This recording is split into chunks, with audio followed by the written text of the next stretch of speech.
and I. This is the day that both you and I have been waiting for, eagerly looking forward to. And it is, of course, the day that the good Lord has made. We know that today marks the start of the celebration of the Easter weekend. Friday 5-2 weekend is what it is today. And it is another opportunity for both you and I to embark on this exciting and exhilarating escapade. See what I did there? Yes. This escapade that promises to be adrenaline-fueled and memorable moments that are going to be created as we spend time right here at the Johannesburg Nasrec Expo Centre for the Randshow 2025, as we're going to have such an amazing and great time showing you all that the Randshow has to offer for this year. Good morning. Good morning. To what now is your absolute favorite rendezvous. By now, it should be your favorite rendezvous every weekday morning, Monday to Friday. You know that we will always be taking such good care of you right here on the Vooka Breakfast Show, Monday to Friday, brought to you by the Blinko Network. And of course, for this weekend, it is also brought to you by How Batla Media Networks. I hope you are having such a great morning on this Friday. I'm not having a good one, I'll tell you. I'm hating it. And the reason for that is that the weather is not on our side today. I don't know what Mo's mother did, because he's the son of Mother Nature. But of course, we're crossing our fingers that a little bit later on the show and during the day that the sun will come out and it will be nice and sunny. You're hanging out with me, the one and only MOOCEE, Mister. My name is Musi, Mister. And I could not be happier to be in your presence and in your company this morning, as we're going to be taking you through all that the Nasrec Expo Centre and of course the Randshow has to offer. Today we're going to be exploring a bit more, getting interactive and getting to communicate and interact with the people who are coming to enjoy and create such great moments and memories for themselves that will be long lasting. But you know that I'm not alone, and I'll never be alone. I'm always with the amazing team, man. These beautiful ladies who are always taking such good care of me right here on the Vooka Breakfast Show. Hey guys, how's it going, man? It's a grand and peaceful rising right here from the Nasrec Expo Centre. My name is Tisiga Mazibugo Shabalala, your prime cut creative and your positivity dose of the day. Hashtag Sivugile Vuganati Zanzi. I hope you are ready for a fun-filled day. Of course, the weather is not sunny, but the vibes right here on the show will always be vibrant and energetic, keeping you warmed up. Absolutely. Whether the weather is cold or raining. But we here on the show keep the energy hot and high. But of course, like Musi said, we are not alone. We also have our fellow co-host right here on the show, the beautiful Afriberry. Afriberry, man, introduce yourself. Of course, start the show on an energetic high. Good morning, South Africa. Hope you're feeling fantastic. Welcome to the Vooka Breakfast Show, coming to you live from the Randshow. And I hope you're feeling fantastic, right? It's cold. No, I'm not even gonna lie. Like, as Musi said, winter is also not my favorite season. But even though it's cold, the whole aim is to come out, have fun with us, Tina Konalagu Randshow, because there's still so many things that can be done. I mean, like, if you're an adrenaline junkie and you know that you love drifting, there's still the drifting plaque over there, so you can get inside. Now, and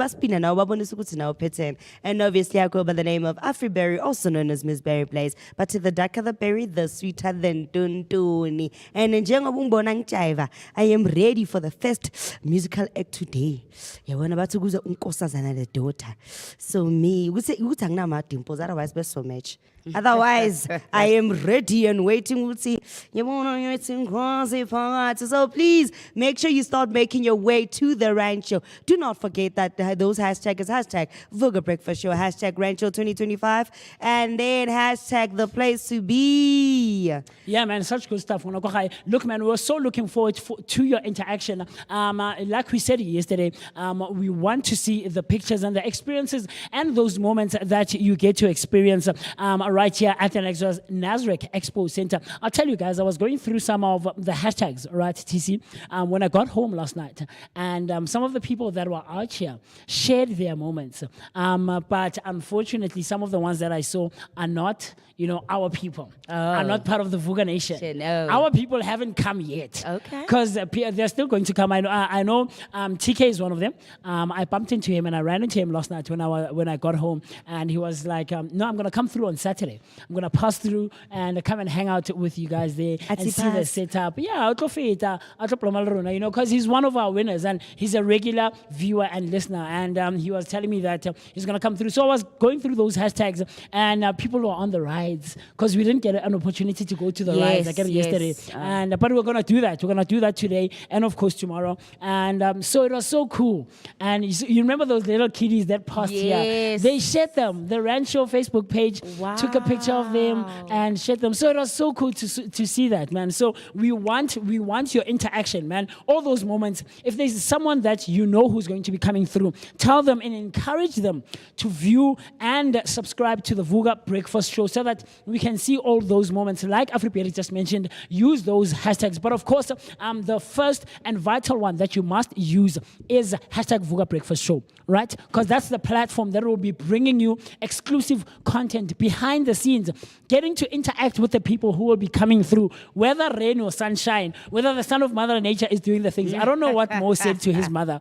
I don't know what Mo Keti said to his mother. This generator is not giving us the things today, man. But of course, like TC said, we're going to be keeping you warm and keeping you entertained and taking such good care of you. Interact with us, communicate with us, and join us across all our platforms using the hashtag Vooka Breakfast Show.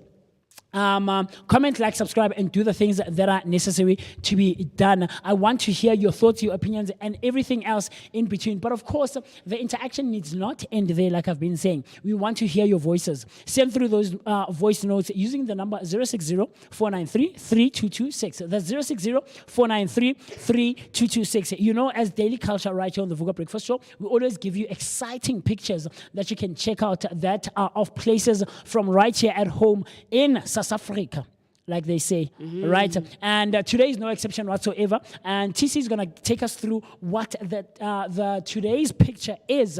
And I'm sure it promises to be a great one. TC, what do you have for us? Yes, Musi, thank you for that. Now let's take a moment to appreciate the picture of the day. So the picture of the day is the Johannesburg Expo Centre.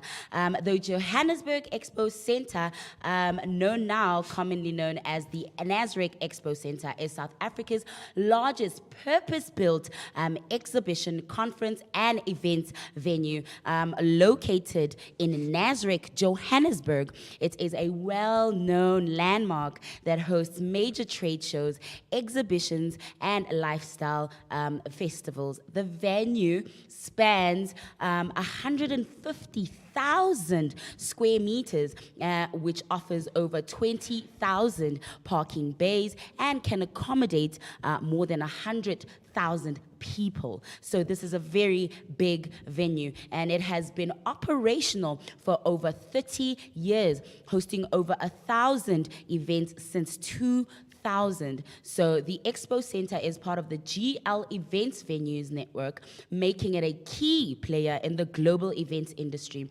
It is the preferred venue for government functions, corporate events, product launches, and even weddings. Some of its well-known events include, of course, where we are today, the Rand Easter Show, one of South Africa's biggest consumer exhibitions. The question is, have you ever been at the Nasrec Expo Centre? Because that's where we are at the moment. And to answer the question, connect with us on all our social media platforms using the hashtags, hashtag Vooka Breakfast Show, hashtag Randshow 2025, and send us your voice notes on our WhatsApp line, 060-493-3226. What do you think about that? Look, man, I'm looking forward to it. I'm looking forward to it. And, when we ended the stream yesterday, I almost said last night, look at me, because we left a bit early in the night, right? We left quite later in the day, and we were going through and exploring some of the things that the Randshow has to offer. And we got to see it firsthand for ourselves and get into it and physically touch some of the things, that are being exhibitioned here and some of the attractions that are being offered here at the Randshow, and it was amazing. The one experience that I'll tell our viewers that we got to all go through as presenters right here on the Vooka Breakfast Show was Platinum Golden Radio. Wow. That was so yes. cool. You remember with Steve? Yes, definitely. Man. And we're going to be bringing that to you a bit later on. It is going to be, you described it so nicely, TC, yesterday, a cross-multi... Yeah, a cross-platform interview. Come on, man. Yes. Yeah, I don't think it's going to be an interview necessarily, right? But it's going to be like cross multi-platform, what. Yeah. And he's going to be streaming his radio show that side, and we're going to streaming ours, but we're going to be showing them or our viewers, you who's watching and listening from wherever you're tuned in from, what he gets to do, and his listeners are going to listen to us as well, on his platform. So that's going to be a cool one, right? And the nice thing, another thing that you might not be aware of, is that we're exactly behind the main stage. So some of the performances that are going to be taking place right here at the Randshow. For instance, today, Nomfundo Mo is going to be gracing the stage. So we're going to get to hear the music live from back. Oh my God. Nomfundo Mo. Look at me. Wait. We know who your moment crush is now. No. Now we know who his it's crush not even about is crushes. now. You can't be forgetting the person performing today. No, man. And then you're mentioning no, crushes. the names are too close to each other. Really? How? For me, like, okay. Nomfundo Mo, like, it's not too far from each other. They don't sound the same, but the ends, I think, is where I'm taking it from. Did you see the smile he had? Nomfundo Mo. No, it's just exciting for music Of lovers, course, for music appreciators. It's not about crushes. No, man, we're here to work. I told the team here, we're not looking for girlfriends and boyfriends here, guys. We're here to give you a great experience and such great lasting memories that will last us a lifetime. And yeah, TC, I don't know. Yeah, no, I am definitely looking forward to that Nkosazana daughter performance because I am a huge Nkosazana daughter fan. I think I've said this even while we were, building up to the Randshow from the studio in Santon, like Musi likes to call it, Dobsonville in Soweto. It's a wonderful, wonderful day right here at the Randshow. If you want to catch that live entertainment, and if you are a music lover, February, what is, if you do listen to Nkosazana Daughter, what's your favorite Nkosazana Daughter song? Yo, now I can't remember the song. Ebusuku, Gisampini, Abangani Yabasava. Now that is my favorite cause. This life is not for the faint-hearted. Yes, when no, you're like, oh my gosh, definitely. my bestie loves we're going to tennis. Tell him Raja when you lay. Yeah, no, that's actually a really soulful song. It's just her voice, man. Something about her voice. But yeah, Nkosazana Daughter will be here at the Rand show, and we will be bringing you some scenes right there from that stage. And Soweto's finest. Exactly. Yeah. So stay tuned for all that and more. But then, without any further ado, we are about to go into your news and sports headlines. Yeah. So don't go anywhere.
Now, let's quickly catch up on the latest news and sports headlines. Our team is bringing you the most important updates from around the world, and we want you to stay informed while you enjoy the Randshow 2025. Here are your latest news headlines. So, for your first news headline, villagers on edge after 4 lions escape from the Kruger National Park. A search is underway for 4 lions on the loose in Bushbuckridge in Mpumalanga. The lions escaped from Kruger National Park on Sunday. Mpumalanga Tourism and Parks Agency spokesperson Simpiwe Shungube said a team is on the ground trying to search for the lions by using drones, dogs, and tracks. The lions were spotted adjacent to the park. We are determined that we will get these lions, he said. Shungube advised the community to alert them and not to try and catch the lions themselves. The community must rest assured that we are working around the clock to ensure the lions are located. So now on your next news headline, the police probe death of man run over twice in Rivonia.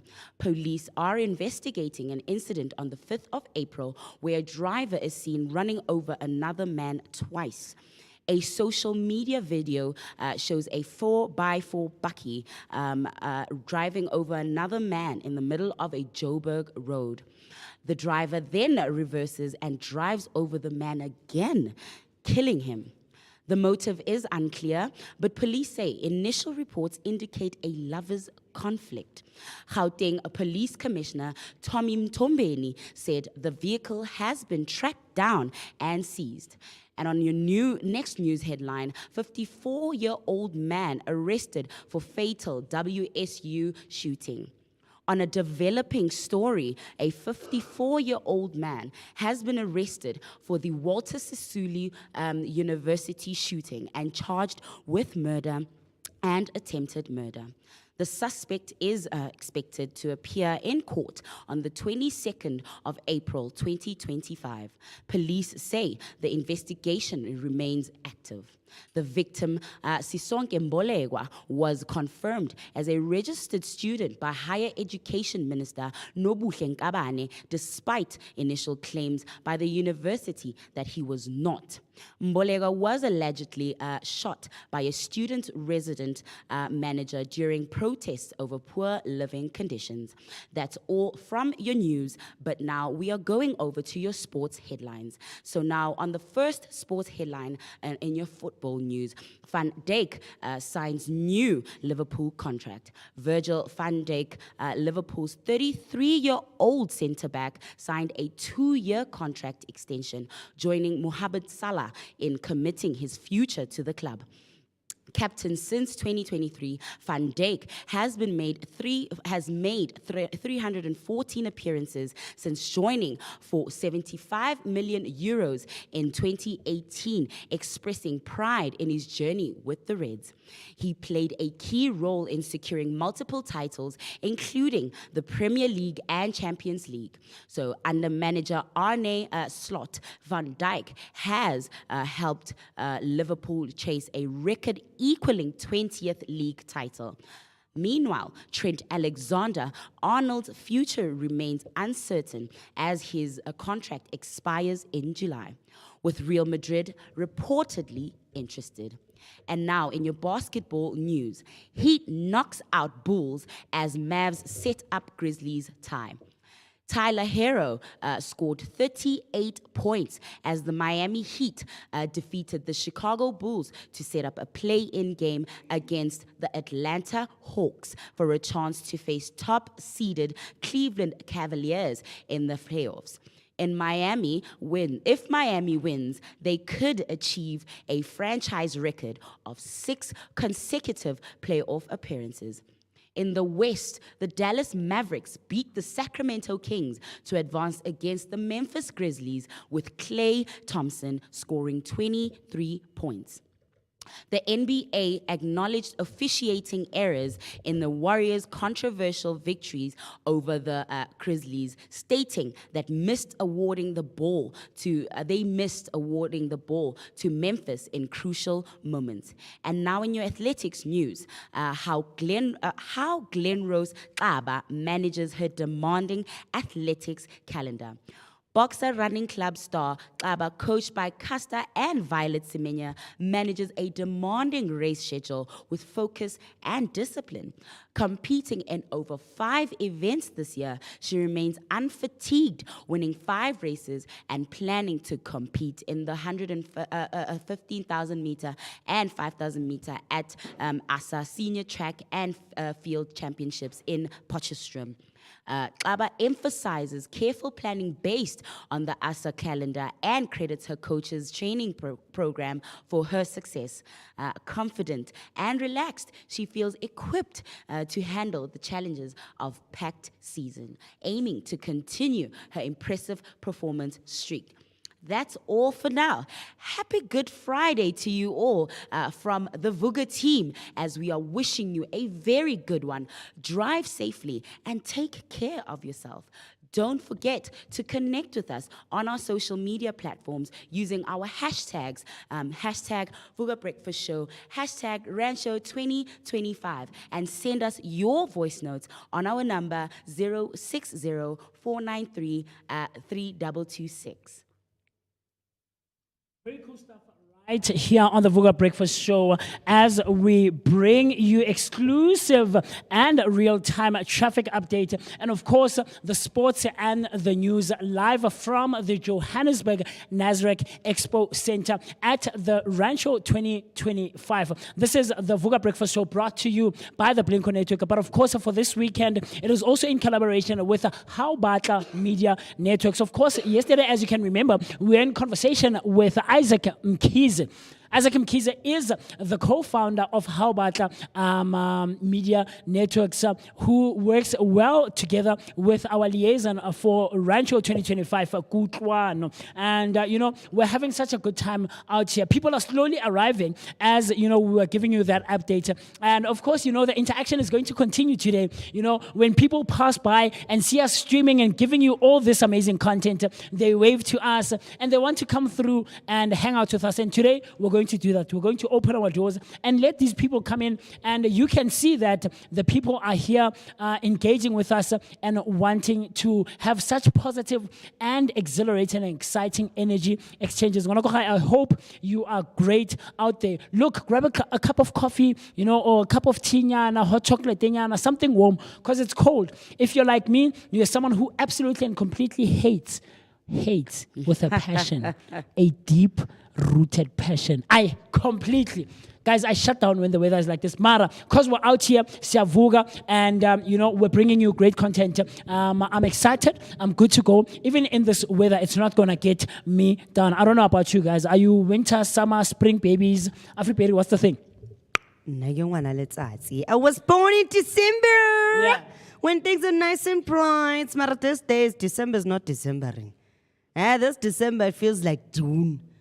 But you know what? This December is starting to feel like June. Yeah, no, definitely. Sisi wena ufana nami umntana November uzala ukushisa.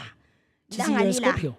Yes, I'm a November baby. Makes so much sense. It makes complete sense. It makes complete sense. But look, man, I want to go high. The engagement needs not end here. Of course, we want to hear the real traffic update from you guys, because the roads are going to be congested. All roads will be leading to the Expo Center, to the Randshow, as people will be wanting to come out here and have so much fun. But of course, in line with this Friday and what it stands for and what it means to a whole lot of people across South Africa, people will be making their ways to the different celebrations that they will be embarking on. Because what today is Easter, and it is Good Friday.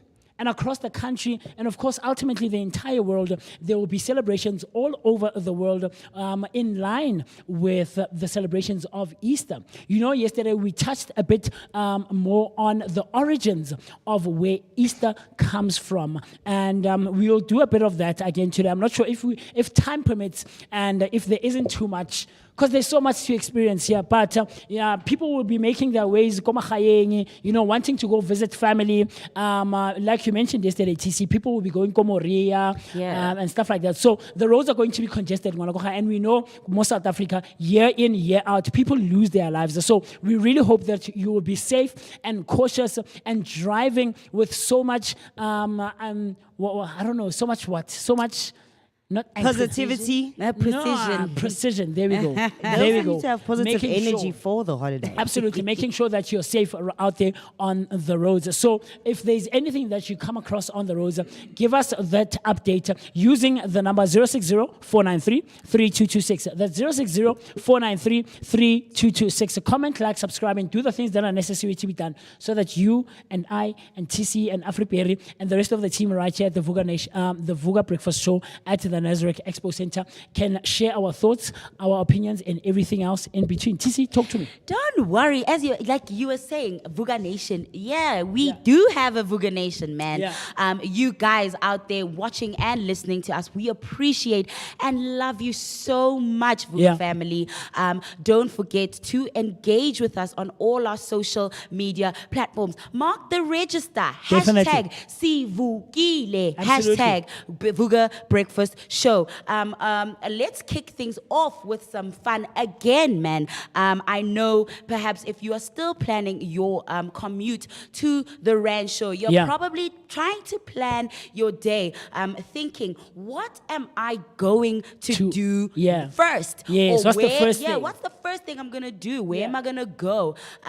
But also, don't forget, like Musi said, on the roads, because we know that it's Easter and today is Good Friday, everybody will be making their way to their different destinations. Others will be making pilgrimages. Yes. Others will be going to visit loved ones. Others will just be taking time out, to have fun and come to the Randshow. Yeah. So do keep us updated on the road using that hashtag Vooka Traffic, hashtag Vooka Breakfast Show, hashtag Randshow 2025. So we can also, inform everybody else who is on the roads and making their way to wherever they are going. That, they should be keeping safe and be aware of those traffic disruptions. Afriberry, what's the first thing? Because yesterday it was Ocean Wonders. So for you today, what's the first thing that you want to go do through right here at the Randshow? Considering the weather, especially. Considering the weather. So considering the weather, you'll find me inside a spinning car. A spinning Adrenaline, car. yes, getting, that heart pumping, trying to getting pump the up blood trying to pump up the racing. blood. So you will definitely find me okay. inside a spinning car. Okay. Just that you guys, I wish at this moment, I feel sad because I don't have hair. Because if I had hair, my hair would be flying all over the place inside that car by the time I come back. Stevie Wonder, you can't see me. But hey, so just before we continue, I wanted to go to our YouTube channel. And obviously, Sibulise Amavuga Amahle. We have a comment from Hector Takalanati. Hashtag Vooka Breakfast Show. Morning on this cold day. Yeah, morning, Hector. And then we also have another comment from Refile Rasekhanzo Ar Sani Bonani Amavuga Amahle. Hashtag Vooka Breakfast Show. Guys, I quit again. Everybody is trying to give you guys a popo ifrizile.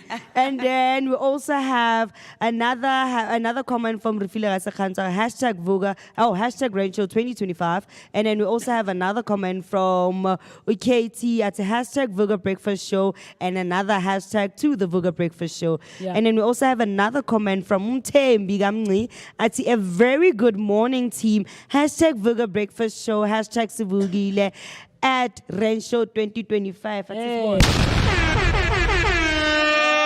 Okay, Ivugile now. Yeah, now it's a wave, man. Ivugile now. And then we also have another comment from Bukhosi at Bavugile. Bavukile abantu. Hey, Celtic, I see you, my yes, brother. bavukile abantu. Hey, yabona ama-adverts on-YouTube ayahlupha nayo disappoint. And then we have another comment from Urifile Rasakhantu Yabua Futhi athi, I wish I was there with you guys. I love Nkosazana. My dream is to meet her. My favorite song of hers is Nomathemba. Ah, yes, that's a beautiful one. You know what I just did? Yes. I just said Nomathemba like I know the song. I don't even know the song. Do you know those moments? Yes. When you're in conversation with people, Well, you right? don't want to be left out. Yeah. Never. I don't think it's even being. FOMO. I don't think it's even being left out, right? Okay. Because I'm not one of those people who necessarily experiences or goes through FOMO, right? Or pander to peer pressure. Yeah, no. I don't fall victim. I don't fall victim, right? So, but it's just that thing where the moment takes over, and Rato Talibat were in conversation, and you know that this is like a popular thing in pop culture or just in society in general, right? But you're someone who doesn't buy into it or necessarily pay attention to those things. And people, like for instance, when someone, hey, then someone, hi, can you go top cent? Oh, go top cent one. Oh, man, yeah, I can't one. Now, what thing have you to go top cent guys? So that was just that moment for me where I say Nomathemba as if I know the song. You And know exactly I can't what even we're sing talking one about, song but from you're Nkosazana. clueless, my I am friend. completely. I can't. There's nothing wrong. Okay. Yeah, that's I don't know her. how to sing it, but I've heard it. It sounds familiar, but it wouldn't be like a sing-along moment for me. Do you get what I'm trying to say? But Don't today, worry, when I'll she be comes the through, maybe sing-along person. I'll learn. No one. But with that being said, you know, people are coming through on our, comment section and interacting with us. I see there, Hector Takalani saying #traffic free flow. People are indoors in Marcelo Drive. So Marcelo Drive is a street go Okay. Yeah. Look at him, hey? Yeah, And man. Hector, what are you doing on the streets when everybody's indoors? Exactly, on this cold morning. Thank you very much. On this Maybe very he cold peeped morning. through the wall in the window. Because he always like your keeps us neighbors there. updated, right? Mara lelo nala mo With- tseba Hector, maybe ka mohara koloi wa e starta, because whenever he senses a VN, there's always like There's something sound happening in the behind. background. Like, I wonder where happy. So something I want to talk about, guys, very quickly, right? We're out here at the Randshow, and we're wanting to get to experience all things. In a second, we're going to be taking you straight to Mwekete Maimane, maximum temperature, the son of Mother Nature, showing us what is happening right now in real time, right here at the Vooka. At the Vooka Breakfast Yes. Show at The Randshow. Yes. Vooka is right here. Yes, at the tip of my your tongue. And Yes. it's good, man. Yeah. So I wanted to talk about something very quickly. It's cold outside, right? Yesterday it was nice and warm. It was the first day. Yes. Right. Today is the second day. Friday 5 to weekend. And on a Friday, we always want to touch base on what is a great outfit to wear. Yes. Right, TC. So today, since it's Randshow, or this Yes. weekend, it's Easter/Randshow. Yes. Right? So, Afriperi, what would you recommend or think for someone, since I've been here last year, I went through the experience. I came back yesterday for the first day of the 2025 Randshow, right? What would be a great outfit for you to wear, especially considering the weather? And as well as what is a great outfit to go to church with? Because it's Good Friday, right? Let's I don't know, talk to me, guys. Because I feel like you're the ones who should be more fashionable. As for Gilona Banyana, Yeah, I cannot man. sense of fashion. I call my grandmama out for help, because you know that this one will definitely wear a sneaker. Wow. Who's that? Me. No, I literally, in my life, I have like 90% fashion sense and 10% fashion sense. Okay, but considering you're going out, you're coming to the Randshow, or you're going to church, right? What would you recommend be a good outfit, especially for someone who's been to the Randshow more than once? Now. Okay, for somebody who's been to the Randshow more than once, I'd recommend like a nice warm pair of boots. Okay. For the ladies. And then obviously, because the weather is a bit cold, and we know ourselves as females that being cold, especially as a female, it's not a good thing, especially when it hits that time of the month. So I'd recommend for them to wear a bit of stockings inside. Okay. Stockings first, and maybe a jean on top, and then a nice loose shirt, but not too loose. So because if it's nice and loose, uyadabula ngaphansi. Oh, you can layer literally your you can clothing. layer your Yes. clothes properly, Okay. and then it's not gonna even see. It's not even gonna show that you literally won't look layered bulky. Yeah. Yes. Yeah. And then a nice jacket, or if you're not a fan of jackets, then a beautiful hoodie on top of that. Okay. Oh, a nice as you see, you know me, my daily bread, a blazer, Yeah. and then you're done. Okay. Yeah, I don't TC, know, man. Talk to me. Like, I mean, yes, for someone who, like you mentioned, yesterday was your first day, right? Or your Yes. first time coming through to the Randshow. Yeah. And now you are getting an opportunity to experience the Randshow in both, or in two different weather conditions.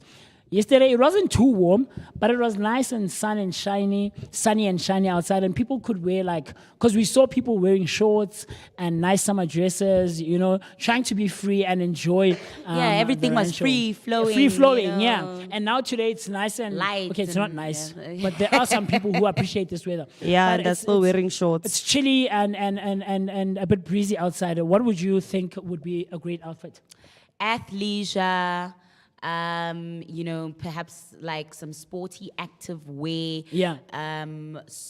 Casual looks, sneakers, comfortable shoes. Yeah. I mean, obviously, because you're gonna do a lot of walking Walking around, around. Yeah. exploring. Definitely, if if you'd want to take part in something like the big bounce, Yes. you can, Or go something on the that rides. some shoes you can easily take off that are not Quickly, yeah. a lot of admin, so those nice sneakers that are just easy to slip off and easy to slip back on, yeah.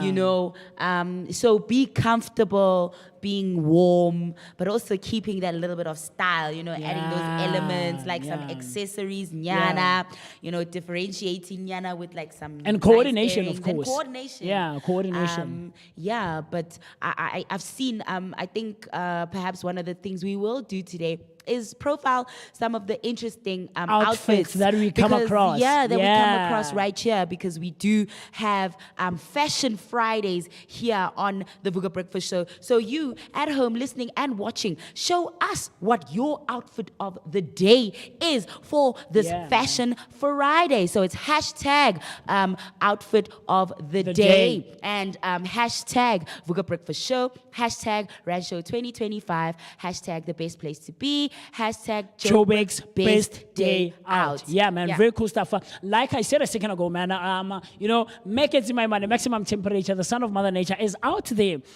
Like he was yesterday, giving us real-time activities and the fun and excitement and exhilarating moments that people are creating for themselves that will be long-lasting memories that they can take and remember throughout the journey of their lives. As you can see, Mwekezi is out there, and let's try to quickly see if he can hear us and if we can hear him. Mwekezi, my man, talk to me, my brother. How's it going, man? Hey, yo, guys, you hear me? Yes, man, we can hear you. Can hear you. Am I clear? You are vibrant Am I and clear clear. enough, Very man? clear, man. Man, give me the energy, man. Give me the po. Man.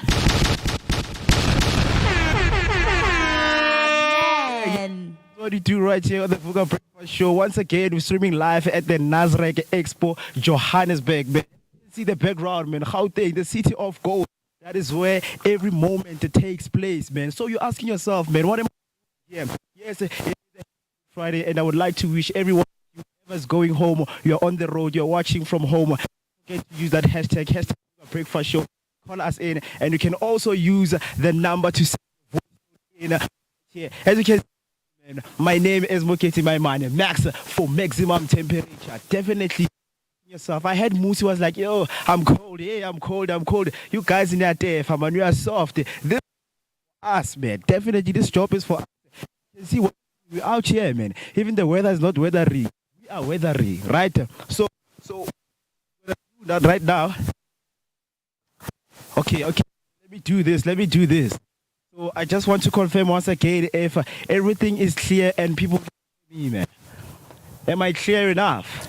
No, All right. you're So not that clear. less movement. There we are good. Yes, I was hearing Musi Afriberry. Okay, Afriberry said she is a summer girl, right?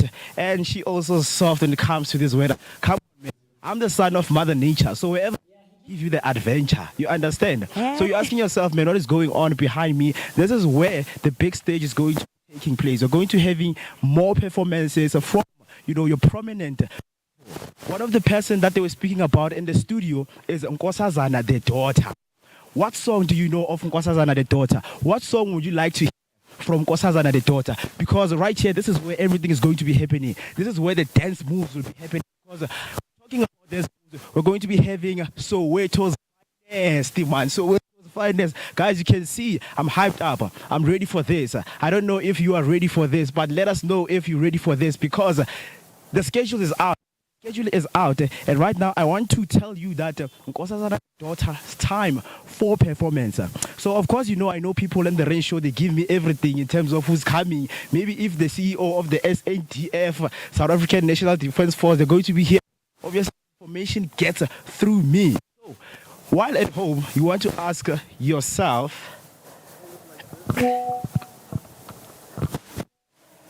like this. All right, I'm hyped up. So definitely they want me to stay like this and deliver the message for you as clear as I can because I'm excited. I understand why producers are onto me. They're busy telling me, hey, stop moving, stop. I understand. Okay, let me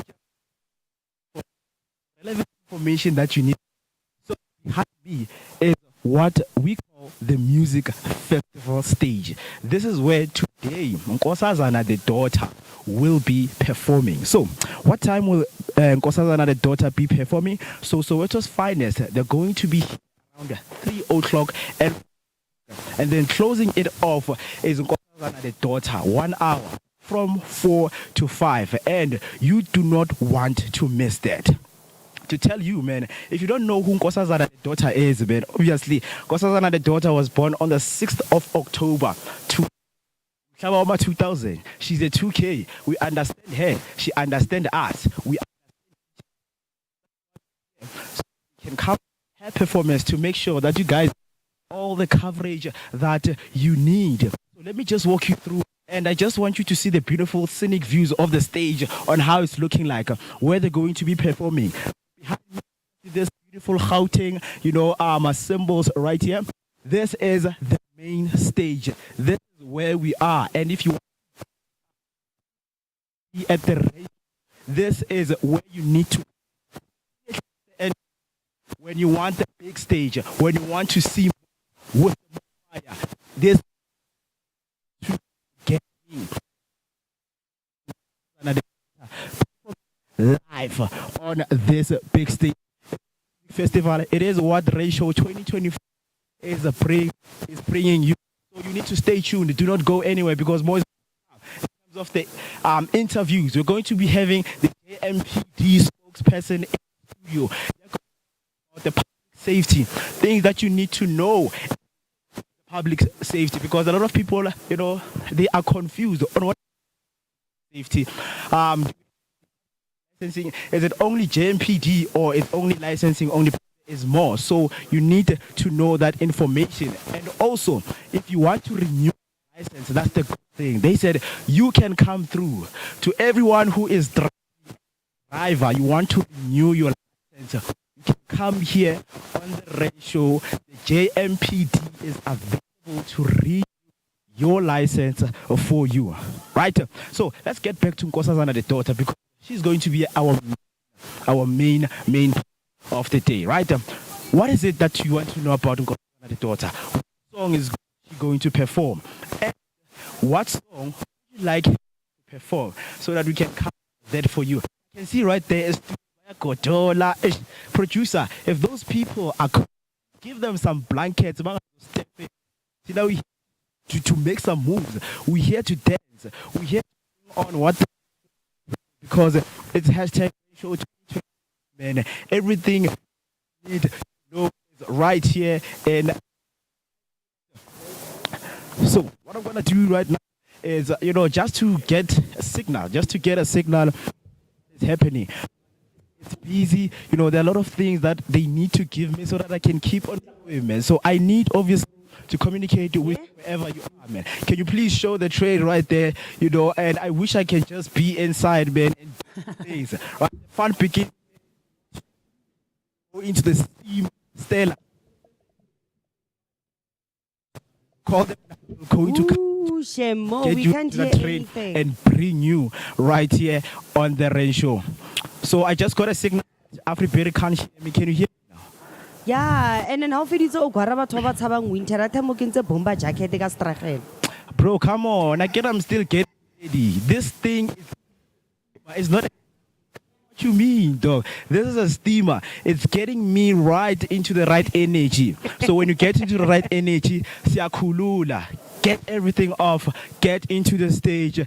Raise those hands up, man, because this is what you're going to be doing right here. Exciting moments. I just can't wait to see that, man. Just because Nina Nyakotola Labo just worried about me, hey, with the jacket. Don't worry. I'm gonna invite you. I'm going to invite one of you to come here when Kosazana did for me. So what you're gonna do is you're going to interview Nkosazana daughter for me. You can see you guys, man. Man, wake up, bro. What's going on with you? Wake up, It's man. because entertainment. we are trying to hear what you're saying, and then because you have itchy feet, you keep moving around, and the signal keeps on getting Ish. lost. I don't blame Bro, him though, man. He's like- excited. Yeah? Like you don't understand because most of you wanna be me right now. No. You wanna be me. I don't wanna be, No, we are okay where we are. You sure you're okay? When I sell a lapu You kotori. sure you're okay? You sure you don't need to tell the to play the music? Yeah. When I kotora lapu. Eh, eh, Look at you, Mokul Makumi steam. what are you guys, can you please get this person here, man? Yeah. Or because she clearly doesn't understand the assignment. She doesn't get the assignment. So as much as I am getting closer and closer, guys, I hope the signal is becoming better because the stage is still right behind me. Right? The stage is still right behind me. Yes, now we are clear. I need you to guys get the message. Wake up. We are in the Randshow, man. Yeah. You busy with your jersey. You're supposed to be turning on the AC this side. This side we don't do ACs, man. Right? But getting on to Nkosazana the daughter, guys, she collaborated with Master KG, Loshi, in the song Sofa Slahlana. Surely most of you know that song and you've been banging with. And everywhere you go, you were, hitting it on the roads, in your car, parties, man. So it is, they love groove, man. So for Slahlane by Nkosazana the daughter. And then she also worked with DJ Maporisa, Kabza the Small, Tyler ICU, Dali Wonga. Those are some of the biggest names in the South African music industry. So, of course, man, if a person works with the biggest artist in South Africa, you definitely do not want to miss them performing, especially at the Randshow, man, where Vooka is right now. Free of charge. All you need to do, subscribe. Subscription is not 7 rand, 10 rand, 20 rand. No. Go to YouTube, subscribe, tune in, because if you want to know more about Nkosazana the daughter, we're going to be taking pictures with her. We're going to be talking with her. So you don't want to miss that. So let me not take the excitement from the studio because I can see Baya Kotola. Those people are cringing in there. They're cringing. Like it feels like they're box and ISIS right there. But I'm here, man. I'm the son of Mother Nature. Musa was like, hey, speak to your mother. Hey, Baba. It's a new adventure. It's a new adventure out here. This is what we do. So I hope you guys enjoy wherever you are watching. Remember, hashtag Vooka Breakfast Show, hashtag Randshow 2025. The number to call for your voice note is 060-493-3226. 060-493-3226. There we go. I want the camera. But yeah, guys, I'm having some good time right here. Back to you in the studio. Tell me what you think, man, about the things that are going to be done. But let me not, nganshi. Aning Jelen, how are you feeling there? Hey man, Mo, you're coming with so much stuff, so much energy, so much excitement, man. I can see you. You're moving around and you're taking us through all great things that are happening out there in the streets. So like we said, we're situated exactly behind the stage at the main stage at the Randshow 2025. And Mo is saying that, like we mentioned earlier on, Nkosazana daughter will be gracing the stage today. And we can't wait for that for that performance, man, and it's going to be such a great one. As you can see right there behind Mo, you can see the sky is a bit closed off, and it's not giving, the sun is not shining out. And but Hey, Mo- Baba, I'm shining. Don't say this. Hey, Baba, if the sun is not shining, I'm the one who's shining. Right? What are you saying, man? Yeah. What are you saying? This is Yeah. what you are doing right here, man. Very cool stuff. Right. So I hope you guys are ready right there. Okay. I cannot get the signal, but I hope that you guys are ready. Can you hear me? we can. The signal. Guys, let me take it back to you in the studio if you can hear me, so that the entertainment does not stop here. And you know what? Let us continue with what we call the energetic start to the day. Absolutely. An energetic start to the day that is accompanied by a dose of positivity on a day-to-day basis. Right on our YouTube page, TK coming through saying the mic isn't working. Mo is not doing the things with that mic, man. And then he comes back again, says the generator isn't getting the signal. So the son of Mother Nature is missing the signal, man. But this is what we do right here on the Vooka Breakfast Show, bringing you content in real time, in real life, in action. So, because we've been talking for quite some time, let's you and I quickly grab a cup of coffee, because it's a bit chilly outside. Let's warm ourselves up, a glass of water so we can hydrate, and let's pay our bills. And then you and I, and of course the rest of the team, will see each other right after this. So let's give you your weather update for the morning. Cool stuff.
Friday 5 to weekend on this day, the 18th of April 2025, bringing you all great things and amazing things that are fueled with adrenaline and a whole lot of positivity to give you as a dose for the day that is accompanied by an energetic start to the day. You know what we do right here on the Vooka Breakfast Show, brought to you by the Blinko Network in collaboration for this weekend with How Batla Media Network. So you're still hanging out with me, the one and only MOOCEE Mr. My name is Musi Mr. And I could not be happier to be in your company. I'm so excited for this weekend, man. And I'll tell you, I was looking forward to going to church for a change this year, because the past couple of years I've been missing going to church over the Easter weekend. But I'm not regretting this year. I'm not regretting, because we're out here at the Johannesburg Nasrec Expo Centre for the Randshow 2025. The hashtags that you have to use if you want to engage with us across all our social media platforms is hashtag Vooka Breakfast Show,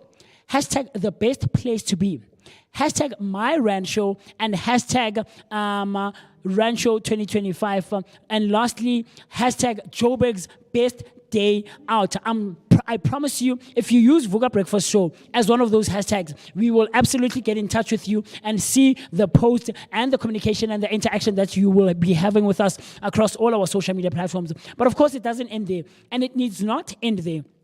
We also want to hear your voice. We also want to hear your thoughts and your opinions on our WhatsApp line. And the number to dial for that one is 060-493-3226. That's 060-493-3226. Comment, like, subscribe, and do the things that are necessary to be done so that you and I and the rest of the team with TC and Afriberry can share our thoughts, our opinions, and everything else in between. And so that we can have such a great and positive and uplifting energy exchange. The time right about now is 27 minutes past the hour 8 o'clock on a Friday morning, the 18th of April, 2025. I wish you could be here with us in studio.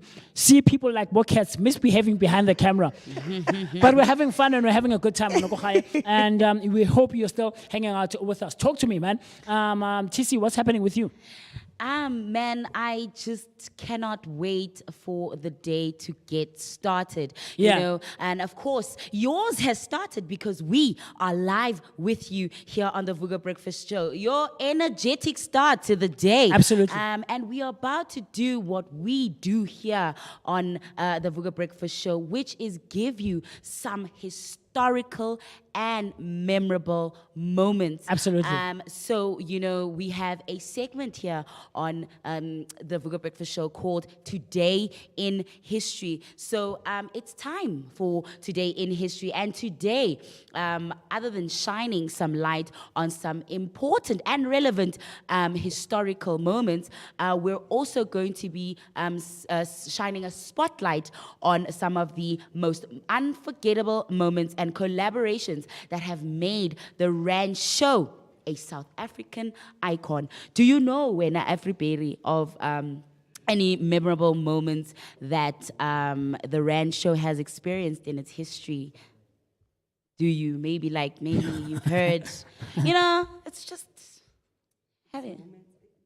It's moments like this I wish we had that Manturin buzz.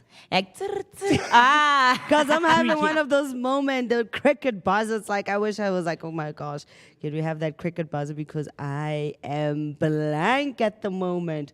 But one thing I know is that each and every single Randshow that has ever happened throughout history, history.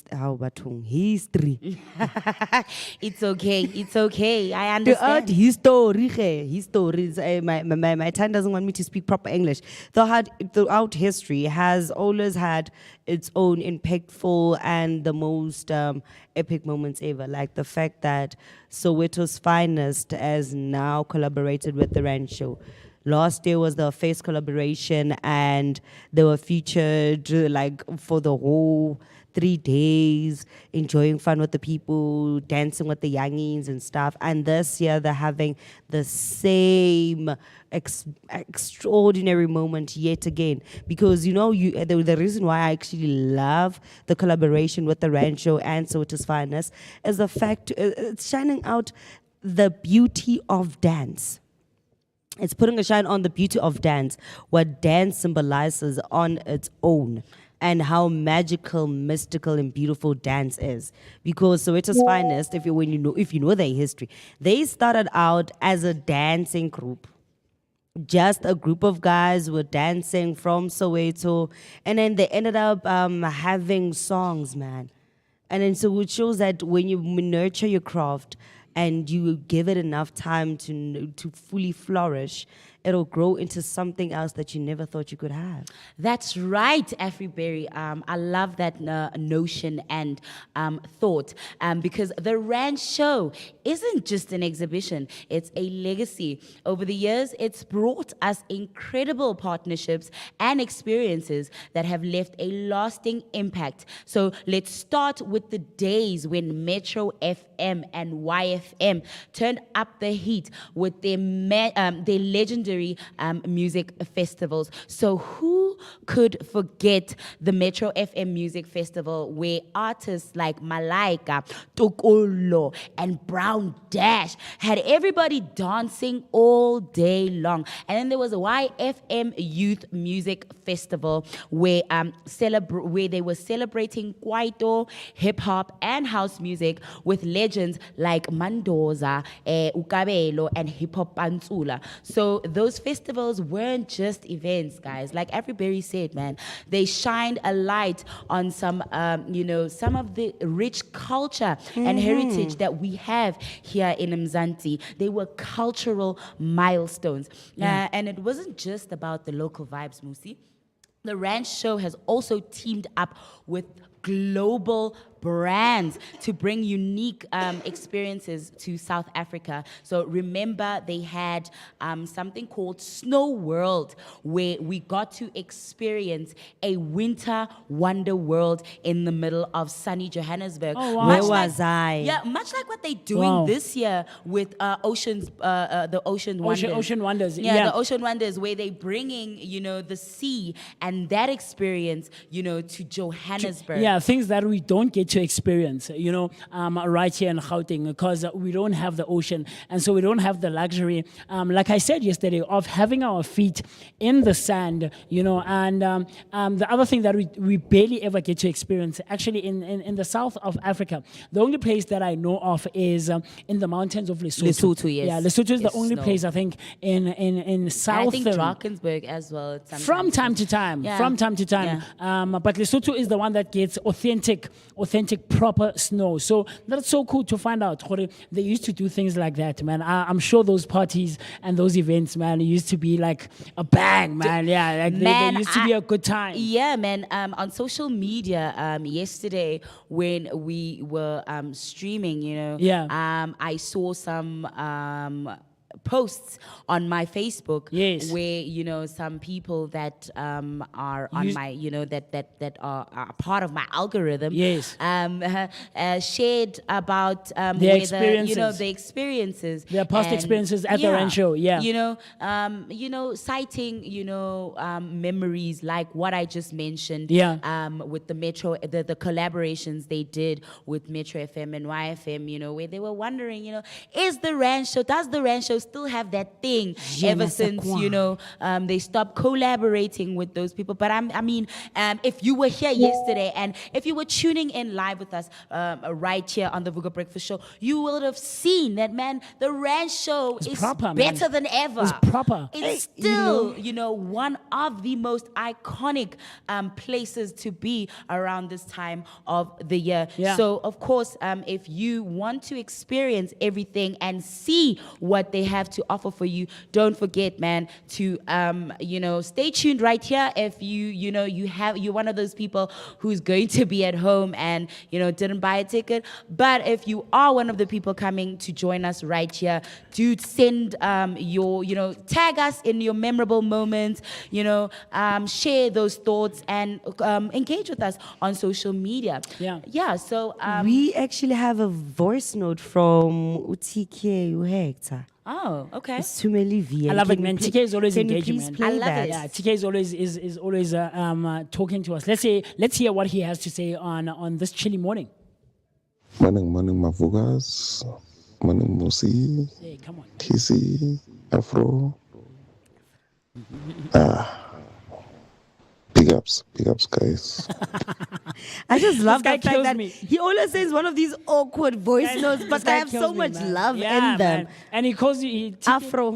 not Yeah, Afri. he never says Everybody, he says TK, Afro. get Afri Berry. Afri Berry, Berry. not Afro, but Afri Berry. But we love it, man. And we appreciate your engagement, TK Praga. I appreciate, because you know what I do, Matita Kokas. I always push them. I always post them, and they should take example from him. Because I know Bukhosi, at least Kajeko, he commented, Yes. he came through, right? But what they do usually, Matitako Kasi, is that they come through, they stream, they watch, and they listen to us, and they hang out with us, but they don't engage. Yeah. Wawana. So Socks, man, I know you're probably watching as well. Engage with us. Dimitri Siprayaka, I saw we were together last night, and I told you to tune in and hang out with us. Engage with us. Send through those WhatsApp voice calls and use those hashtags, across all our social media platforms. For WhatsApp, the number to dial, I still repeat, is 060-493-3226. That's 060-493-3226. Bringing you all things that have occurred and taken place in history, taking you down memory lane. Today on the 18th of April. TC, talk to me. Is there anything else that has happened that you have there with Yes. you on the 18th? Yes, ma'am. If you are a Randshow lover, I think you would have remembered one of their memorable moments is that they have had live science experiments with the naked scientists, which had audiences on the edge of their seats. Really? With live science experiments right here on at the Randshow. I almost said on the Vooka Breakfast, like you. I was pulling a moosie. Do you see what happened? I almost pulled a Vooka's here, moosie. man. I like that. Pulled a moosie. So, Yeah. but you know what? One of the things that I love about the Randshow is that these collaborations show how the Randshow has evolved over the years, expanding its appeal. So to families, thrill seekers, and even science enthusiasts. And of course, now we have things like the Adrenaline Zone and Ocean Wonders adding to their catalog of amazing attractions and memorable moments in history to this amazing exhibition. And it's proof that the Randshow continues to innovate Absolutely. and inspire. Absolutely. So, enough about us, guys.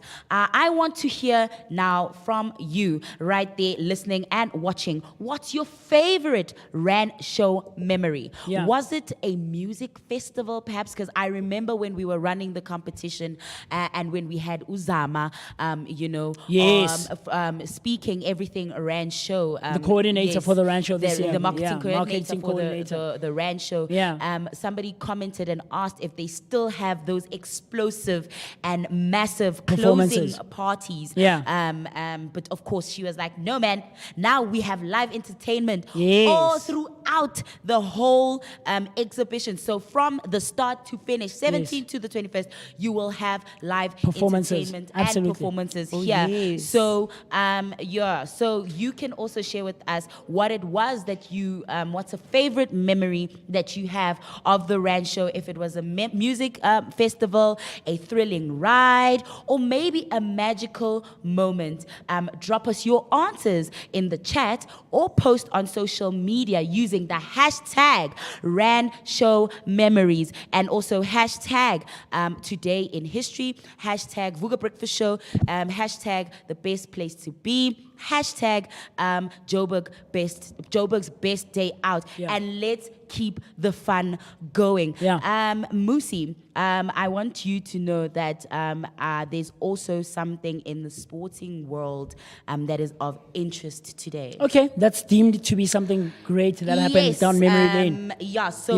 In the sporting world, for you sports lovers like your Mo's of the world, for the first time in history, women athletes will outnumber men at the Olympics. Wow. For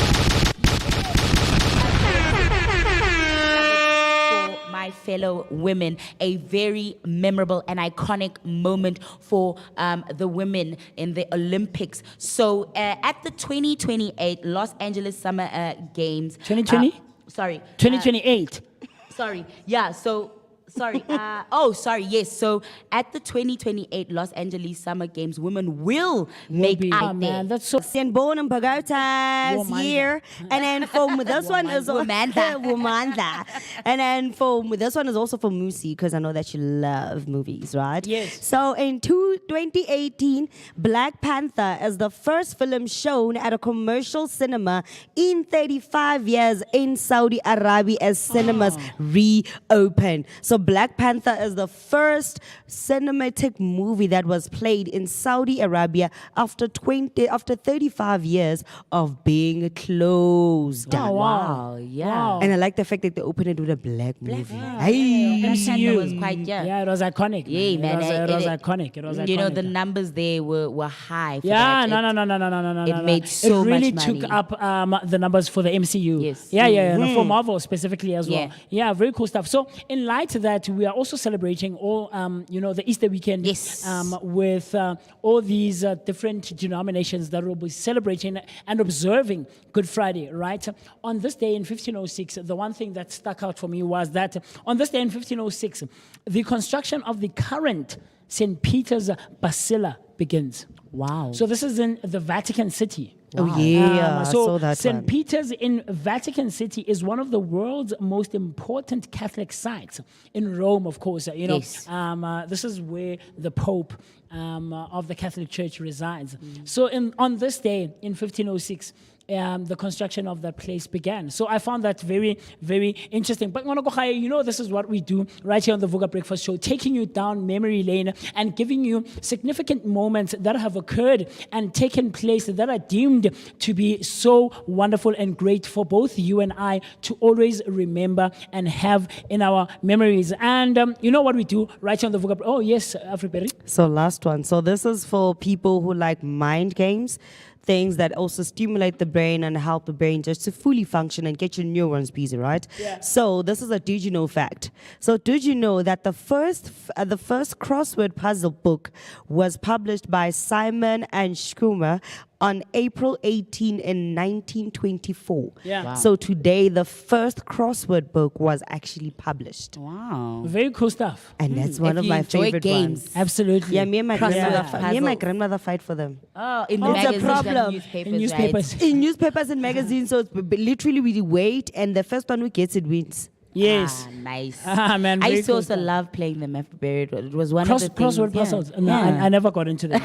no, thanks. That man. was never No, one of no, those no, things no, you no, were no, like no, no, no. trying to I play tried and it, stuff. because what happened, what used to happen back in school, to stimulate us, go primary, they used to give them as activities. Man, it's very simple, Yeah. 14 down, 12 up, or what, across. And yeah, but me as an adult growing up now, I never got into the whole puzzles and solving, and it was never my thing, But perhaps you're someone who's like that. So we would also love to hear from you. What are some of the things that you deem to be so significant that we should always remember and have in our memories? And as you would know that today also marks that it is the 100 and where is that day. thing? Is it the 8th? Yes. So today is the 108th day of the year. And if we were in a leap year, it would have been the 109th day. Yeah. And there are 257 7 days. Oh, nice. left. And of course, we are still 36 weeks remaining Until the end of the until year. the end of the year. Very cool stuff. So, man, Very cool the stuff. year is still young, but it's also almost Slowly over. moving. Yes. You Moving. can't say slowly. You can just know that once April is done, like we are klar. We are already there, because you know that the year literally starts running once April is done. And then next thing you know, you're already in June. You're like, but When did we get to June, man? Exactly. Half the year is gone, It's and gone, you're like, yeah. where did it What did I go? do with my life for did- 6 months? What did I do with my life? Did I just work, eat, and go to sleep? What sleep, did I? yes. What did I do? And that is why moments like coming to spend time with your family and loved ones here at the Randshow, doing what you love to do together and creating those unforgettable moments and memories together is so crucial. crucial because, life is not only about eating, waking up, working and then going back to sleep. It's about spending time together, going out, connecting to self and others, community, I love that, and TC. all those things in between. And that is where purpose and the meaning of life comes in. So what's so good about Good Friday? And the history of a holiday rooted in grief right here. But of course, commemorating this day is a crucial part of the Christian Holy Week, the series of holidays that culminates in Easter, when according to Christian faith, Jesus returned to life after dying on the cross. Resurrection, Good Friday, the Friday before Easter, is the day on which Christians annually observe the commemoration of the crucifixion of Jesus Christ. So from the early days of Christianity, Good Friday was observed as a day of sorrow, penance, and fasting, a characteristic that finds expression in the German word Karfreitag, which means sorrowful Friday. And of course, we had a German, patriot here on our show, Eva Fellner, who is an author of the Highlandress series of books. And I mean, she tried to teach us a little bit about that. But of course, the good side of Good Friday is obviously looking at it as a time of renewal, rebirth. Yes, absolutely. Absolutely. Yeah. And and if you are someone who follows the Christian faith, and perhaps you observed and practice Lent. You remember that I kept on referencing the Lenten season. So it's coming to a closure now, and it should have been a long and striving one, but you would have probably gotten through it through the power of spirituality and prayer, and the good spirits being on your side, man. Very cool stuff. So whether it's a spiritual meaning or whether it's metaphorical or religious, you know what? Easter is a time of reflection, connection, and coming together. So do enjoy those times. And I don't know if you're one of those people like how Afriberry said Easter is the time for her to just get away from her family. That's so funny. Then tell us where you are going to and what you'll be doing and how you'll be spending this Easter holiday. Yeah. I mean, sometimes you gotta breathe. Like, I see them almost each and every single time. And for me, it's so weird because I come from like a very big and broad family. I have like 3 other relatives in the same street. The following street, I have 2. The other one, I have 1. So, no, man.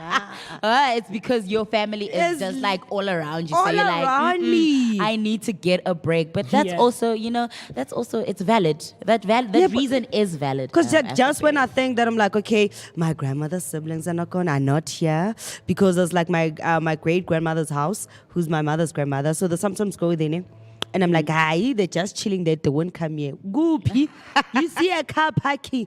Coco, hi, nekitole check. Okay, breaking ya. I love you guys. Markadi fortnight. But you know what? There are others that want to show love today. So I'm talking about rebirth. Birthdays. Absolutely. Because we know that people are celebrating their birthdays, or rather should be celebrating their birthdays, because it marks such a significant part in your life, the day that you were born, man. And you know what we do right here on the Vooka Breakfast Show? We always try to celebrate and bring light and shed some light to all of those people who will be celebrating their birthdays. Perhaps you're someone who wants to come through to the Randshow to celebrate your birthday. Pass through here. Come through behind the main stage, at the Media Village, and come and hang out with us, and let's give you a great and exhilarating and exciting birthday shout out. TC, talk to me. Who are those people, man? Somebody who I want to give a personal shout out to from the Vooka team is little Mpilo. The Nuna of the family. Lyric Banele's little Nuna. Uspiyoyo, as she is affectionately called by her dad. It is her 4th birthday today. Before we go too far, TC, yeah. Musi, what's that happy birthday pad? Happy birthday. On top. Happy birthday. Ooh. Hooray!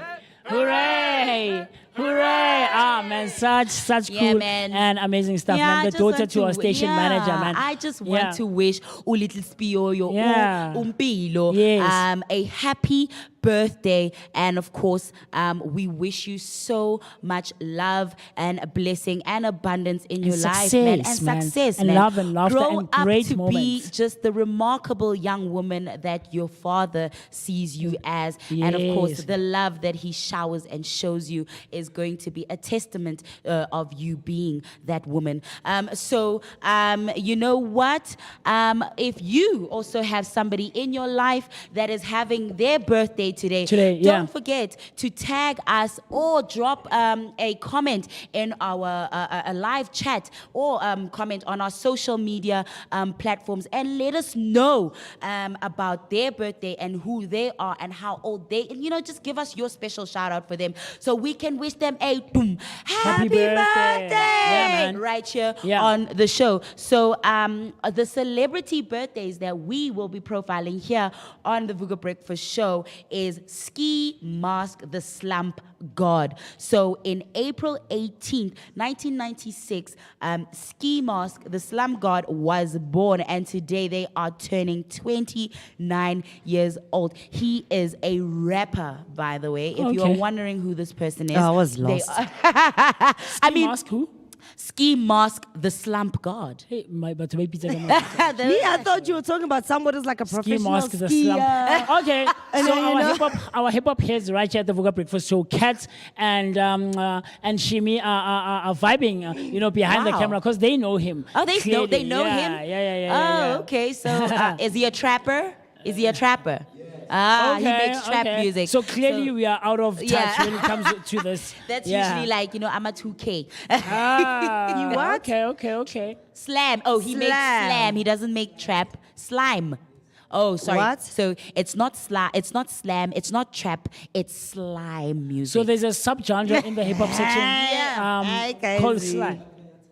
So it's a subgenre of of trap. apparently So slime, yeah. trap is a subgenre in itself. Yes, of so the within a hip-hop, subgenre, there's a subgenre. Hey, nippies, But it's a anyway, lot going Amen. on. Music evolves because Yeah, and it's you vast, cannot man. contain the beat. Absolutely. Ski Mask, the Slump God, was born today, and he is turning 29 years old. An interesting fact about him is he started rapping when he was 2 years old.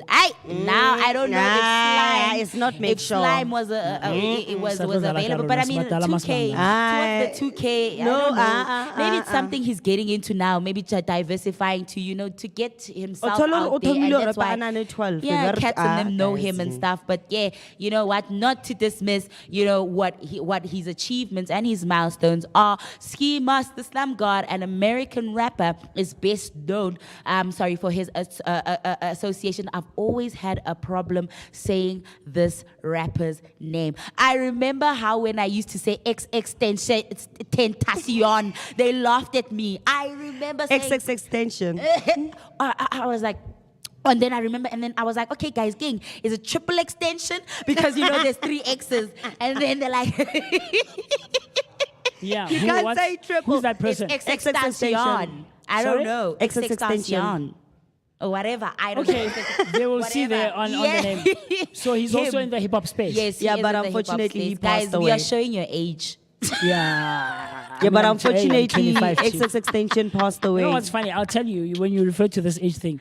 Yesterday, as we were, in conversation with various people and stakeholders that are here at the Vooka Breakfast, Yeah. at the Randshow. Randshow. At the Randshow, this lady comes through to our little setup here, and we start being in conversation. And as they're walking, we exchange salutations, right? Hi, how are you doing? Great. She's like, hey, Abuti. I'm like, well, this lady, I exposing. And I'm not that old, guys. I'm 25. For Justin J. For Yeah, your I already information, told you, I'm 25 Musi. years old. I already told you that's an argument for you and your ancestors. I'm 25 years old. But anyway, getting back to the birthdays. Yeah. X extension. Yes, Him. X extension. Hi guys, extension. And they hip hop collective members only. He gained recognition for his nostalgic themed music and distinctive multicolored durags. Signed to Victor Worldwide, he released his debut mixtape, You Will Regret, in 2017, which featured platinum singles like Baby Wipe and Take a Step Back. His third mixtape, Beware the Book of Eli, that was released in 2018, peaked at number 50 on the Billboard 200. And his debut studio album, Stokely, which was released in 2018, achieved significant commercial success, peaking at number 6 and featuring hits like Forced Failure, and Nuketown with Juice WRLD. Okay, so I know of these artists, right? Except Ski Mask himself, but everybody else that was mentioned in his bio that he's And worked with. unfortunately, those two people actually passed away. Juice WRLD, Excess Extinction. No, they're late. I remember yesterday, when one of when a group of children were going Were past passing, here, yeah, were passing, they yeah. thought you were Amanda Black. Oh my gosh! Oh my gosh! You know what? Now I feel the need to go grab my pants and I'm fulling. Yeah, because Maybe they I'm were going past you. And they were like, "Hi, is that Amanda Black?" And they were like trying to confirm with each other, like, "Hey man, is that Amanda Black?" you see right Amanda there?" Black on the Vooka Because, Breakfast Show? Yeah, Because of the dots. the white dots, Yeah. and I mean the decoration on the cultural decoration. You need to on understand Afroberry's that face, or life- artistic one, I guess. Life sometimes is confused again. But yeah, also something that we do here on the Vooka Breakfast Show is get you in the Friday mode, man. Yeah, absolutely. So of Get you course, activated. Yes, get you activated and ready to start your weekend. And of course, music is how we do that. So don't go anywhere, because you know what? Right here, as we are live from the Randshow, Nkosazana daughter will be doing a performance, and of course, other performances will be from Soweto's finest. So just, And what? Mr. Stay tuned. Keys. Mr. Keys. Imagine Yes. so much live entertainment and music in store for you. So don't go anywhere. Yeah. Right while we were still on the topic of music and music artists. But now for your next celebrity birthday, right here on the Vooka Breakfast Show, as we are about to wrap up this birthday segment, is David Tennant, who is turning 54 years old and was born on April 18th, 1971. And an interesting fact about him is that though becoming the Doctor was a lifelong drama for David Tennant, there was some trepidation when he was offered the role. So David Tennant is a versatile Scottish actor renowned for his roles as the 10th and 14th Doctors in Doctor Who. He is also acted as D. Alec in D.I. Alec, I think perhaps is that what's that reads, in D.I. Alec Hardy in Broadchurch, Kilgrave in Jessica Jones, and Crawley in yes. Good Omens. Okay, you see, Jessica what? Jones. Our TV Yeah. and movies and all things, creative arts. Musi right here is recognizing some of these titles. He has also made significant contributions to theatre, notably in Hamlet in 2008 at the Royal Shakespeare Company production, and voiced Scrooge McDuck in DuckTales. And Tennant's achievements include the 2015 National Television Award for for special recognition. When you say he played Scrooge McDuck, I remember yesterday I saw Tom and Jerry. Tom and Jerry, yeah. I saw the mascots. Yeah, you know what? Mascots, yes, bring the kids through right here to the Randshow. One thing that the Randshow and the Vooka Breakfast Show have in common, and perhaps why we keep, having these trips where we keep trying to say Randshow and we say Vooka Breakfast Show, is that they have entertainment for the whole family, including kiddios, keeping you informed and updated on what's good for the little ones. Mama Magic Expo, you can go and visit that right here at the Randshow. Yeah, man. So the last birthday right here is Britt Robertson, who was born on April 18th in 1990, and they are turning 35 years old. And a quick wrap up on this is that the interesting fact about Britt Robertson is that Britt Robertson faced her share of challenges early in her career, but her determination and talent propelled her forward as an American actress known for her roles in films like Tomorrowland and I Still Believe, as well as TV series such as Life Unexpected and The Rookie. Feds. Yes. Very cool stuff and amazing things that we do right here on the Vooka Breakfast Show. You know that we always try to shed some light and bring some light to people who are celebrating their birthdays on each and every single day, as we bring you an energetic start to your day, accompanied by a positive dose of positivity, man. Yes. And in conversation, or rather yesterday when we were here, we mentioned that all these different departments and stakeholders will be coming through to the Randshow to showcase what they do and try to break some misconceptions, and as well as shed some light and give some more information and knowledge to the general public. And today is no exception whatsoever. All the people, someone that we have here today who will be joining us in a second is, and I hope that I will not butcher the name, because TC, how I am, right? I'm Yes. very, very, very wary when it comes to things like that. I always want to pronounce it correctly, Yes. and make sure that everyone who's listening and watching knows who I am talking about. We're about to get into a very cool conversation with someone from the AHF, the AIDS Foundation that I mentioned yesterday. Yes. Coming up on the Randshow 2025, the AIDS Healthcare Foundation, South Africa, will provide free high-impact health screenings, education and awareness as part of the event's corporate social investment initiatives. Visitors can access services like HIV, TB, STI, and blood pressure screenings, condom distribution, health awareness documentaries, and family-friendly activities. AHF, the world's largest non-profit HIV and AIDS healthcare provider, partners with Gauteng Department of Health to make public health accessible and empowering. Don't miss this unique opportunity for education and care at one of South Africa's iconic events, being the Randshow 2025. And we're going to be in conversation with Nga Murombedzi, is her name.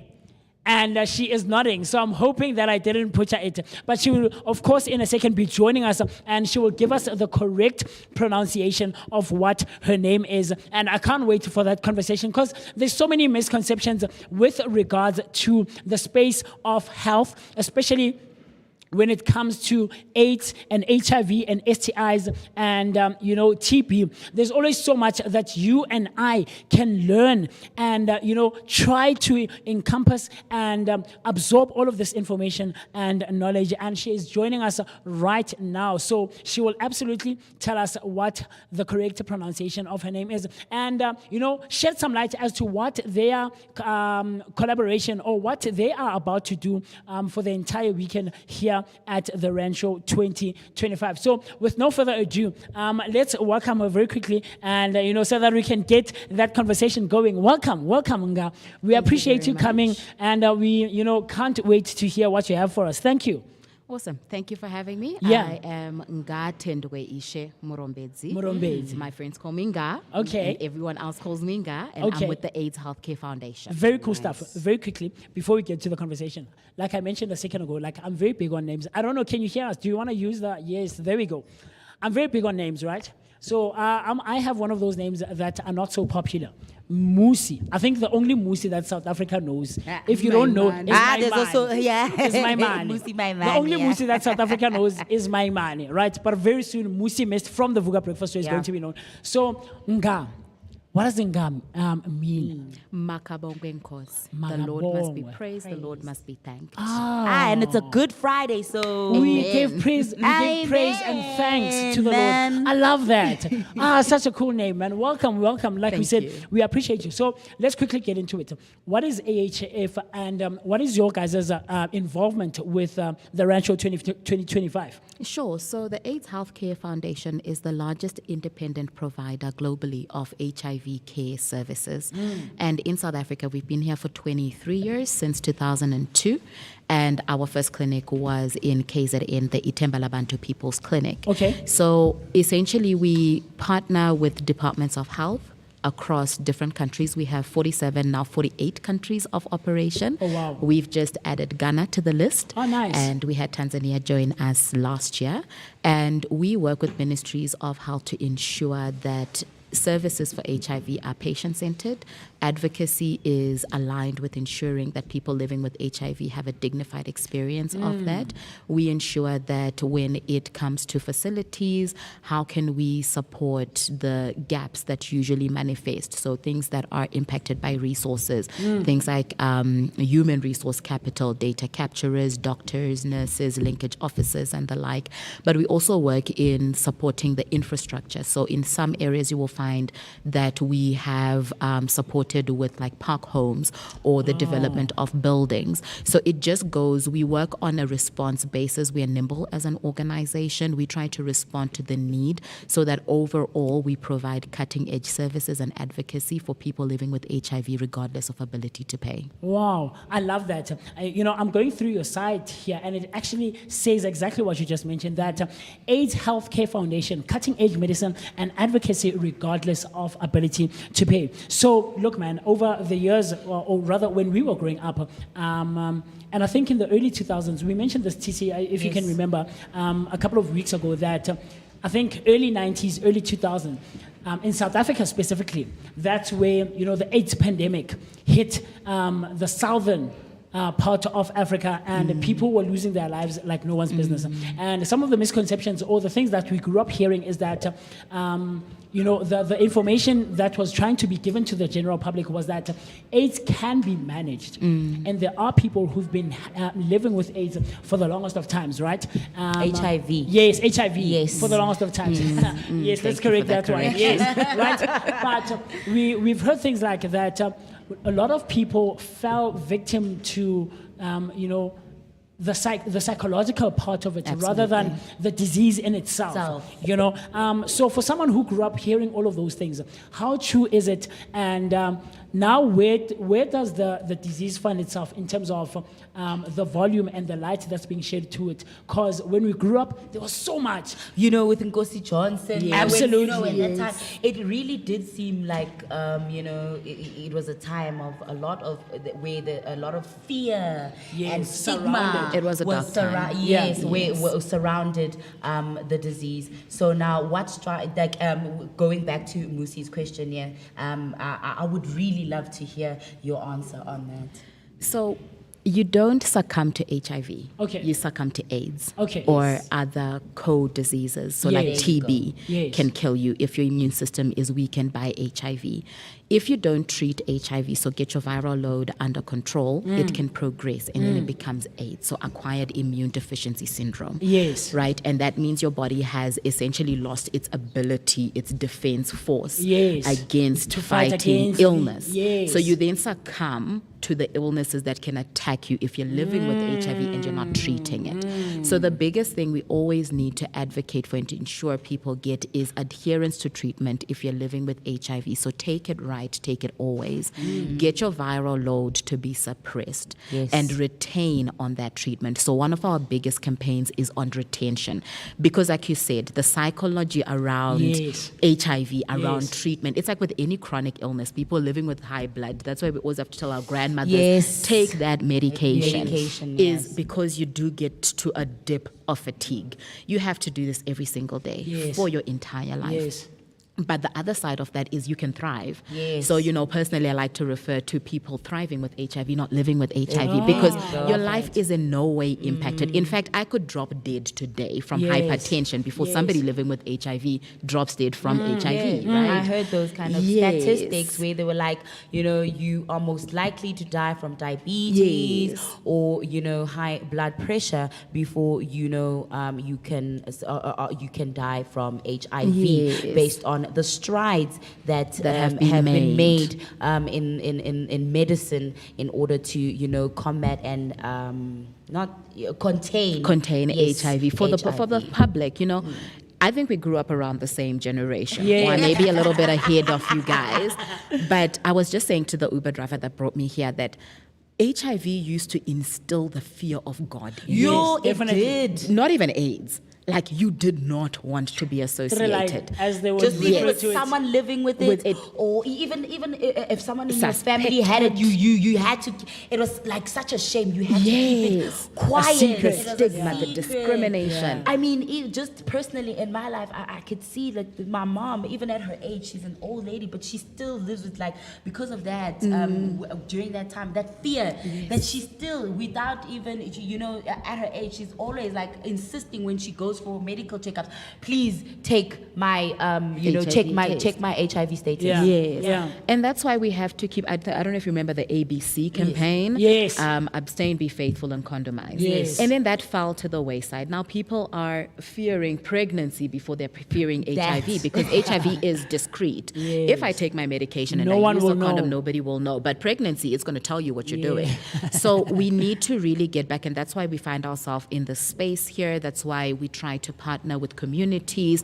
That's why we lean on the media to say that, look, it's not the forgotten disease. It is still as hectic as it was then. It's just not as dark. So you remember a time, the Nkosi Johnson time, the I don't want to name him here. I don't know if I'm allowed to name him, but our former president and the denialism Yes, that yes, drove yes, I us remember. into that Yes, dark hole. yes. Those are all realities. And unfortunately, the stigma and the discrimination, it has not fallen away.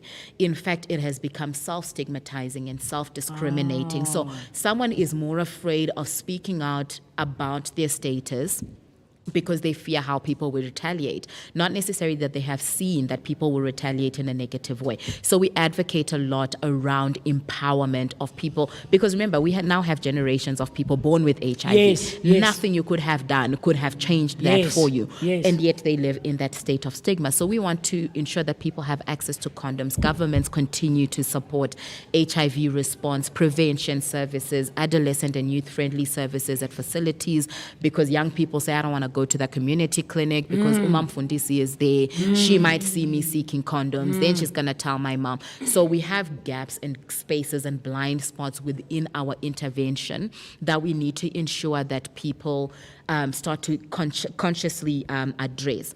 Then the other side becomes resources. So you introduced as part of the Randshow's corporate social investment, Yes. we are now looking at taking our advocacy to PPP, private-public partnership. Oh, wow. So the government must work with the private sector. We fall into the private sector. But so does Investec, so does Discovery, and so do all these massive entities that have got big budgets and big returns. Yes. And we essentially want to say where you are here, if you're a bank, I mean, we're trying to get into working with DBSA, we're trying to get into working with regional bodies so that we can look at how can we innovatively fund HIV response. There are countries that have done successfully. Zimbabwe has an allocated AIDS fund. South Africa has done strides in responding to that, but money is not an endless pot. At some point, it will deplete and we will find ourselves with pants down as we have Yes. since this year. So we are here trying to say that, look, first, it's not a forgotten disease. Second, young people are amongst the highest population of new infections of HIV as per the latest report out of the UNAIDS. We are finding that we have young mothers, we have teenagers at risk of falling pregnant, we have people in the workforce that are not having these conversations. But more importantly, how can we take these spaces, normalize condoms, have fun with your sexual reproductive health rights, have the conversation in a way that lands with your community. You know, we're Yes. moving away from the English. You come here and then you tell me biomedical intervention. And I don't even know how to spell that. And in your community, how do I speak to my people about like, that? in a language In a they language can that they understand. Relatability. Yeah, so Yeah. we like I said, we're nimble. We are not stuck in, okay, we have to respond The 1, early 2, 3. 2000s, Yes, at the most, what we ensure is that our services are always patient-centric. We get into these spaces. We're not asking for the money. We're educating the people with the money to understand understand what innovative health financing looks like, what domestic resource mobilization looks like. Because as much as we advocate for HIV funding, if we're not treating TB, we're doing nothing. If we're not treating STIs, of which HIV is an STI, I heard somebody who said, no, but HIV is and then the STI is gonorrhea. And I was it's sexually transmitted. Yes. And I was like, I won't judge you from your age, but I might say you don't have Google. Yeah. So, we really try to, that's become our biggest point of focus, to ensure that we will always have resources for HIV. I love that, man. So talk to me. You just highlighted something that, South Africa is experiencing now with regards to, what's happening between the two countries. And so what impact does it have? Because I see here, and you'll correct me if I'm wrong, but the thing is based in Los Angeles, right? Yes, we are. So with all the controversy that's surrounding, how do you guys move, giving the awareness to the people? Now, how do you guys navigate that, especially as an international foundation now? So, like I said, we have now 48, could be 49 countries of operation. We remain committed to serving the 2.3 million lives in our care, to ensure that their services from us are not interrupted. And we come in from the advocacy angle. So I won't speak directly to the current reality. However, we do now go in. You've heard me speak about PPP. We are engaging regional bodies like SADC, like the East African community. And we are now looking at how do we ensure that governments are the ones taking the full responsibility of health financing. So for us as an entity, our patients are paramount, and we ensure that none of that is interrupted. We have not had to do anything around our existing partnerships with ministries of health in response to that, but we have amplified our advocacy. We have now taken on working with parliamentarians. We've participated in the APACO 15 and 16. We are getting into the spaces where we cannot take it for granted that information gap is a reality. Parliamentarians, yes, they get into our, you've seen our parliament, but how do we ensure that they come forward and they're well equipped and they're well informed and they can go back and reach communities? But at the end, right in the center of that is to ensure that we don't drop the people that are already in our care. I love it, man. And I love how you mention advocacy. I love it. I resonate with that. So advocating for people to be well informed, like you just mentioned, and be well equipped to know how to navigate the space, that is surrounded by a whole lot of stigma and, taboo, essentially. But now you mentioned that, and this is something that I feel as well, that it's sort of come to a point where it's acting like a forgotten disease, right? Because I remember we used to do something around December. You remember when everyone at the beginning of December would wear a red ribbon? Now a whole lot of people in society have stepped away from that. There's a whole lot of these other diseases and pandemics now that are at the forefront. We know COVID is the biggest one now to date, and it's like 4 or 5 years later, and it's still on our lips, and we're talking about it, right? But there was a time where AIDS was the thing, and in December we knew everyone wears those red ribbons. The red ribbon right? on the 1st of December. So now to try and shed some more light and awareness and give this information and knowledge, what are some of the breakthroughs that we as the society can look forward to, and the changes, if there is any changes with regards to the space of HIV and AIDS? Are there any prevention changes that we can look forward to? Is there a thing that we can go online and Google and say, oh, maybe this is something I can do? How do you guys navigate that space? Okay, so I'm going to speak to World AIDS Day first. So it's one of our biggest activations across the globe. On the 1st of December, in and around the 1st of December, we continue to ensure that that day is front and center and remember those that have succumbed to the disease. But throughout the year, we also have activations. The year always kicks off with International Condom Day. AIDS Healthcare Foundation pioneered that. It's now become a globally observed holiday, well, not holiday, but like commemoration day. And we go out and we make condoms popular again. Safer is sexy, just to use it, always in fashion. And then as the year goes, we look at intersections around around HIV. So you look at prevention, which kicks us off, being condoms, and at the end, let's remember HIV as a reality as the year ends. But in between, we've got Menstrual Hygiene Day that's coming up on nice. the 28th of May, and we look at the intersection of menstrual hygiene, health and services, and HIV. And we have World TB Day. This year we partnered with National Department of Health here in Gauteng in Western area, and KZN held their own standalone, because we always look at HIV in isolation, TB in isolation, but those are sister diseases. In fact, more people succumb to TB than HIV and malaria combined. So we keep combined. Wow. So we keep a finger on that. And then as the year goes, we have Day of the African Child. This year we're going to be focusing on CSE, which is essentially that campaign, Protect the Child campaign. And under there, if you see my T-shirt, we've got a campaign called Switched Up, and that's making CSE access through the empowerment and utilization of digital services. Oh, So we're wow. innovative like that. Nice. Then we look at gender-based violence. For South Africa, we focus on National Women's Day, and as the year goes, we have International Day of the Girl Child, nice. International Day of the Boy Child, and then we reach World AIDS Day. So within each of those, we're looking at the intersections with HIV. When you look at menstrual health, there are communities where young women are they're exchanging sex for menstrual health services. And I remember this one story when I was in Eswatini, one of the countries that I support. Yes. There was a young girl in grade 7, straight A student, bright future, rural community, and she was pregnant.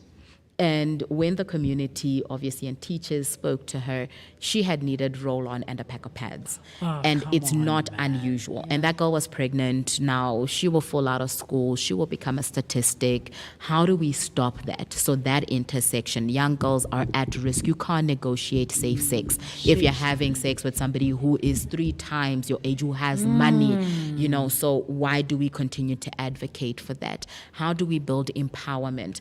Sexual reproductive health rights, CSE. Those are conversations that we know as the converted, if I can call us that. We know they're important. Yes. But there's fatigue in community. Okay, guys, you're telling me about HIV again. But yeah. they've been progressions. So in terms of what innovations and advances have happened, gone are the days of the ARVs that was that big stack. Having to and take like 6 having to- pills yes, 3 and times a day. one's like the size of your eyeball. So, you know, it's now down to we have biomedical interventions. Oh, nice, which means our advocacy is no longer just on one thing. As much as we advocate for adherence and retention and primary prevention being condoms, condoms remain the only way to protect yourselves against HIV, STIs, and teenage pregnancy. But we are also not oblivious to the fact that we have made strides in HIV prevention and response. There's now PrEP and PEP as injectables, discreet. So we need to ensure that young people, especially young people that are opting to make use of PrEP and PEP, your vulnerable communities, men that have sex with men, your gay population, your LGBTQI, and I demarcate them separately because their experience of sex and the needs that they have primarily is different.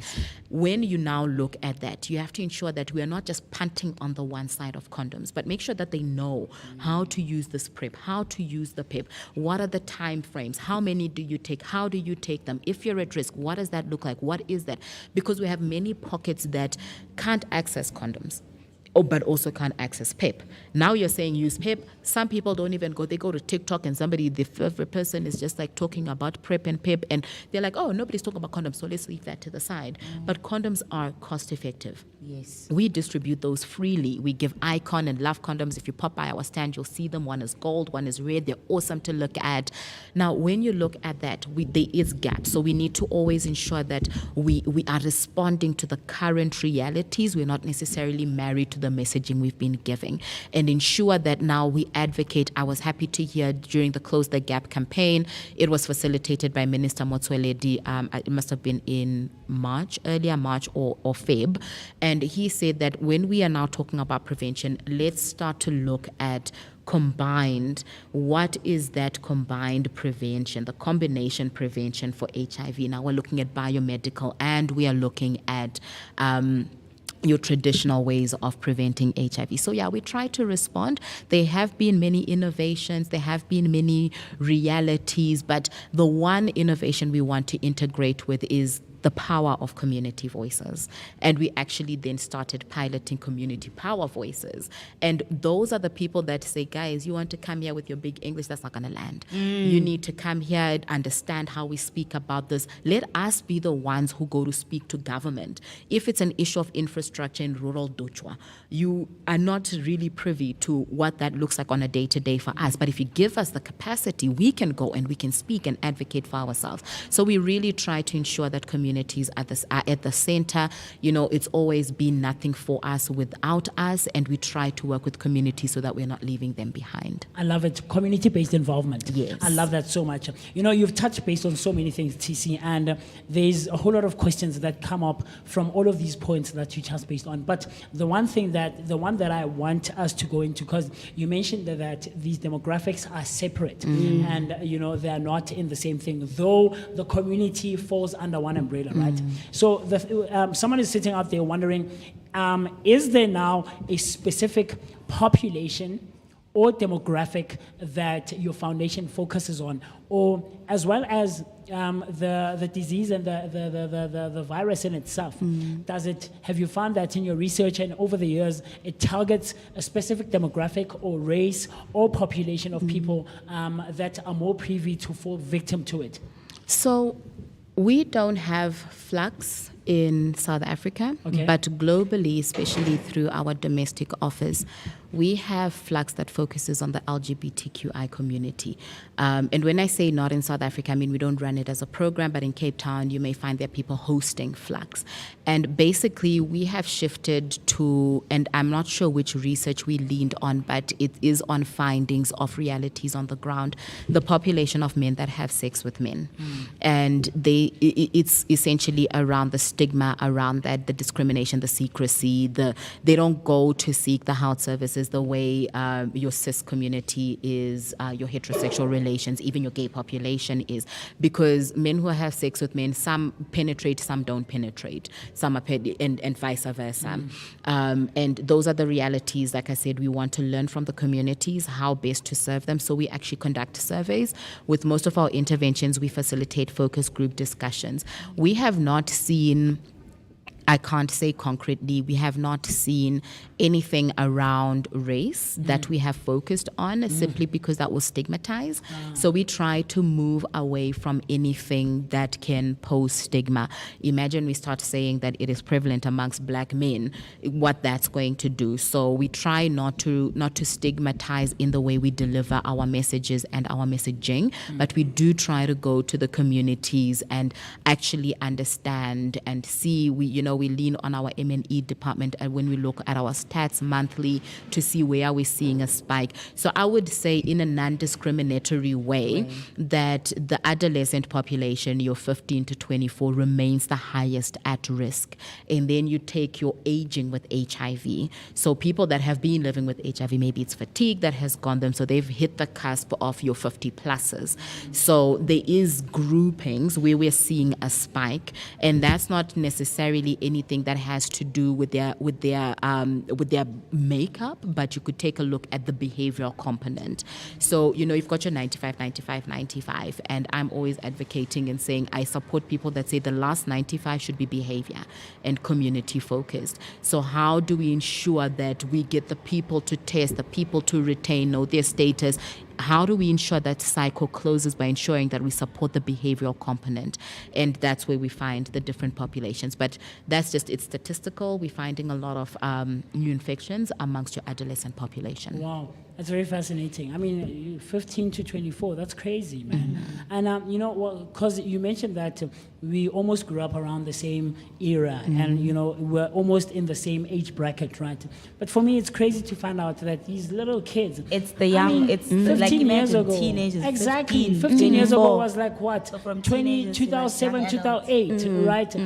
To young adults, kids who were born in like 2001, 2003 are the ones who are most privy to fall 2010. victim. 2010, as soon as 2010. Go World Cup, guys. Yeah, That's World too Cup crazy. babies. That's too crazy. That's too crazy. So now, you guys are doing so much great work in and around the world in different communities. And I love how you, like I mentioned a second ago, community-based involvement, right? Not saying that because we are the ones who have this information, we want to give it. Let's work with the people on the ground, people who are living with these people, you know, who know the day-to-day struggles and the spoken languages in that area, right? So with all of this work that you guys are doing, I'm sure there are challenges, right? You guys come across all these challenges, and that could differ from person to person, demographic to demographic, place to country as well. What are some of those challenges that you have seen are the most significant ones and the most consistent ones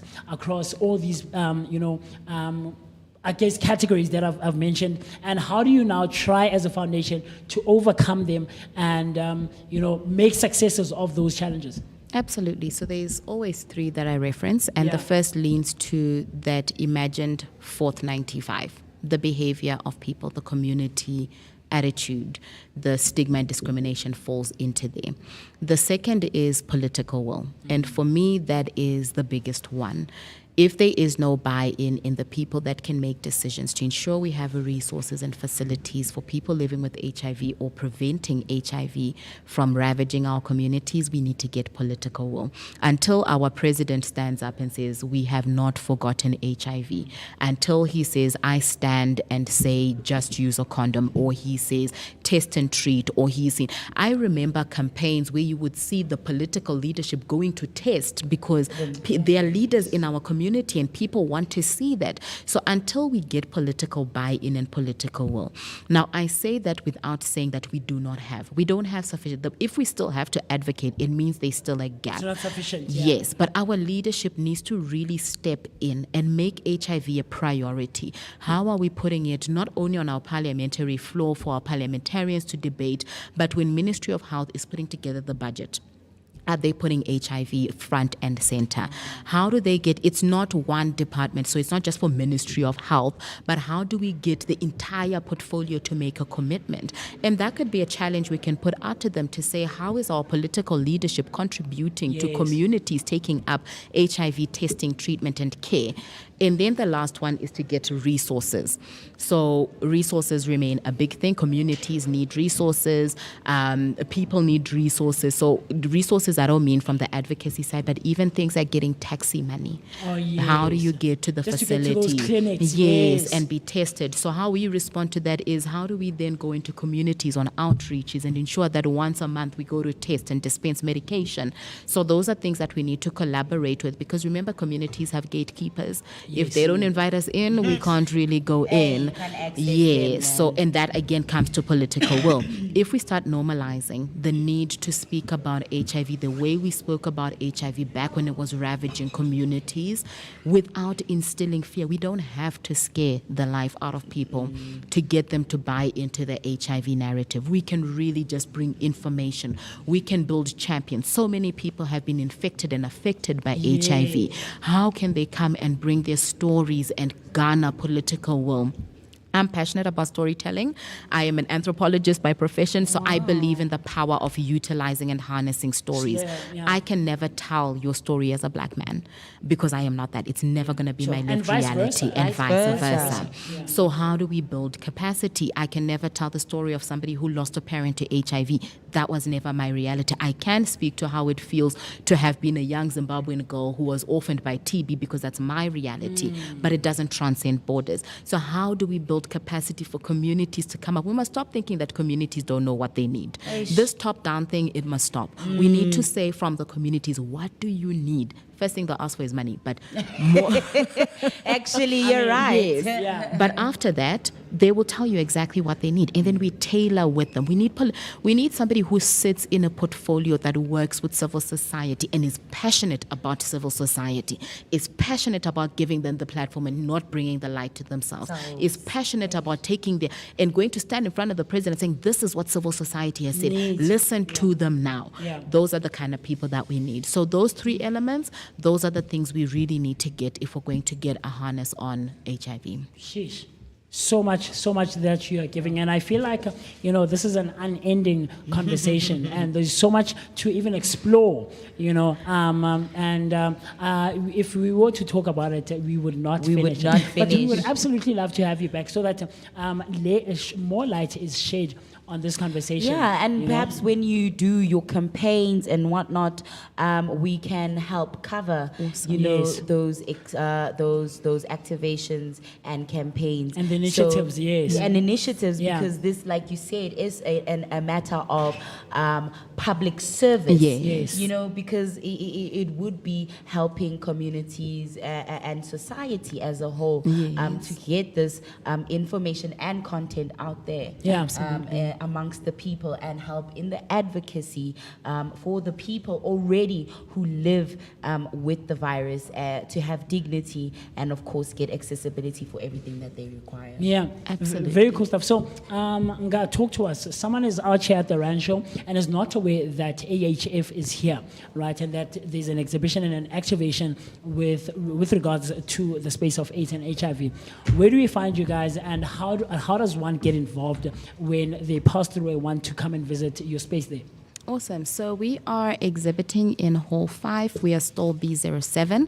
When you come in through the big gates from the quad, you'll find us behind Sasa and Sanbi. Okay. And when we've got this red banner, we've got fun stuff like selfie boards that say just use it. We've got Nice. lots of gold and red condoms there.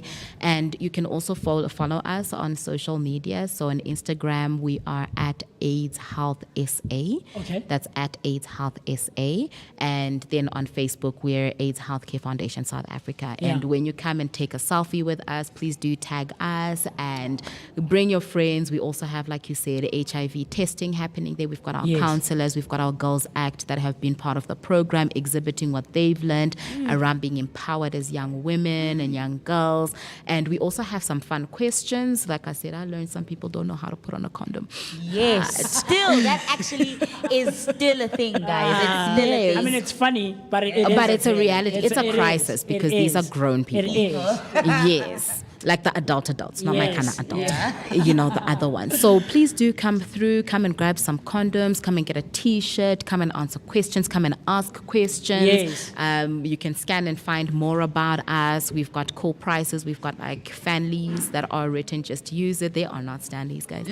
They are fanleys, but they are Yes. awesome. And yeah, come through. Let's chat, let's see, and bring questions. Yes. We can always exhibit and tell you what we know, but we love to hear what communities are thinking as well. So please come drop a question. Sure. Is there a WhatsApp line maybe that we can reach We out? do not have a WhatsApp line simply because of privacy. Okay. Yes. Okay. Very cool stuff. But you said mentioned that on across social media platforms. Yes. On Instagram is at AIDS Health Foundation SA.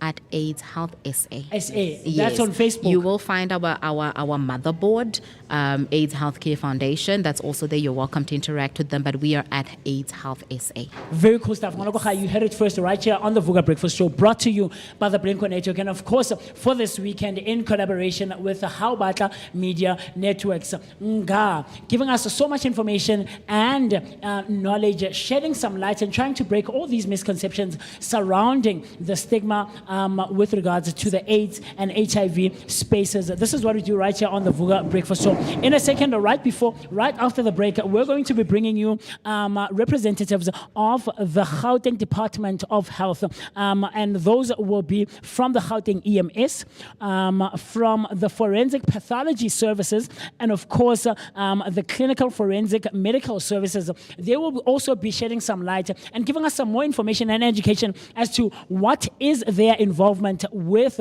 this year's Randshow 2025. All of these things, you can find them exclusively at the Nasrec Expo Centre. Randshow 2025 taking place from the 17th of April all the way to the 21st of April 2025. The time right about now is 38 minutes past the hour 9 o'clock. We've been talking for quite some time. TC and I need to really quickly run to the loo, grab a glass of coffee, a glass of water, and a cup of coffee. Hey, I like switching it around. Look at me. But of course, Manakoha, we're going to bring you that conversation right after this. Let's pay our bills, and you and I will see each other right after this cool stuff.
Exciting, exhilarating, and adrenaline-fueled. All things great right here on the Vooka Breakfast Show, brought to you by the Blinko Network in collaboration for this weekend with How Bata Media Networks. This is what we do right here, man. The time right about now is 42 minutes past the hour 9 o'clock on a Friday morning, the 18th of April 2025. It's fun, it's exciting, you know.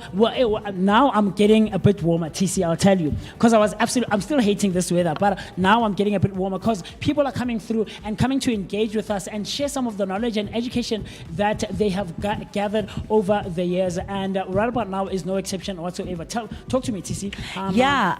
You know what? One thing that I like about the Vooka Breakfast Show, we always aim to keep you informed and updated with the relevant news that is crucial with what's going on and current in the world.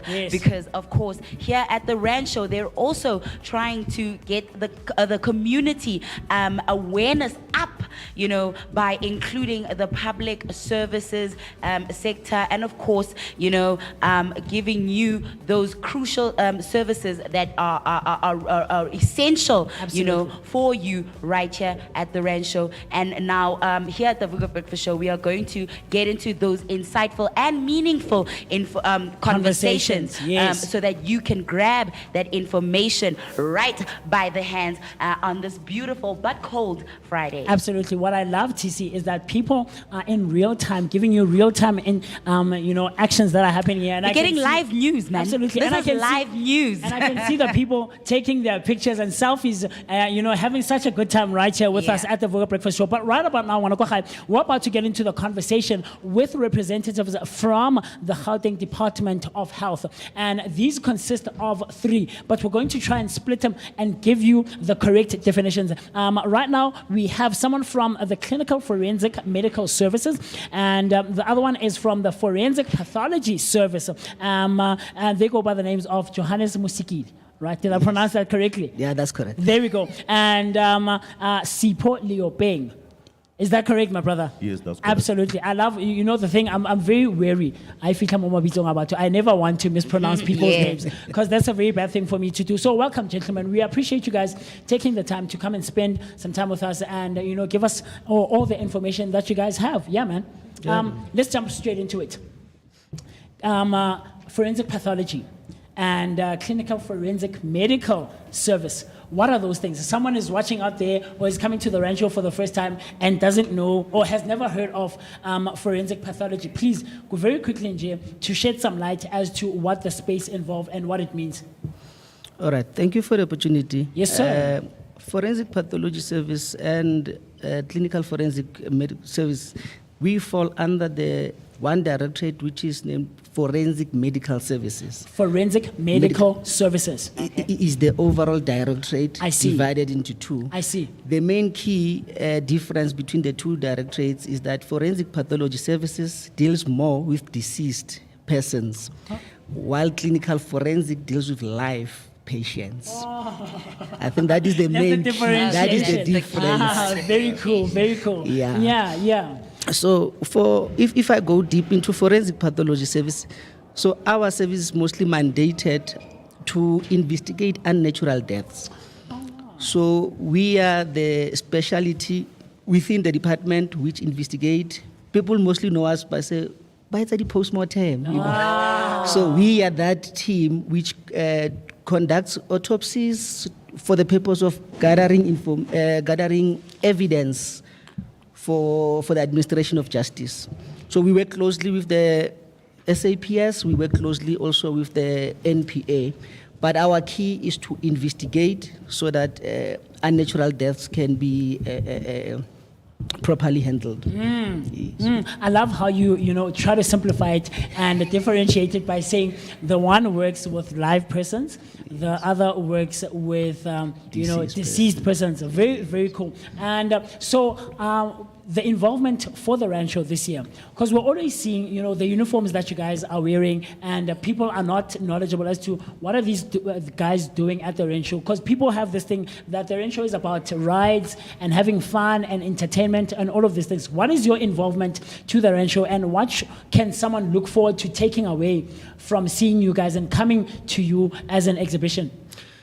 I believe with that, as the department and as the government, we always wish to align ourselves with the Batupili principles, where we inform the public about the services that they should be receiving from the government. So us being here at the Randshow, it's where, because a lot of people will be here, that is the correct platform now to bring our services to the people so that we inform the public of who we are, our branding, what can they receive from us in terms of services, and where to find us. But mostly we are here to share the information with the public to say, this is us, this is what we can get from us. I love that. So, there's a young girl out there who is wanting to get into the space of pathology and forensics and the medical services, basically. What do I look forward to? What do I learn? Where do I go? How do I get in touch with you guys to know that these are the right channels I should go into? These are the right subjects that I should learn when I'm in school, especially when I get to tertiary, because I want to be in the space of pathology and forensics. Okay, let me just take over. Yes, sir. Yeah, from the clinical forensic medical services, as he explained, that the pathology service, they are dealing with the dead. Yes. With clinical forensic medical services, we are dealing with the living people. So we do the investigation normally as they are doing, but they are doing the investigation for the dead. And then we are doing the investigation for, in most cases, with gender-based violence. So most people know Tutuzela Care Centers. Okay. Tutuzela Care Centers in Gauteng, we've got 8 facilities in Gauteng, Tutuzela Care Centers, but overall we've got 27 clinical forensic medical services throughout Gauteng province. So people always mistaken us with, they only know Tutuzela Care Center, but we've got 27, not only 8 Tutuzela Care Centers. Yes. So if the people want to go into our space, like myself, I'm a professional nurse by profession. I'm a nurse. Oh, I'm a professional nurse. Oh, yes, very cool stuff. I'm a nurse Yes. by profession. So they can actually look into mathematics, life sciences, and also as physics. And then also they can also go through MBBCH, which is medicine, with medicine, but before they can become pathologists, they need to go through a specialty of medical, of pathology service. And then also with their pathology, I think only matric, if I'm not mistaken, but we are looking for people that have got biology or life sciences, and then so that they can be able to know, because we are dealing with bodies there. So yes, they also need to have a driver's license. Yes. And then the PDP as well. Oh, I see. Yes. Very cool stuff. So, I'm learning so much, because there's so many misconceptions surrounding all of these things. When we see you guys, just like you mentioned, they deal with autopsies. Yeah. But what I'm finding is that you guys are also connected to law enforcement. Right. So what is the involvement, and how does a pathologist or a forensic scientist now, how do you connect, and how do we put the two together in terms of trying to find the true, or finding the investigations and giving them to the people in the correct way, and giving them true information, and not have these misconceptions and stuff like that. How do you guys work together, and what is the connection between forensics, pathology, and the law enforcement? All right. I think to answer that, I would mostly like to be a bit practical. Okay. Let's take an example of a deceased person now found on the street. Okay. Maybe there was a fight or something happened. The first thing, the police will be called. From the preliminary investigation of the police, they would now realize, no, we need forensic now to further investigate this issue. We will be now summoned to the scene to collect. Remember, that deceased person now becomes evidence. We now collect that deceased person as per protocol. Then we'll conduct an autopsy where we'll now give an outcome to say this was the cause of death. We'll only not investigate the cause, but also the manner and the circumstances of death. So we would give that report. Let's say if during autopsy, we find that this person was actually shot, maybe there's a bullet still lodged in, we'll collect that evidence, give it to the police so that they submit to the ballistics so that they can investigate further.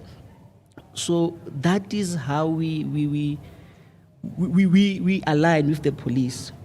We assist them in further investigating regarding that case. Then whatever findings we have, we give to them to now give them direction on the investigation. And we also, when the case is now being trialed at court, we are also part of that process where we now we can testify and give testimony on our investigations. Yes. I love how you just mentioned, because that's something like because we watch so much TV, right? And there is some truth to the dramas and series that we watch on TV and movies and stuff like that. But we know that it is so fueled by making it dramatic and entertainment, essentially, right? And they exaggerate some of these things, and we tend to think all of these things that we consume both on TV and social media are the true things that happen with regards to the field that you guys are involved in. Now, you mentioned court cases, right? You have to go testify in court. How do you prepare for something like that, with regards to all the findings that you find during the course of the investigation? And what are some of the roles or things that you have to go through, saying that I'm preparing for a court case, I need to do 1, 2, and 3. I need not do, or I shouldn't do 1, 2, and 3, so that we know what the true thing is during a court case investigation? Yes. With that, remember, as a service, we are guided by legislative framework. So there are processes and protocol that we follow. So each person who was involved in a specific case would need to now testify on their involvement on the case. For example, a person who collects the body from the scene will now have to attest or testify to say, this is the role I played, this is how I found the deceased, these were injuries. Then when it comes to the facility, now when that autopsy process, it now goes to our clinical side, where we have our pathologists now who conducted the autopsy out of their expertise and training, who will now give those details. When they say the cause of death was a gunshot or a stab wound to the heart, they will now give a clinical report to say these are the findings. Then basically that is how in court you testify in the investigative part you played on the case. Yes, because remember, every action we do, everything we do is guided by a certain principle. It has a legal implication. Yeah, just to add on that. Sure. With regards to documentation, remember we are dealing with the living, the survivors, in most cases, survivors of yes, of an gender-based accident violence. or yes, yes. So we fill in the J88. So that J88, the J stands for justice. So we are assisting the justice system in investigating the cases. Yes. So what we do, those documentation, they remain with the police, and then we also keep the copies. So if we are called for testimony, and then we can be able to refer, because we see many patients a year. So like in last year, we saw 11,500 and something sexual offense cases. So we cannot recall everyone. So we keep records of everything, so that if we are called, and then we can refer back to what you wrote on the J88. Fascinating. I actually didn't know that the J stands for justice. I didn't know. Very fascinating. Because we always hear these terms again. I go Tata J88. I'm filling in a J88 form. Very fascinating. TC, anything from your side? Yeah, regarding clinical pathology, what most people don't realize about pathologists is that you guys are also the backbone of diagnosing diseases, right? Am I correct in saying that? Yes and no, maybe. Do you assist in doctors and diagnosing perhaps, or figuring out what's wrong with someone? Clinical pathology. Not per se. So From the okay, so pathology side, there's clinical pathology and then there's clinical medical. There's forensic pathology. Okay. And clinical forensic medical services. Okay, okay, so that's where the distinction comes in. Yes. Okay. The Yeah. pathology part, I don't think they are. I'm not sure. I don't want to speak on behalf of Nsikile, but No, we don't diagnose. But if during autopsy there are maybe a certain pathology that is found in the deceased, Yes. we would normally take those samples, or even notify if there are certain diseases that should be, remember that diseases that should be notified. So there are those samples that will be taken for further investigation to determine. Okay, to determine if there Yes. is disease or what disease that is. Okay, you see, that's the process. Okay, that's the question. Okay, no, now that makes sense. So, what percentage of this is part of your work? We can say, in terms of maybe, remember most of our cases, we deal with unnatural cases, unnatural deaths. Irrespective of maybe you had a underlying condition, but for the fact that maybe you passed away due to a car accident or it was a murder, that is what we investigate, the unnatural part of it. But if during that investigation of unnatural we find any other underlying, then we would also refer it or get it investigated or report it to the relevant, institutions. Okay, well, But thank you it's for a that very clarity. small percentage, because most of our cases are violent. They are your gunshots, your stabbings, your motor vehicle accidents, your suicides. Yes. Those are the kind of cases we deal with. So do they, it's very, yes. Sipo, Oh, go through. okay. From the clinical forensic medical services, Yes. when it comes to diagnosing, we do, because, for example, if a patient Okay. is raped, we do the HIV test to determine the HIV status of the patient, person, so that yes. the patient can get the PEP, post-exposure prophylaxis, Yes. so that we can prevent HIV. So we're saying gender-based violence doesn't have to result in HIV infection. So we provide PEP to all sexual offenders, as if the HIV status is negative, and then if it's positive, and then we initiate a patient on treatment. And then we also do the screening for TB, for BP, and then we can refer appropriately if the patient has got that. Needs medical attention. I love it. It's so fascinating. Yeah, one thing you guys did mention, I get, is that you always try to implement the Batubili principles, right? So now one of that is emotions, right? So how do you navigate the emotional Side of side? it, yeah. Because Of this job. I think to take it even a bit further, very quickly as we are about to close, right? Yes. You guys deal with very sensitive issues.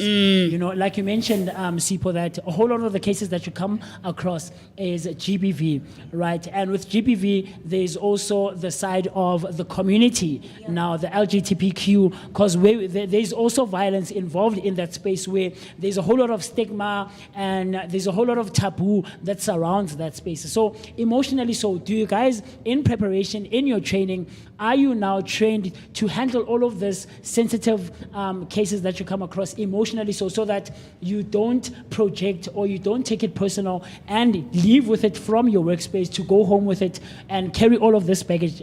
What's the preparation, if there is any? Oh, okay. From the Clinical Forensic Medical Services, yes, we do trainings for our staff. Yeah. The doctors and the nurses, clinicians, they go through what we call SOCP training, Sexual Offense Practitioner Care Training. And then for the nurses, the junior nurses, they go for GBV training. So we also encourage them. And then last year, we had a training on LGBTQIA+, just to sensitize the healthcare workers about the issues that are surrounds that community. And then we do have annually the trauma containment for our staff. And then we also have debriefing for our staff every year.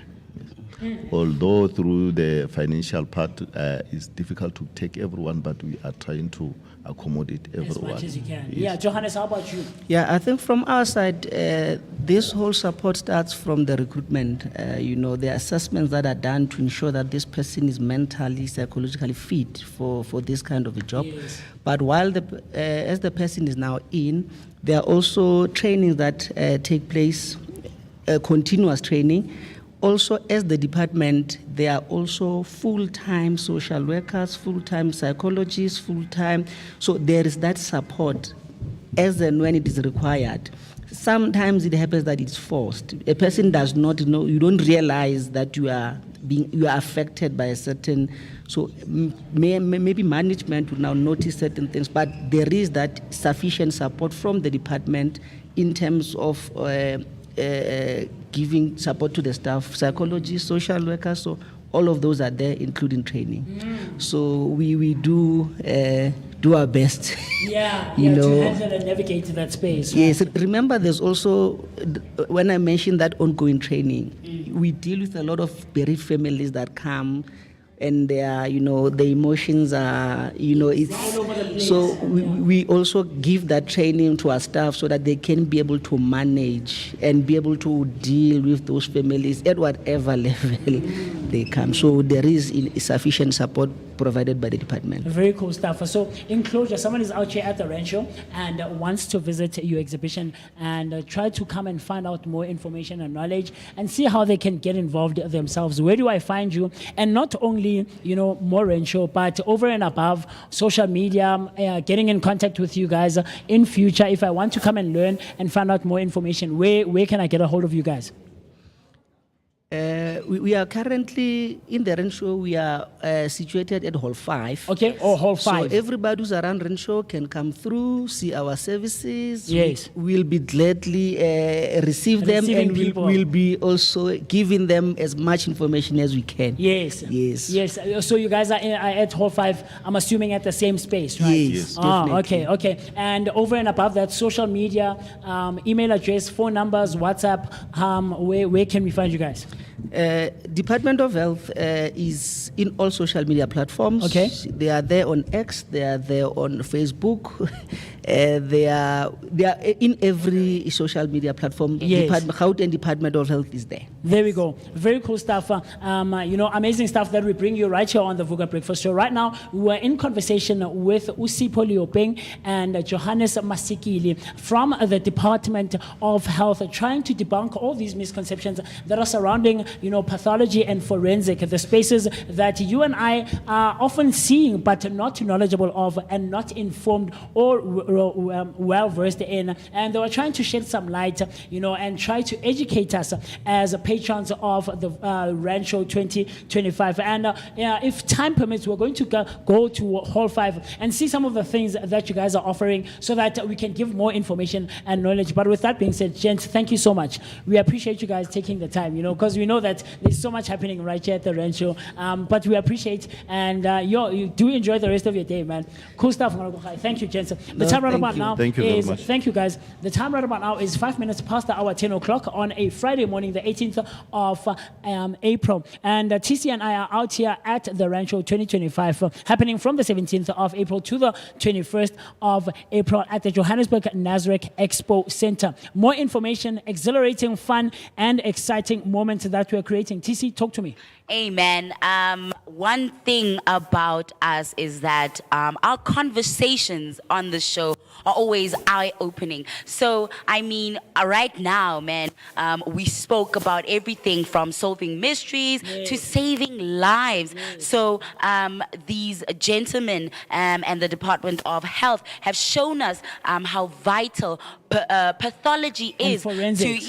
Forensics are to both medicine and justice. So thank you so much, and also thank you to you too, Vooka Nation and Vooka family, for tuning in and obviously staying there engaged with us on our live. And what do we have next? Who do we have next? I can't wait. We're going to be having so much fun right here on the Vooka Breakfast Show. People are coming in, joining us, and it's exhilarating. It's in real time, and this is the beauty of live streaming and bringing you live and interactive fun right here on the Vooka Breakfast Show. So right about now, because it's happened on an instant, right? Live news right here, man. I love the beauty of it. So I'm gonna give you an opportunity so that you can tell us.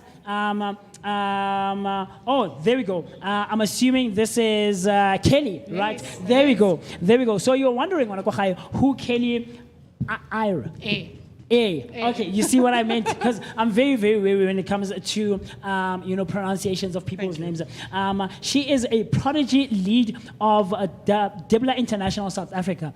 Kelly holds an honors degree in counseling psychology and a PGCE in foundation phase teaching and a certification in sports psychology with extensive experience working with children across various schools as a mother and of two boys, and one of whom is on the autism spectrum. Right, very cool stuff. Kelly combines personal and professional insights into education and neurodiversity, from inclusive learning to mental health advocacy. Kelly's passion for creating supportive, empowering environments shines through in everything she does. Let's welcome Kelly to the show. Welcome. Thank you. Welcome. Thank you so much We for having appreciate me. you guys. We appreciate you taking the time. Thank you Because for you know having that you us. guys are right here at the Randshow are so busy having fun. The one thing that I am going to ask is that you have a very close relationship with the With mic. my There we phone. go. Very There we go. close So one. that everyone can hear you clearly and get to know what you do. So talk to me. There's so much. I feel like you do so much, and there's so many hats that you do. What are some of the spaces that you're involved in, and how did you get involved in the space of psychology, essentially? So I think it's a very extensive background that I have. Yeah. So I started off in counseling psychology, Okay. got into it and realized I didn't want to be the therapist anymore. I think therapists see a lot of the negative ends of it, and I Yes. needed to find a way to positively spin that. And I ended up teaching in preschools. Found a love and a passion for it, and then got the offer to do my PGCE in foundation phase. And then somewhere in the rigmarole, DIBA found me, and they've grown me. And I think a very special thing with DIBA is they are highly inclusive. You mentioned that my son is on the spectrum. Yes. I'm actually on the spectrum myself as an adult. I was very lately diagnosed. So yeah, I sort of bumbled around a little bit. I've been into a lot of different spaces. Very fortunately, I've been able to work at Vescorpies. I worked in children's wards.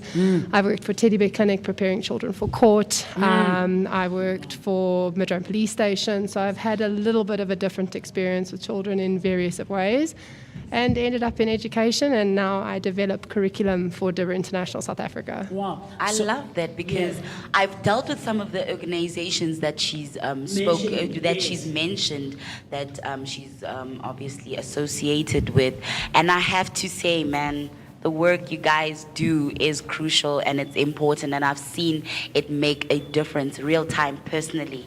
So just to shine a light on that, to say, really, as somebody who has engaged with the services of those organizations, you do make a difference. Thank you. I see the work that you do, and it really is making the positive change that needs to be seen in that with those specific areas of concern. Definitely. And I come from a little bit more of a positive round. I don't work as much as I used to with Face Corpies, but I do now create space for autistic children and autistic adults, which is a big thing in my belief in how we should work and being with children in education. So for me, it goes to the teachers. Yes. I don't teach as much as I used to. I now more trained teachers, but to hear the gratification and the gratitude for what we do is phenomenal. Wow. So, as someone who was lately diagnosed, right, there's so much taboo that surrounds the space for people who are on the spectrum, and we tend to think that they can't function well and all of these things. So what are some of the misconceptions that you've seen that are constant when it comes to all things concerning spectrum and just that space? Yeah, autism, Yes. actually, and just ADHD and all of those and things. mental health, Yes. because that can be associated. I think for me, the greatest misconception has been that a lot of people, when we meet autistics, that we're slow to the mark, and we're actually not. We're far ahead of you. We just take a little bit more to get there. Being in big spaces like this, it's an overload for me. Yes. So at the moment, I am presenting not my autism, but I think a lot of people misunderstand that there is a difference in every single autistic person that you meet. No autistic person is the same. We're on a spectrum. It's where we fit into those spaces. And I think people have this conception that autism is a disease and that it's something that can be cured. It's not. It's the brain pathways that are differently aligned, and we think differently and we see differently. It doesn't mean that I am disabled in any way, but I'm better abled in other spaces, in other ways. And it took me years to admit that I was on the spectrum. I got the diagnosis of my son first and then got mine and sort of went, what do I do with this information? And now I'm proud of it. I've had parents who have come up to me and said to me, you're so brave for telling us that you're autistic. And I'm like, but why am I brave? That's who I am. That's who I will be. And children will show you. They will show you they are there, and they're more than what we see. Another big misconception, I could say, in autism itself, especially with children and those who don't speak, there's this idea that they're not intelligent or they don't hold space. Oh, yes. And a lot of the time when my son didn't speak in the beginning, people would yell at him and think he was deaf. That was the other big thing that was... He can hear you, he can understand you, he's just not showing you the way in a verbal communication, but he will give you information in other ways as well. So I think there's a lot of knowledge lacking behind autism, and I think it's very cuffed, and you can be autistic and you can be ADHD. You can have Down syndrome and be autistic and have ADHD as well. It's a spectrum. It's not a flat line. And I think people need to come to the mark that we have space, we need space, and our space matters. And there are great people within that space that advocate for it. We've just learning how to navigate in a world that wasn't built for us at all. So, as someone who's on the spectrum, yourself, and is a psychologist, right, yourself. So, is there a way that you found that you can now detach from, being emotional about the cases that you come through yourself and say, you know what, I'm going to put my own personal prejudices or anything of that sort to the side, and I'll solely focus on this person and make sure that I give them the help that they deserve? Or have you found that the two go hand in hand with each other and you can't necessarily detach because you yourself, as someone who has been diagnosed with being on the spectrum? I think it's so hard because I opted not to get my practicing license after I finished graduating. But I think I sit with parents at our DIBA schools who do get diagnoses of different varieties, and each child has their own challenges in their own way. But I don't think you ever detach. I think you find solace and community in the people that you work with. I mean, when my son was diagnosed, I literally got a cancer diagnosis on the Monday, and my son was diagnosed on the Wednesday. And I think we had no one. We had our family. family and those that have supported us, but to find my tribe has probably taken me about 4 years of people that I can communicate with. And you do get attached. I do, because I see the value in these children. I see every child is valuable. It doesn't matter. And that's what I love about the company that I work for DIBA, because our belief is, imagine if every child knew how valuable they were, and you carry that value with them regardless of who you are. We call it heart culture. We call it a way of integrating and seeing others. So no, I don't detach from it. I think I've learned to not take on too much, because being autistic, one of the big things is that we're big empaths and we carry a lot. I can pick up in a room if the vibe is off. It sounds very funny, but I can. And I pick up people's emotions, and I pick up that they're irritated, and I'll call you out on it, and I'll be like, have I done something to irritate you? Because I can feel this irritation building. Yes. So no, I don't think I detach from it. I think I grow from it, and I give those children a voice. And to be able to say to a parent, you are not alone in this, that I am here. And that's why I tell parents that I'm autistic, because I want you to see there's light at the end of the tunnel. It might have not been your journey, but it's a journey that I will walk you on. I have a fantastic tour guide. He's 7 years old, and he's taken me through this guide that I didn't even have as a child. Yes. And unfortunately, growing up in the 90s, that was the biggest thing. In the 90s, you were gifted. Boys were autistic, or boys had ADHD. And I went undiagnosed for 32 and a half years. And GPs and therapists had diagnosed me with being depressed, or being bipolar, Yes. or having anxiety. I wasn't having an anxiety attack. I was having a meltdown. And that's where the differences come in, is that I think it's community, and we have to start having these conversations and put a normalization on it, as normal as you can possibly be. I'm weird. I'm allowed to be weird. Yes. If my weird doesn't hurt you and it doesn't hurt me, allow me to be weird. Yes, absolutely. And that's the big misconception with autism, or any spectrum, or any special needs.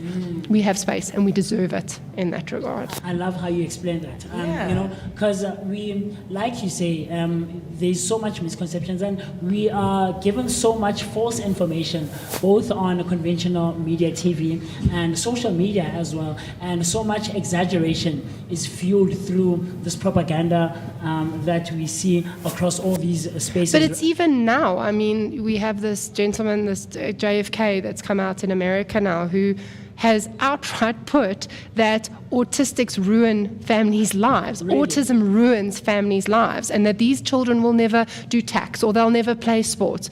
It's the biggest lie that you can fold out, because my son didn't ruin my life. I didn't ruin my parents' life. It's the cards that we will dealt, and we will build through it. And if I can advocate for that, for any person in that spectrum, I've done what I need to do, and I will continue to do more, especially for nonverbal children, or children that cannot speak for themselves. I will defend, and I will go to war. Yes, to the ends of the earth. Yes, and I will. And that misinformation, especially with vaccines, especially with all of that, we don't know what causes autism. We don't know. There is no cause. Some say it's genetics, some say it's other factors, but we're never going to know. It's a splash in the pan. It happens, and it's becoming more prevalent. But I think that's what COVID did.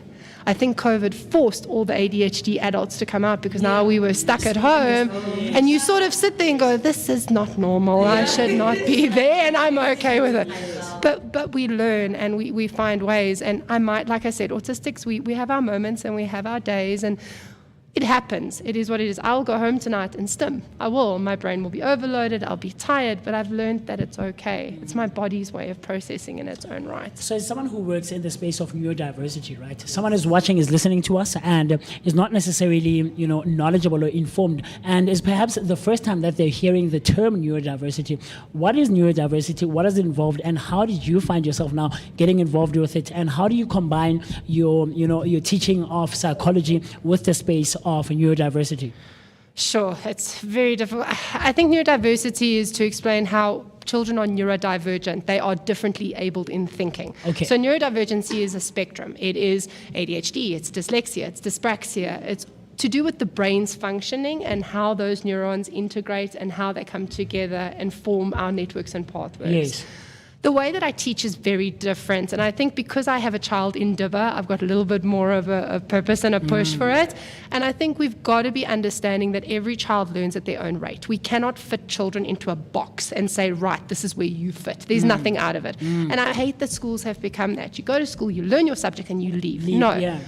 With me, with Dibba, and coming into this space, what I love about them is they create this love of learning. They create this idea that I want to know more, that I want to do more, that I don't just want to count to 10, I want to find out how further I can go for 10. So my thinking in my brain with education is it's got to be individualized. It's got to meet the child where they are at, just as we meet our teachers where they are at. We need to support them to support those that they teach. So I think for me, the psychological impact of what I do is how the brain functions. How I came into neurodiversity was obviously working with Escorpies and differently abled individuals, and then having a son diagnosed with autism. That was sort of, I say to parents often, there's a very big difference in between of learning about it, working with it, and then living it. It's a very different space of it as well, and I think you build that community. I realized there was very little. They do exist, but you've got to know somebody who knows somebody to kind of find that space. So I think there are aspects of it, but it's not to say that my way is always the right way. A lot of people think that if I meet an autistic child, we're going to meet and we're going to mingle and we're going to know each other. No. You are not a lollipop. You are not everybody's favorite flavor. Yes. But I do have an understanding. And as a parent of an autistic child, I know what the stares feel like. I know about parents who don't understand. And if I can be that much more appealing to a child and just be on their level and hold their space for them, that's the difference my psychology has made to my life and becoming autistic in that regard. I love this conversation because I am such a big mental health advocate. And this is an important conversation because it shines light, and I know especially in township communities and less disadvantaged communities, such awareness to these to neurodiversity in mental health is not there, and is very little, and it's also stigmatized and misunderstood, right? But from your perspective, right, as both an educator and a parent, how can schools partner with families, right, to better support neurodiverse children in these specific communities? I think communication is the best thing that ever comes from that, and I think having a space where parents are accepted, like you hit the nail on the head on communities. A lot of different groups view autism or spectrum or neurodiversity as a punishment. It is a punishment that has been inflicted onto their families, and it's not. And I think what schools can do is they can create these spaces where parents are free to speak and they're open and they're honest. There's a very big misconception with educators that we often sit and watch children and label them and judge them, and we don't. We are invested into the child that we educate, even the years that they go. I've been teaching for 15, 16 years. I have these kids going into matric Nady now that I've been educating and teaching, and I think you have to create a relationship where the parent feels supported. They have to be understood, and to know that I'm not going to judge you, and I'm going to listen but not judge, that whole idea, and just be a space of, here are people that deal with it. Let us speak the same language. Let us speak about it. Let me allow you to educate others, because that's been the biggest thing for me, is education around it. And that's why I'm so honest with my autism, to say that it's there, it exists. Let's speak about it in the right spaces so that those that don't understand it are comfortable with the conversation. Parents get very up, and I rightly so, they get very tense when you mention that a grip is awful or anything. But it's not a place of judgment. You have until the age of 6 to assist the child and correct them. So with a speech delay, with a lisp, if you do it after 6, I'm teaching you how to deal with it, not how to maybe progress through it. That's why we advocate therapy early. If every child could go for a little bit of therapy, I would be the happiest educator in the world, because we need those skills, right? When you are stiff, you go to a physio. If you are in sport, so why can we speak about that in such open spaces, but we can't speak about therapy for children? We can say Sio Khaleesi goes to a physio and gets physio for his muscles, and he goes to a therapist for his mental and how he supports his teams. Why are we not advocating that for children that need it the most? Why aren't we creating spaces where these children have rights to be in, and they should have therapy? And I do believe medical aids should come on board as well and support. Therapies are expensive, and rightly so. You're paying for that specialist time. But what about that mom who is in a township who cannot have affordability to that? That does not mean their child is any less. And maybe with a little bit of therapy, that skill improves. Autism will never go away, but they'll learn how to cope through it and better themselves. Better manage in it as well. So I know, I have my headphones here with me today. They're noise cancelers. They're not speakers. They're not Bluetooth. If I get overloaded, I put them on and I'll walk around with them. I put stickers on them for the kids when I go into our Dibba branches, and the kids ask, what are you wearing? And I said, it's too loud. I need something. And they're like, oh, okay. It's okay if I have that one day as well. It's like wearing glasses. In the 90s, we were very teased, and now it's a fashion trend and it's a color. Everybody wants to look like a nerd, and because now you've been characterized as a nerd if you wear glasses. But now it's not. Now it's not. Yes, thing. And It's a also cool kids thing. that play with fidgets and they walk around. I have one on my car keys. It's a bandy ball. It snaps. So I have those deterrents there. Yeah. And not deterrents to say, but it's something that I can deter away when my brain gets overloaded as well. So to answer your question, communication is the best thing. Communication and creating space. That's what schools need to create. Not we can't deal with this difficulty. Please go find somewhere else. Because we have heard of schools letting children leave because they themselves can't help and support. And that's sad. Yeah, sorry. That was quite insightful. Thank you for that. Do you think enough is being done, though, at policy level, right? And how can grassroots organizations and schools collaborate to create meaningful change? No, I don't think enough is being done, and we're seeing it more. We're seeing it more frequently, and but there's an estimate that by 2032, 1 in every 2nd child will be born with autism. So it's a high ranking rate. What I think Roots can do is they can get educators like myself into schools and underprivileged schools that will help and support and educate, where it's not, for us, it's not a money feeding idea, but it's more about a community. It's that heart culture that I spoke about earlier that we're giving in. Join with communities. There are lots of autistic schools that you can adopt a school for a day that they can come in and they can grow and they can educate. But I think education is going to be the biggest key that's going to play in that and supporting those who need the support as well. Very, very, very cool stuff. You're probably wondering who is this lady we're in conversation with? Please, the pronunciation of your surname once again. Air. Air. Like the air you breathe. I see you. Yeah. So Kelly Air is the pedagogy lead for Dibba International. And you're probably wondering, what is Dibba? They say here, with over 600 high-quality preschools in 10 different countries, Dibba leads with international standard. Childhood is an infinitely important phase of life, and together with our Dibba parents, we lay a good foundation for our children's growth. We want you to meet generous, warm, and knowledgeable people in our preschool, and know that your child gets personalized attention and a safe space to explore, play, fail, and succeed. In this way, we contribute to all our children having an opportunity to become the best version of themselves. I love that. I love that. So someone is out here at the Randshow and wants to get in touch and wants to come and explore what Kelly has to offer as an exhibition. Where do I find you, and how do I get involved? So we are at C23 in the Mama Magic Centre. Nice. My colleagues are there with us today. We've got 2 of our principals from our schools as well, and they can come and chat and find out how we approach education and how we approach play, because you hit the nail on the head. That is Dibba. Dibba is play. And we play holistically and we play for fun. And I had a conversation yesterday at our, we have an opportunity to speak again later today, where I'll be speaking at 4 o'clock about language and language development. So we do a lot of developing. A lot of parents have this misunderstanding with preschool. Oh, you colored today. That's what you learned at school. No, when you were coloring, I was watching how you were holding that crayon. I was watching how you were sitting. Did you cross the midline? Were you appropriate? Could you see the left and the right? So for us, come and have a conversation about your child's next 6 years. I am very grateful that grade R has now become compulsory by law, which is great for preschoolers as well. Often preschool teachers were not valued, and that's very, very sad as well. It's sort of, the grade 1 teacher taught you. No, the 1 to 2 teacher helped you back there. And preschool teachers are very gifted individuals. They are very educated, which is a very big misunderstanding. And our teachers are driven by heart.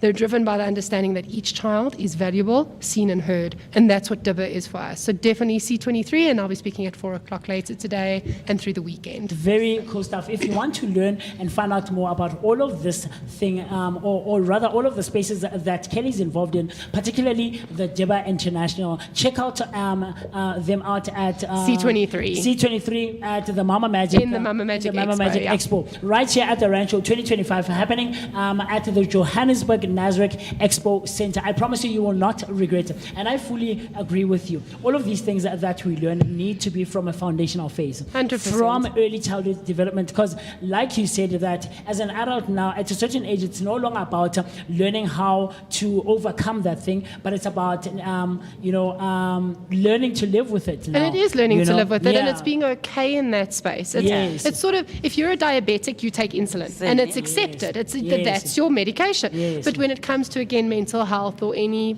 I don't like the word disability, but Yeah. any functional barrier, Yes. it's sort of hushed under, and you're shunned. You go to a therapist, Swept you go under to the rug. therapy. Yeah. Therapists do phenomenal jobs, and we work with these therapists within our schools. My son is one of them in Yeah. it as well. And if you see the growth and development, you're in a space that you're ready to learn, and that's the importance of education. But over and above the Randshow, how can we further find you? Across social media platforms. So anywhere, so Instagram, Facebook, Yeah. we're on LinkedIn as well. Yeah. Dibber International Preschools, you'll find us at .co.za. You'll find us all linked if you type Yeah. in. My articles are all there as well. Just type Kelly Air and it'll pop up as well. But all our information is on our website and freely available, and on our main website that I Yeah. just saw you on now Yes. as well. So yeah, it's just dibber.co.za or Dibber International Preschool. Kelly, thank you so much. Thank you so much We for having appreciate me. you taking your time. Thank you, of We course. always appreciate, and we always look forward to learning so much, especially about all of these conversations that not enough noise is made about, and not enough light is shed upon, right? And we really want to strive to be a people who break all of these misconceptions surrounding all of these things that are usually swept under the rug and considered as taboo, or like, now we don't want to talk about that. So No. thank you so much. Thank you so much for taking having it. me. We appreciate Have you. a Thank you. fantastic weekend. Same with Thanks, you. guys. Same with you. This is what we do right here on the Vooka Breakfast Show, bringing you people who are doing amazing stuff in and around our communities, and all of these things you can find at the Randshow 2025. Right after the break, because TC and I have been talking for a while now, and I don't want them to sit any further. We're going to be in conversation with representative from the EMS space, and I can't wait to get into that conversation. Firstly, their uniforms are so out there and they're so eye-catching and they're popping. So we're going to be taking care of that very quickly. And but before we get to that, to let you and I go pay our bills very quickly, run to the loo, grab a cup of coffee and a glass of water, and you and I will see each other right after this cool stuff.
Hey guys, how's it going?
bringing you all things amazing and great right here on the Vooka Breakfast Show, brought to you by the Blinko Network in collaboration for this weekend with How Batla Media Networks. The time right about now is 34 minutes past the hour 10 o'clock. Hey man, we've been having so much fun and people are coming in and people are still coming in and the conversations need not end here. I quickly want to go over to our, Facebook or rather our YouTube comment section, because you guys have been engaging with us, and don't think that I've neglected you. No, I haven't, because there's so much happening. But we also appreciate your engagement and your communication with us across all our social media platforms. Keep using the hashtag Vooka Breakfast Show. And of course, we want to hear your voice notes. So the number to dial for WhatsApp is 060-493-3226. So that's 060-493-3226. So comment, like, subscribe, and do the things that are necessary to be done so that both you and I can connect, engage, and share our thoughts and our opinions and everything else in between. So many things coming through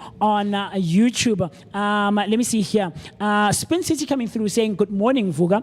May you please help me wish my best friend, Bafana, aka Sengwayo, aka Kotas, aka Guaras, a wonderful happy birthday from Utumsane. Very, very cool stuff. So Ukotas is someone who is a faithful listener and viewer and watcher and is always spending time with us. And then Zinzi Elizabeth coming through saying hashtag Vooka Breakfast Show. Good morning, Ama Vooka Amahle. Happy birthday to my boy, niece Mpilo. To my baby niece. Yes, very cool stuff. Hooray! Hip hip, hooray! Very, very, very cool stuff. And then Tembimli coming through as well saying happy birthday to my beautiful granddaughter, Umpilo Kapa Banele Mngi's daughter. And then she's turning 4 years today. And then Hector Takalani saying the age issue always kills me with Musi. So I always tell people that I'm 25 years and people never believe it. So Takalani is someone who's always watching and listening and is always fascinated whenever I say I'm 25 years, because I've been saying it for the past 4 or 5 years or so, And then Tumza 6 is coming through saying, good morning, Vooka Amahle. I trust that you are making the best of your Easter holidays. Hashtag Sivugile, hashtag Randshow 2025, hashtag Vooka. There we go. And then Hamonim Chali was coming through, asking a question with regards to the forensic and pathology spaces, saying, do I need math and science? And the question was obviously answered, and it is yes. You absolutely need those subjects to go into the space of pathology and forensic sciences. And then Hector Takalani is saying, happy birthday, Kotas, aka Mandla, Piri Street. And then Simami Kalani is saying, happiest birthdays to my baby girl, Umpilo Entle. Wish we were at the Randshow to celebrate her birthday. And then Katie saying, happy birthday, Umpilo. So people are keeping on engaging with us and communicating with us across all our social media platforms, also using the hashtag Vooka Breakfast Show. So perhaps you're wondering, Musi, who are you joined by now? Who's the conversation going to be with? Off camera, I was making sure that I want to get the names correctly. So right about now, we're going to be in conversation with Ukolwani Shabalala and Denver Ranmarin. Right? There we go. Representatives of the EMS. And, this is an opportunity for both you and I, and of course, everyone else from wherever they are tuned in from, to find out a bit more knowledge and information with regards to what is the space of EMS. How can you and I get involved? And if I want to learn more and study and eventually be a practitioner in that space, how do I get into that? Welcome, guys, once again. Thank you. We appreciate you. So the one thing that I am going to ask is we're going to have a very intimate relationship with our microphones, because what tends to happen is that if I'm further away, do you see what happens there? There we go. So without any further waste of time, let's jump straight into it. What is EMS for someone who has seen the uniforms, like I mentioned, but is not familiar, is not knowledgeable, and wants to find out a bit more? Okay, I can take that one. Sure. So EMS stands for Emergency Medical Services. Okay. And basically, here at Gauteng EMS, we are part of the departments of health, and we cater for obviously the emergency medical services side of it. So that would be everything clinical outside of the hospital. Oh. So that would be your ambulances, your response vehicles and things like that. And then we also have rescue services. So if you are in a car accident or anything like that, there is a rescue vehicle available where we use the rescue equipment, or even if you are in a swift water or still water situation or anything like that, we can employ rescue services to also come and assist you. So this is emergency medical services. In the name, there is an emergency, it is medical or rescue related, and we come and we give that service to help you help get you out of that emergency, whether it is a medical or a rescue related one, and take you to definitive care. So that is the hospital that will best treat you and help you to get better. Wow, very cool stuff. So I'm seeing here that you, Kolwane, an operational ALS ECP. Yes. What are those acronyms? What do they stand for essentially? Okay, so operational means that I am working on the ambulance. Okay. So and then ALS means I'm an advanced life support practitioner. So there are different levels in emergency medical care. Yes. We have BLS, ILS, and ALS. And under each one of those, there are different branches also. So BLS and ILS, it's basic life support and intermediate life support. Then under intermediate life support, we have ECA and ILS. So ECA is a new thing that they've brought out because now the BLS and ILS courses are no longer available. I see. So EMS is very young. Emergency medical services and pre-hospital medicine is very young. So we are constantly evolving and trying to better accredit, and improve the kind of care we give to people. So we now have an ECA that you can do as a part of the ILS banner. And then ALSs, we have a diploma program, and then we have an ECP program. So a diploma is when you do 2 years, a national diploma, and then you can qualify as an ANT. But Mr. Denver here will take you through all of that because he's the expert of the education. And then you have an ECP, which is an emergency care practitioner. That is a degree level, and that takes 4 years that you can do again, I will hand over to Mr. Denver for that one. But just those branches. So that's what an ECP stands for, an emergency care practitioner. It means you studied at the university and got your degree. Emergency care practitioner. Yes. You said ALS stands for? Advanced life support. Oh, very, very cool stuff. Because, we always hear these terms being thrown around all willy-nilly, especially like I was mentioning with these other departments that came through that form part of the Department of Health, right?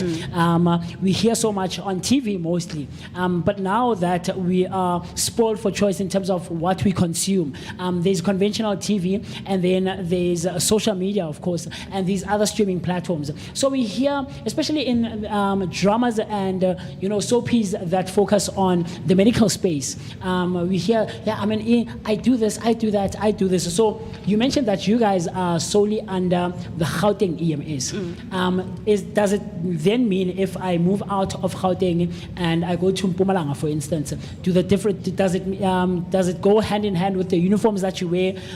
Do you guys do different jobs, or is it the same thing, just the differentiation is in provinces? So we do the same jobs. Okay. We do wear similar uniforms in that we're all green. Yes. But the difference is that we are valid under different provinces, as you say. So you'll have the same thing, just that we are in Gauteng and we are managed by Gauteng province. Yes. And then they are in Mpumalanga, they are managed by the Mpumalanga province, and and so on and so forth. Yes. So it's the same thing, just in different places with people managing it in those places. Because being in Gauteng, it's a city. The way you manage emergencies in a city and the kind of emergencies you get in a city are very different to the ones you would get in a rural space. So it's not to say that those who are in the city would not be able to manage in a rural space, because when you go to the college or the university, as you Mr. guys learn the same thing. Exactly, you learn everything. Like I said, EMS is young, but it's growing, and we are improving in the kind of education that we put out for people. So we can manage it all, but obviously, depending on where you are, the needs would be different. So the people there would manage according to their needs. space. Yes, exactly. Yes. I see that. Mr. Denver, talk to me. Ukoran is mentioning that you're now someone who focuses a bit more on the educational side of things. Yes. So a young girl or boy is out there, always fascinated by seeing ambulances running down, up and down our streets, and the uniforms that you guys wear feels like they're so cool and vibrant and exciting, and wants to go into the space of EMS. What do I need to learn, and how do I eventually find myself as a practitioner now? All right, so basically, when you're in school, you need to have the right subjects. Okay. So maths is important, and you'll find that along the way, a lot of things that you're going to do at university is going to require maths, especially in the medical field and science fields. You're going to need maths. So maths is acceptable as well as maths lit. You will need a science, so you'll find that a person who wants to do the highest level, like the ECP level, they'll need both sciences, both physical and life sciences. Yes. But in the case of the new program being the highest certificate where you'll qualify as an ECA, you can even have just one of the sciences, but sciences again are important. So a young person looking to get into the industry needs to know that they need to have maths or maths lit, and they'll need to have either one or both sciences. Then obviously they need to be aware that this is a very demanding and challenging industry, that they will be expected to work night shifts, they'll be expected to work. As you can see, we're in a public holiday space. And Yes, we're but you guys are working, yes. So they will need to know that they will be sacrificing a lot of themselves to make sure that the communities are taken care of. Yeah. So yeah, we would encourage people to come and apply and to be part of our industry, and they need to know that this is also a very selfless job, and it's not something that's going to make you into a very rich person at the end of the day. It's not a financially driven. Yes, not financially driven. It's more care and compassion driven. I see. Very cool stuff. Very cool stuff. So, you guys work with what I'm assuming is various characters that you guys come across, right? And people are different, and people have different outlooks and perspectives with, or rather, in terms of receiving care. There's some people who say, "Gladly so, Kolwane, please help me. I need help." And there's people who are skeptical and say, "Don't touch me. Don't do this. Don't do that." What does a typical day or shift now look like for someone who's working as a practitioner in the space of EMS? And how do you start your day off? When you wake up and leave your house and say, "I'm going to work." Yeah, so exactly that. When you wake up in the morning, you have to psychologically prepare for the day. It's not just get into uniform and go to work. Yes. Everything that you do at the beginning of your shift, from the time you wake up until the time you get to work, is a preparation to get to assist people. Knowing what you're going to be facing, knowing that you're going to be facing different and sometimes rare or weird circumstances, you need to know that, okay, I'm going to be doing that today, or I could be doing this. You'll find that today you're working in an accident scene and the vehicle is overturned, and tomorrow or in the next call, you're holding an old granny's hand who just needs you to hold her hand while she's going to hospital. Yes. You need to be that person that can extend themselves right from firm, instructive thing for a person who's violent in a scene and needs help, versus also taking the other end of a child who then needs to have you guide them and coax them and be very caring. So it's very random. It can change on a spur of a moment. You can have a patient who is calm in the ambulance, and all of a sudden they become more severe and then they change. And they can change, and it's you must just be able to cope navigate with that space. Space. So with that being said, Kolwane, talk to me, because now you're someone who practices advanced life support, right?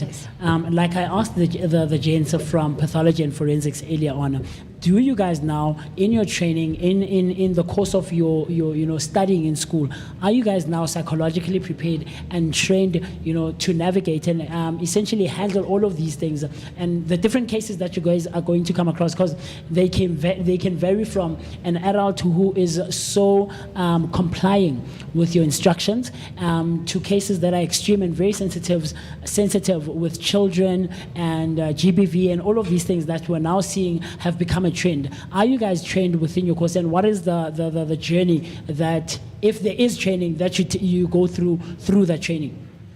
That's a bit of a difficult one because it's hard to train someone to respond to something that you don't know you're going to get.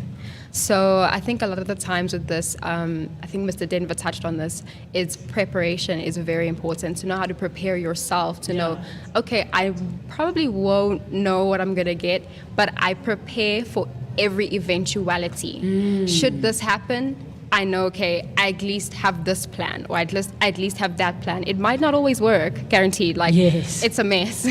But because you're going into such unpredictable spaces all the time, you have to prepare and think ahead. So they teach us to think ahead, first of all, to say like, okay, this is what I'm going into. This could go wrong, this could go wrong, this could go wrong. And you set yourself up for success. It's a very uncontrollable environment, but you create your own safe space. You create and control the pieces that you can.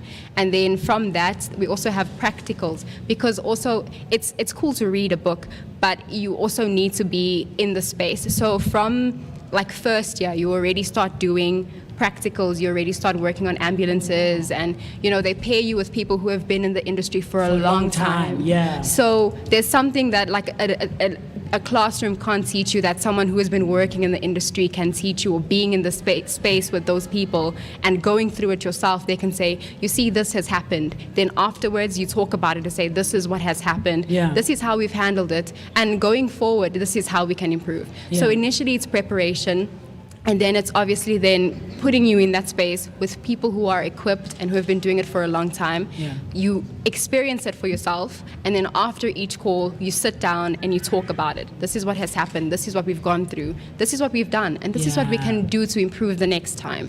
So they put you into it and they prepare you for it. They teach you to prepare for it as well. I love it. I love how you mentioned that. But, we're living in such a technologically fueled space now and world, essentially, and AI is also playing such a huge role in the life that we're living, right? Especially for you, I think, Mr. Denver, because you're in the educational side of things, and you're the one now who's giving this information to the new upcoming students who want to get into the space. How do you then, or what would you then say are the things that you guys practice, to stay sharp in between calls? Because it can be so fast-paced, I'm assuming, in any given shift. Like you say, you can't fully prepare because you don't know what to expect, right? So how do you stay sharp and know what the right thing to do on various calls in between the calls, and stay sharp and stay up to date and know what I have to do this when this happens? What are some of the things that you do to do that? So education in EMS is in a dynamic state, in that we are compelled by the Health Professionals Council to stay current. We have to complete educational training along the years to ensure that we are at the peak of our education. So it's not just you study and then you're done. It's not the end of the road. We are encouraging something called lifelong learning, where you are supposed to and have to actually go to online spaces and do courses. You have to attend courses in person, and you have to maintain your education level. And the Health Professionals Council actually recognizes you on how many points you've done for the year, and you have to maintain a minimum standard of points to be able to keep your license. So it's not a case of I just qualify and I carry on. To be able to maintain your registration, you have to keep current. And that also helps you to be on the pinnacle of your education and the front line of your practice. I love that. So, Kolwani, you advanced, because I'm assuming now that you have gone through so much time in terms of equipping yourself with the necessary information and knowledge, right? And I could be wrong, you'll correct me, but I'm also assuming that these new personnel that are coming in the space who are very new, you now at times take them through the course of teaching them what the job requires practically, you know. So how do you then function in terms of safety now? Because anything can happen. You know, there can be situations where it's quite dangerous and, you're not necessarily maybe trained, or there's like a big guy and you're a female. You have to deal with that and provide the necessary care for this person. Or there's a person who has a weapon and is wielding it around and is threatening your lives and your safety. What are some of the things or the steps that you guys go through to ensure your guys' safety as practitioners? Okay, so there are a few things. Yeah. Initially, when we get calls, they go through the call center and there's a dispatcher. So when they say when they call for an ambulance, they will say, this is what's happening, this is what we need. Yes. So from that point, the dispatcher will then be the one who allocates the resources. So if then I need to be there as an ALS and it's a dangerous scene, the dispatcher has already gone ahead of us and dispatched SAPs, has activated, everything that's necessary. So if it's like an unsafe space, we also have things like red zones, so areas that are known for like unsafe activity or even hostility towards EMS. So we mark those as red zones. So if there's an unsafe space or like an unsafe patient or they're a violent patient, it's already communicated. SAPS will be activated and has to get there before us. If the scene is not safe, you don't have to go in, because we say your life is the most important life. You need to be there to help the patient. If you become the patient, then how are we going to help the people? So first of all, there are red zones. Dispatcher, if there's a red zone, the dispatcher will send SAPs or whatever other resources Law are enforcement. necessary. Exactly. Yes. And then if the patient is violent, same thing. And if you get there before them, you don't have to get in if it is unsafe, because you are equipped as a medical professional. You're not equipped as a law enforcer or anything like that. So you wait for them to do their part and you then do your part. We're all a team. Everything about EMS and first response is teamwork. So it's about communication. They dispatch the right things and we work as a team to get the situation under control. And essentially navigate it to find the best result, right? Definitely. I love that. So you get to the scene and it's safe then. You go in there and you try to assist and help the patient as best as you can. I'm sure, we've seen it on TV and stuff like that, because what I usually say is that, and I could be wrong, but I believe that TV, as much as it is entertainment and is exaggerated, of course, right, to entertain us and keep us glued to the screens and stuff like that. But there is some truth that accompanies all of these things that we watch, because they must have done their research to find out how the space of EMS and all of these other things functions, right? Then you get to a space, it's safe, you go in there, you try to assist. I'm sure there's been instances where now you couldn't have been able to assist or help a patient, or you didn't get there in time. Now, how does one handle that space and navigate the situation of not being able to assist and help a patient in the correct way? So you mean in the correct way? In terms of, giving them the necessary help that they need. Maybe a patient was diabetic, for instance, and they ran out of their pump or something like that. And you get there, you can't assist in the way that you're trained. And I don't want to use the term lose their lives or something like that, but I'm sure there are instances like that where you find that you couldn't help the way you would have wanted. How do you handle that space now? Yeah, forgot. In EMS, we are always supposed to be prepared. Okay. There shouldn't be an instance where an ambulance arrives at the side of a patient that needs to provide a certain amount of care and they don't have the equipment or they don't have the necessary anything. Knowledge or information. Yes. To be able to help the person. And then if they get there and there is something that's out of their knowledge scope, then they can always phone back to the call center, and there's always a phone conference with someone who can help them to navigate the educational side. Maybe they weren't trained in this type of emergency. but there's never a case of arriving at the side of the person and you don't have the right equipment or you don't have the resources to manage. It might be an educational thing that, as I said, you phone for backup and they give you the assistance that you need over the phone. If a vehicle doesn't have the right equipment, the vehicle should be properly stocked before the person can even leave the base. So if it's a case of someone, as you said now, they don't have their pump or they're diabetic and they need something that you finished it along the way while you were busy with the previous call, you finished everything. That vehicle should then return back to base and it should restock. The next vehicle that is stocked and ready and available is the one that gets dispatched to the resource, to the emergency. So you find, okay, you're on the scene and you used on that same scene, you finished all the things that you needed. That doesn't mean that you cannot continue assisting, because you call back to the call center and the call center can dispatch the additional assistance to you to help. So there shouldn't be a case of someone arriving there and you don't have, for example.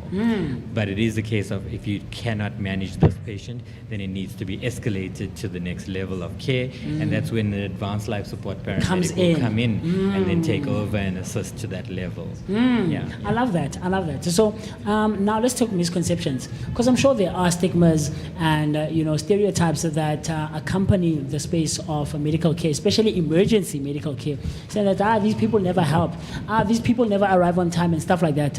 How do you try now to break those misconceptions and educate and enlighten people in the correct way, and give them the correct information that accompanies, being a practitioner and a caretaker in the space of medical services? Okay, so a person needs to know how to access EMS. Okay. So accessing EMS, you need to be able to phone 112 from any phone and call into the call center for assistance. And you'll find that people who do make that call, they need to know where are they. They need to know what the emergency is. They need to know details surrounding that emergency so that they get the correct resources. It's difficult for someone to say, someone's having a stomach pain, and then the resource that arrives is the not incorrect up to one. to the level that they need. Or, and this happens a lot, is that the person doesn't know the road name. And the ambulance is in the area trying to find the place, only to find that the details that were given were incorrect. And then when the ambulance arrives and it's late, and then it seems like, you guys took so long. So it's not just on the EMS side. Yes, we know there's always going to be issues of shortages of ambulances. There's always going to be issues of shortages of staff, and we cannot shy away from that. There is that issue, not just in Gauteng, but nationally there is shortages of vehicles and staff. But that doesn't mean that there's also not other challenges that can be contributing factors that delay an ambulance to a scene. So, I mean, you cannot also look at the potholes in the roads. Now the ambulance that was coming to you hits a pothole, and now the vehicle is not able to continue the journey. Now you'll find that ambulance has to wait on the side of the road and another ambulance needs to be dispatched. Of course, there's more time delay. now. Yes. And there are things that are unacceptable delays, like, for example, if people are deliberately delaying because they haven't checked their vehicle in time or whatever. But those are minimal compared to the delays that are unavoidable. And out of your control, essentially. Out of your control. I love that. So let's talk Randshow and Randshow 2025 and now your involvement with this year's Randshow. Why are you guys here? For someone who's wondering and is watching, saying, I don't find the necessity in EMS being there. You guys should be out there helping people, and stuff. Because it's the Easter weekend. There's so many accidents that happen, and they feel like Denver and Kolwani should be out there. What are they doing at the Randshow? What's the involvement? And what's some of the things that you would like for people to take away, essentially, and learn from your involvement with this year's Randshow? Maybe those people should talk to my boss also, and I can go home now. Yes, sure. Kolwani, I don't know. No, so we are here at the Randshow because, like you say, it's important for the public to be informed. It's important for the public to know how to access an ambulance, how it all works and all of that stuff. If there's delays, why there's all those things. If they want to be a part of it in terms of I'm out of school, I now want to be a paramedic, how do I do it? Or if they want to even know what does an ambulance look like? I've never seen it and I don't want to be I don't want to be in an emergency to see an ambulance. Yes. So we want to just expose them to what EMS is. We want to educate the public and like who we are, what do we do, and like that we are there for them. I know that a lot of the times it feels like we never want to be on the scene. Everyone's Yes. delaying because they're having lunch. Like, it's not true. The work behind the scenes, the work that goes on behind the scenes is so hectic and intense and passionate from all the people who are involved. So we just wanted to come here to share that with the public, Yes. to inform the public on everything, and just to also give them access to all the things that we have. It's not just this ambulance. There's PRVs, there's ICUs, there's disaster response vehicles, there's Mfezi vehicles. We have a huge fleet. There's so much that the public doesn't get to see on a daily basis that we would just like to show them so that they can see the full picture, and that when they need something, they know that this is how it works and this is how I can access it. Yeah. Can I just add to Sure. that? Look, you have to go right back to the Constitution in this one, because under the Patient's Rights Charter, a patient has the right to have the information of the services that are provided to them. And this is more along the lines of, if we are here to give them that information to ensure that we are providing them with their patients' rights. Yes. So this is more than just a show-off of what we've got as well. This is a patient's right to know what services are come and available. inquire. To inquire. Yes. So we are also providing that as a service to give information to people as to what services are available, how to access the services, and what to expect, and what their responsibility is as well as a patient. I love that. I love that so much, man. You guys are sharing so much information and knowledge, and you're breaking all these misconceptions, of course, and the misinformation that's out there in the general public. Because we're always taught, I would say, not the wrong things, but the not fully correct things. There's little information that's shared to us as the general public, as individuals in society, and I appreciate and I love how you guys now are trying to break those barriers. So for someone who wants to get in contact with you guys, wants to reach out, wants to get involved, wants to come and see all of the things that you're talking about, Kolwani, even above and outside of the Randshow, how do we get a hold of you guys, and where can we find you? Okay, so we are available on the Department of Health page. Yeah. It's there on every social media platform. Yeah. You can access all of the information on there.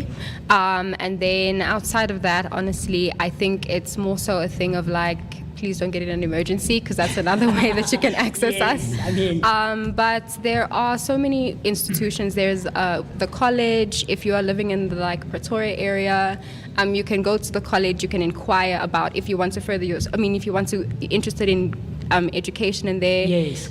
There are other institutions also. We are part of Gauteng EMS, but the pre-hospital healthcare sector is so vast. So there are also other private services that you could inquire to or about if you want to do like a ride along. Yes. You can even do one here.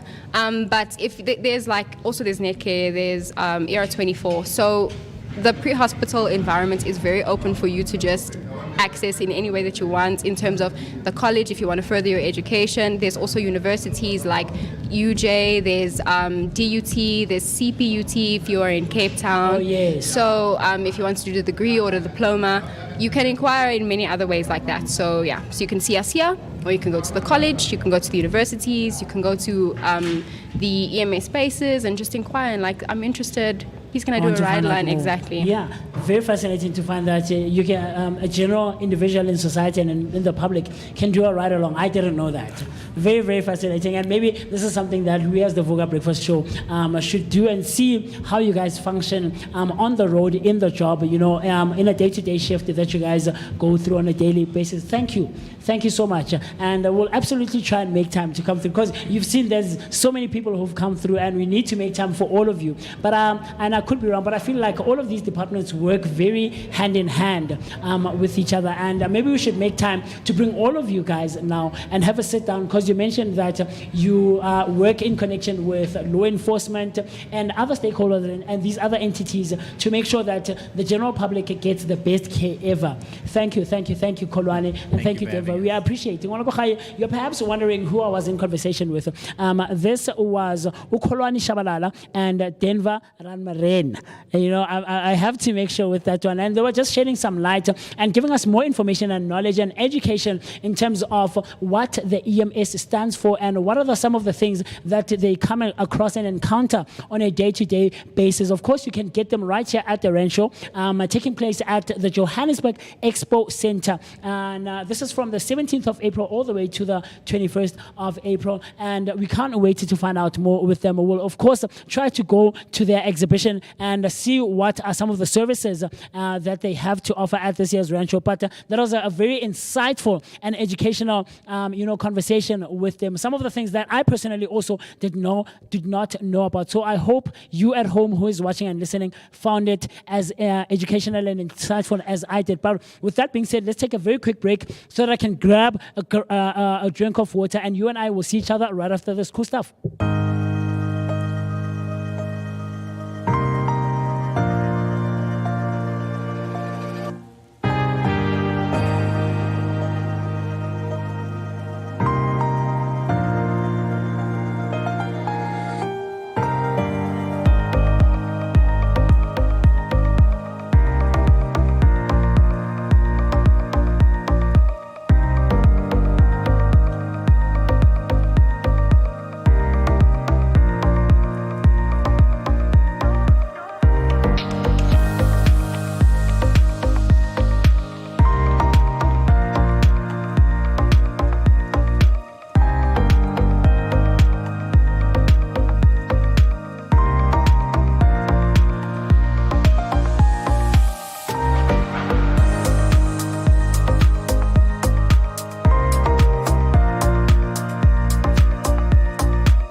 Welcome back, Vooka Breakfast Show family. Vooka Nation, we are still live from the Randshow 2025. And of course, we are bringing you everything Randshow related. So anyone who's here, do mark the register on our social media platforms by telling us where you're going first and what you're going to do.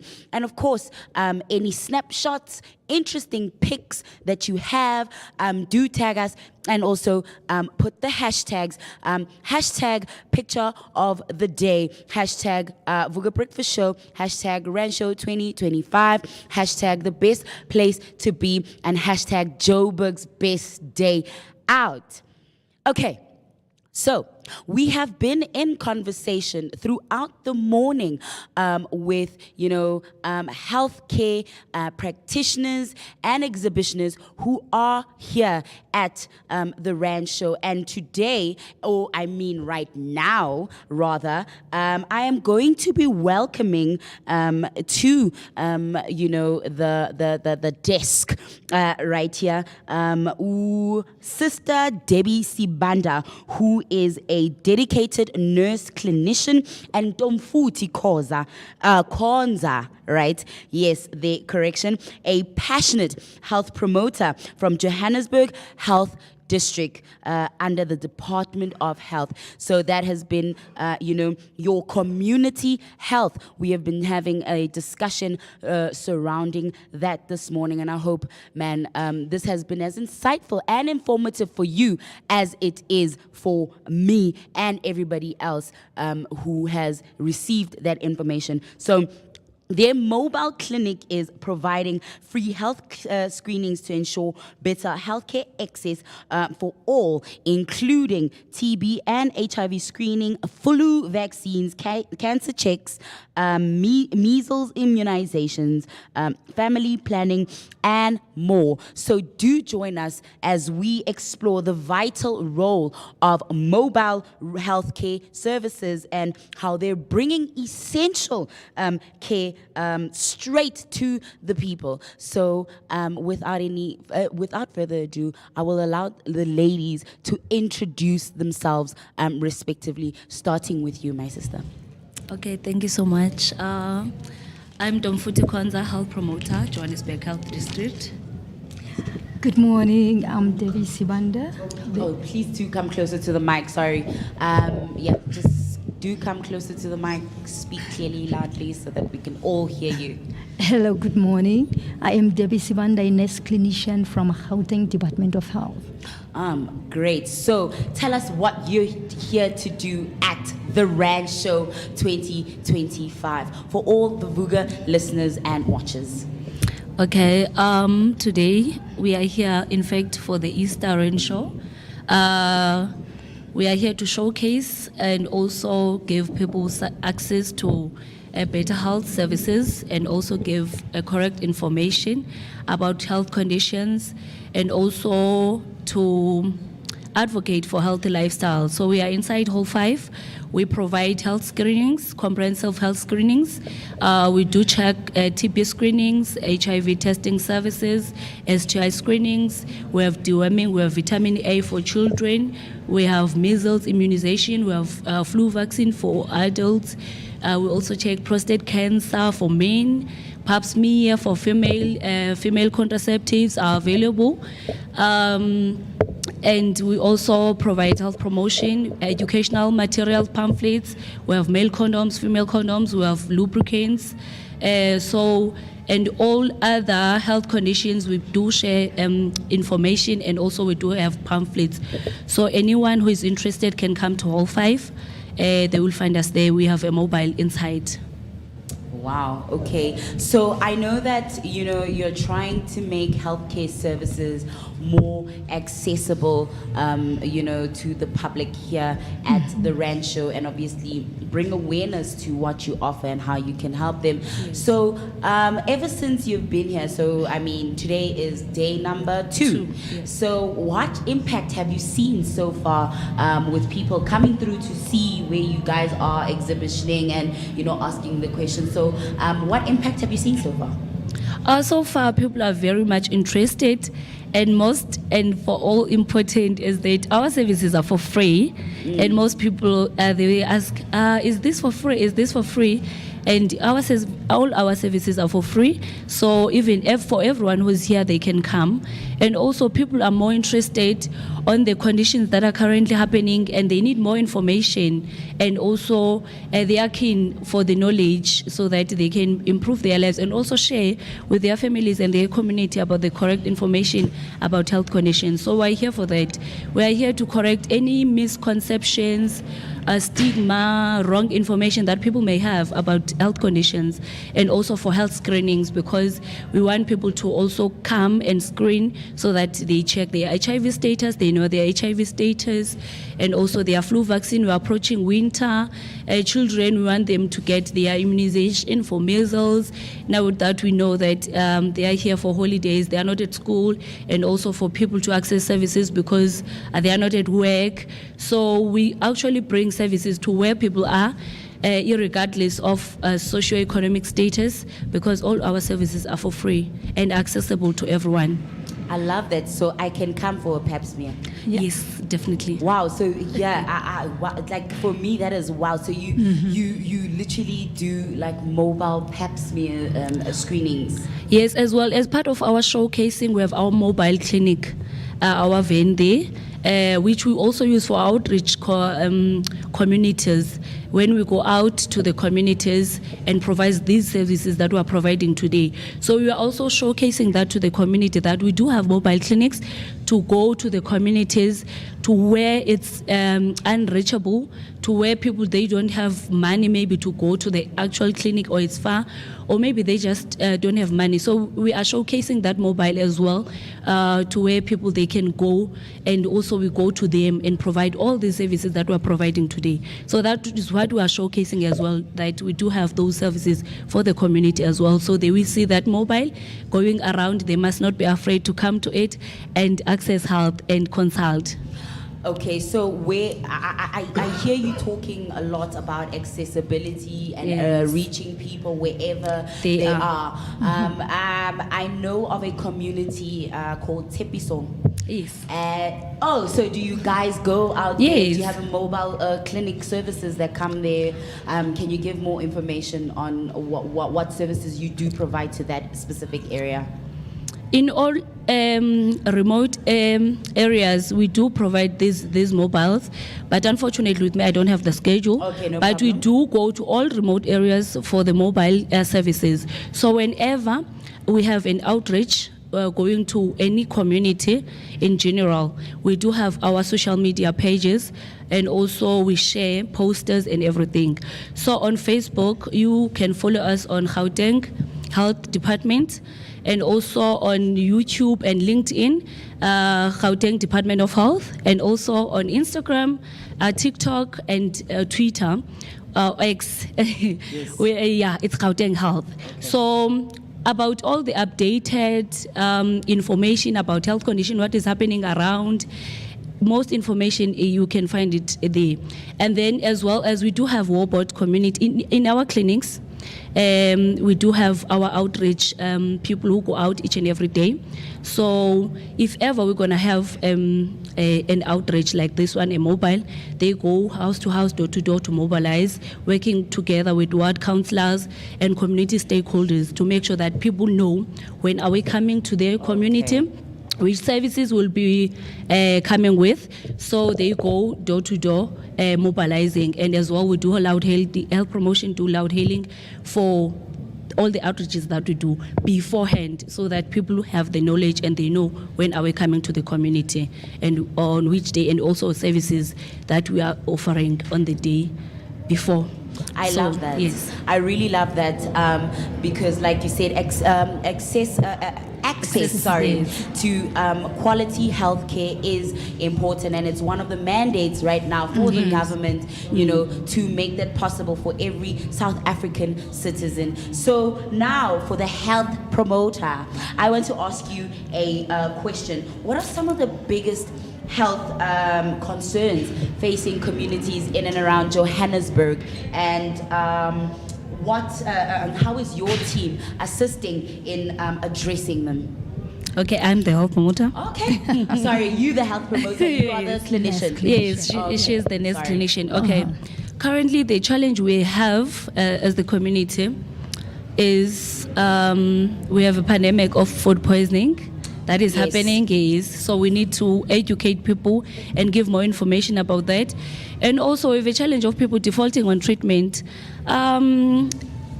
In March, Minister of Health came to launch a 1.1 million of people who are not on treatment, who are HIV positive but are not on treatment. So we have a challenge on our community of people not taking their HIV treatment. They are not going to the clinic to fetch their medication. So that is the most challenging thing, and mostly other services, people don't want, they don't like to go to the clinic because of the queues and stuff. So that's why we try by all means to go to people to provide all these services. And also we beg people to come forward and come and take their medication back to treatment. If ever they have never started their treatment but they know their HIV status, we beg them to come back, and they will be welcome with open hands, so that we can reach U is equal to U, which is undetectable equals to untransmittable for HIV positive people. So we need people to be on their treatment and to suppress their viral loads so that we can stop the spread of HIV. Yes. We want an HIV-free generation. So in order to do that, we need people to take their medication, and also to make sure that they drink it correctly so that their viral load can be suppressed, so that we don't have infections in the near future. Right. I mean, especially with having to fund HIV prevention and medication. Exactly. So we want to prevent as many cases as possible. Right. So from both of you, I want to know right now, what information do you think is most important for people of the public to know about the work that you do? What more information that they cannot access right now at the Randshow do you feel is important, and that they should perhaps make means to educate or be knowledgeable about when it comes to the work that you do? I think they should be knowledgeable about PrEP, which is pre-exposure prophylaxis. Like if somebody tests for HIV and they're negative, there is that treatment that they get in case they get a positive partner to prevent themselves from getting HIV. Yes. And that is important. I think everybody should know about that. And we have post-exposure prophylaxis as well, especially if somebody has been sexually harassed. Yes. You need to go to the nearest forensic center, then they will give you that medication, which is important so that you don't get infected with HIV. Oh, wow. Okay. That seems to be the theme, for the Department of Health, because they are, we have spoken to many members of the department this morning, and one of the consistent topics has been PrEP, and obviously, HIV and AIDS prevention and containment. So, what advice, would you give anybody coming to the Randshow today, if they are hesitant, or to anybody actually who seems to be hesitant about getting screened or tested or vaccinated today? Okay. You know what? Mostly youth. Yes. What we most come across with, they don't want to screen for certain conditions because they are too young, or they look healthy, or they don't want to check, for example, for blood pressure, for diabetes, for all those things, for HIV. And when you have a conversation with them, mostly when they are with friends, they want to go alone. So if ever there's anyone listening who wants to come, we'll be here until Monday for the services. If you are here with your friends and you'd like to come alone, you can come back alone. Our services are very private. We have consulting rooms. And also, it's very confidential. All the information that you share with us, it's gonna be very confidential. We don't share it with anybody else. And it's very important to screen because we want to prevent any conditions to happen. We give information so that people can make informed decisions about many conditions, and also we screen so that you know where you stand, so that you can take precautions for the situation not to get worse. So please do come and screen. It's very confidential. We have consulting rooms. We have sisters who are very friendly and passionate. They don't shout. They are very friendly. Yes, please do come. And also to people who are going to be bringing children for immunizations, measles, please do bring your clinic cards with you. And also for people who want to do their pap smears, we do them on site. Contraceptives, we do them on site. We have all different kinds of contraceptives. So please do come through for more information. Please do come through to our stall. Even if something we did not mention here, but if there's something you want to know, anything about health or health information, please do come to our stall at Hall 5. So I'm going to head over to our YouTube right now because I see that there are some comments there, and a comment from Hector Takalani reads as follows: are nurses still the same in terms of being rude to patients who go to clinics? So, I know they, you've spoken about the Batubili principles. Yeah. Yeah. It's just so unfortunate, Takalani, that you've happened to meet somebody who is rude. Yes. We are supposed to be caring because nursing is a caring profession. And in order to be a nurse, you should have a passion. Yes. Sometimes you find somebody without a passion. And unfortunately, we don't get chosen. We choose to do nursing. But we are not supposed to be rude. If somebody is rude to anybody, you can report. There's a complaints line. Nice. Can you go walk someone through the complaint process? You get into the clinic, you ask for a complaints form. Yes. You write up your name, your contact number, and what you're complaining about, and there is a box that is locked. It only gets opened by the clinic committee. Okay. Even us, we don't have access to it. Then when the clinic committee comes around, they open it and then they give it to the clinic manager. And the clinic manager has to contact that person with a complaint. Then if you feel you're going to be victimized, we can go to the office of the ombuds. Oh wow! So there's an ombudsman as well. So it can go to as far as going to an ombudsman. Yes. Wow. You can even go to the office of the healthcare standard, OHSC. They'll take the complaint, then they'll bring it back to the facility. And we have to deal with the complaint.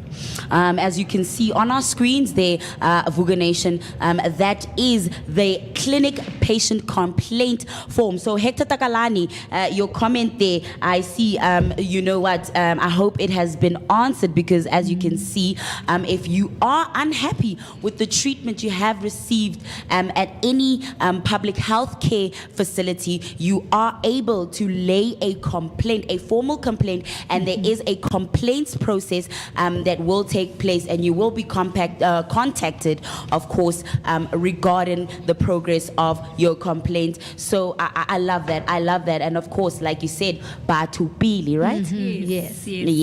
And I think there's also somebody here who, has commented again. Let me just get back to that. And they are asking, how would you ensure retention of a patient who is on ART since the cut of funding by the USAID? Sure. So what they essentially asking is, how are you going to ensure retention of patients who are on ART since the cut of funding by USAID? And this question comes from Mimshak Isaac. Oh, thank you for the question. Fortunate enough, the government has a budget for ARV, antiretroviral treatment.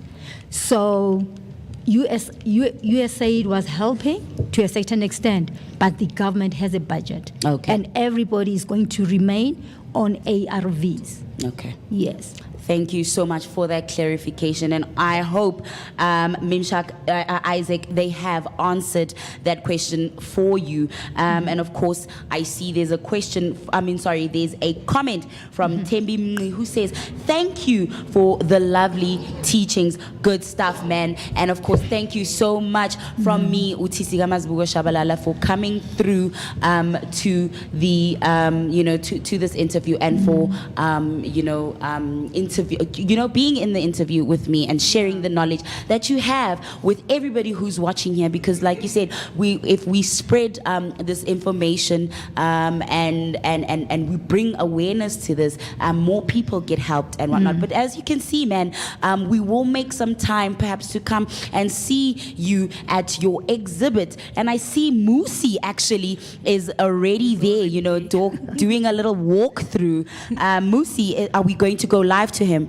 Okay, no, we're not going to go live to him, but I mean, you can see on our screens that he is there, checking out the Department of Health's exhibit there of all the different services available, and that you can go, that you can...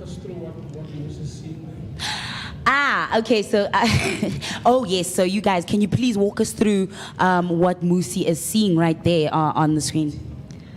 That is EMS. Yes. That is an ambulance for EMS. Yeah. And remember, EMS is a different department yes, from us, but we work together with EMS. Yes. Of course. So, so are you all just generally in the same? In the same hall, and because we're doing the same business, yes, the business of people. Yeah, no, I can see Musi is like getting into it there, and we are looking. What is this? This is obviously inside an ambulance. Yes. Yes. So this is used baby incubator. Yes. And that is usually like where, what is this where? Is this where they put like the medication? What is this used for? What is that part of the ambulance used for? Do you know? That I can see that machine. It looks like a defibrillator. Oh, okay. Yes. And then in those compartments, they usually put their IV treatments, and then there's a bed over there, where they strap the patient on for transportation. Yeah, I can hear in my headsets. I think you can also hear in yours. They're giving him a little bit of an explanation, and there we care, we serve, we belong. That is obviously the message that is prevalent for every public service that is offered by the government, and the Department of Health right here is what we are currently looking at. And as you can see on our screens, on your screens as well, that Musi's doing a little walk around at their exhibit, and they're showing him, and as you can see, there's already even other people who are attendees who are there also getting their information. She looks quite interested. She seemed quite interested in what was being explained. Now, you see, guys, the public wants this information, and also if you have any questions, any concerns, anything, nothing is too stupid, irrelevant, or are absurd. They want to answer those questions. So do head on over there and ask all the questions and see everything that is on display, exhibited there, and inquire about the services. Do get those health screenings and do get those checkups, because your health is important, because without you, nothing else functions, right? Yes. All right. Thank you so much again, lovely ladies, and do continue doing the amazing work that you do. Right there at home, Vooka Nation, that's a wrap.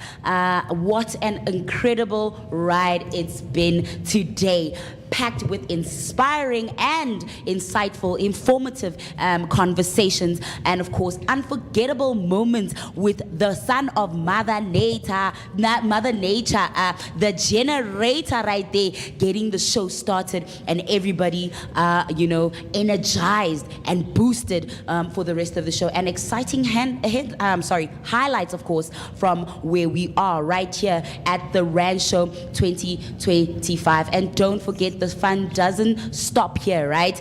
We're turning it over to you right now. So head on over to our social media platforms and keep the conversation going. Share your favorite moments from the brand show and from the show, and of course share those thoughts, share all those opinions, and of course tag us, hashtag Vooka Breakfast Show, hashtag Randshow 2025, and let us know what you'd love to see in our next broadcast right here from the Randshow. Plus, there's a little challenge that I have for you, Vooka Nation.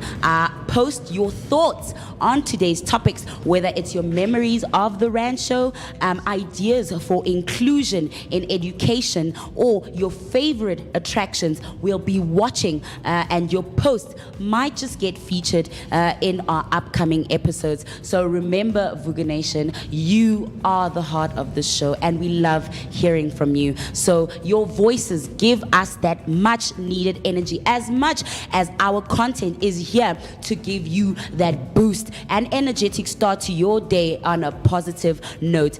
So we love seeing those that creativity and that engagement, especially from our favorites, your Hector Takalanis, your Elizabeth, your Zinzi Elizabeth, your Tembi Mnui, all of you guys. We love seeing that engagement. So until next time, do take care and keep sharing. So keep that Vooka Breakfast Show vibe going strong. Wow, okay, I see there are more scenes that we are seeing there, but the rest of the show will be broadcast as we are going through the Rand show. And yes, I hope that you will be joining us here or on our live stream. And from me, Utisiga Mazibu Shabalala, your prime cut creative and your positivity dose of the day. It's not bye forever, it's bye for now.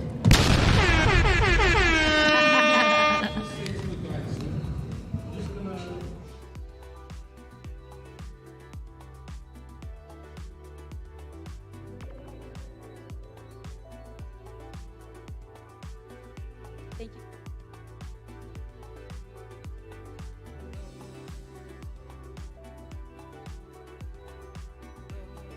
Vooka Nation, Vooka Breakfast family, don't go anywhere. Of course, our show ends, but not the stream, because you know what? We are still going to show you some scenes and sights from the Randshow 2025. So don't go anywhere and see what the Randshow has to offer for you as we walk around and show you everything that's interesting and keeping the buzz going. So keep those comments coming, and of course, if you're coming through, tell us what you're going to where you're going to go first and what you're going to go do. So it's hashtag Vooka Breakfast Show, hashtag Randshow 2025, hashtag the best place to be, hashtag Joburg's best day out.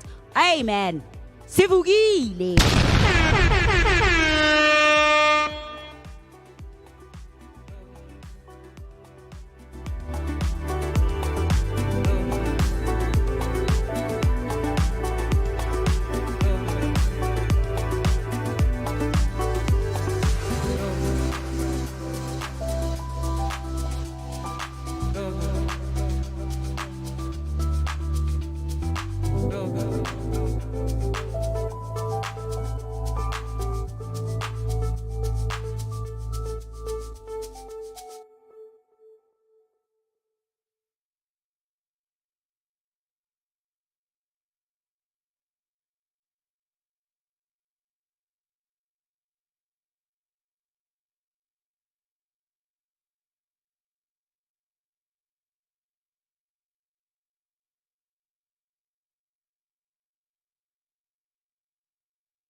right, it's still right here on the on the Vooka Breakfast Show. Hashtag Vooka Breakfast Show is the hashtag to use. You know, new best moments and epic moments. And speaking of epic moments, there are a lot of people who have been passing here, and we have invited one of them to join us here to tell us about the experience that they're having on the Randshow 2025. Remember, this is the second day, the 18th of April, which is strictly the Good Friday. So from yesterday, there were experiences that people had from the 360 moments, hashtag 360 moments you can have when you get in the Randshow from the beginning of the entrance. So with me right now, I have Uspelele. Spelele, she has been at the Randshow. We just want her to share, her moments with us right here on the Vooka Breakfast Show on how is she feeling right now, and how is she finding the Randshow since she has arrived. Spelele, good morning, and how are you doing? Hi, I'm doing great, thanks. And yourself?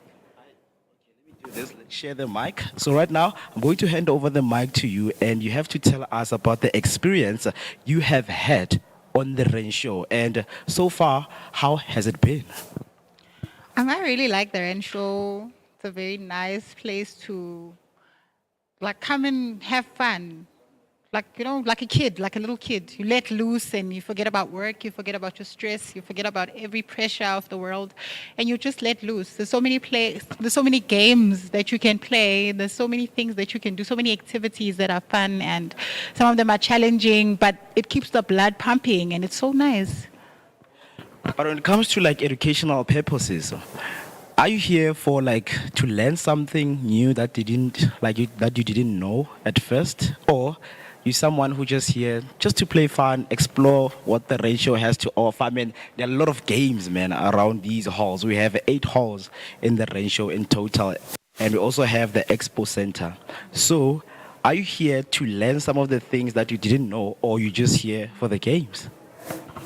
I'm here to have fun, but if there can be learning within the fun, or if they can incorporate the learning inside the fun, that's even better. That means I get to learn something new whilst having fun, which means that whatever that I'll be learning is something that I'll remember for a long time.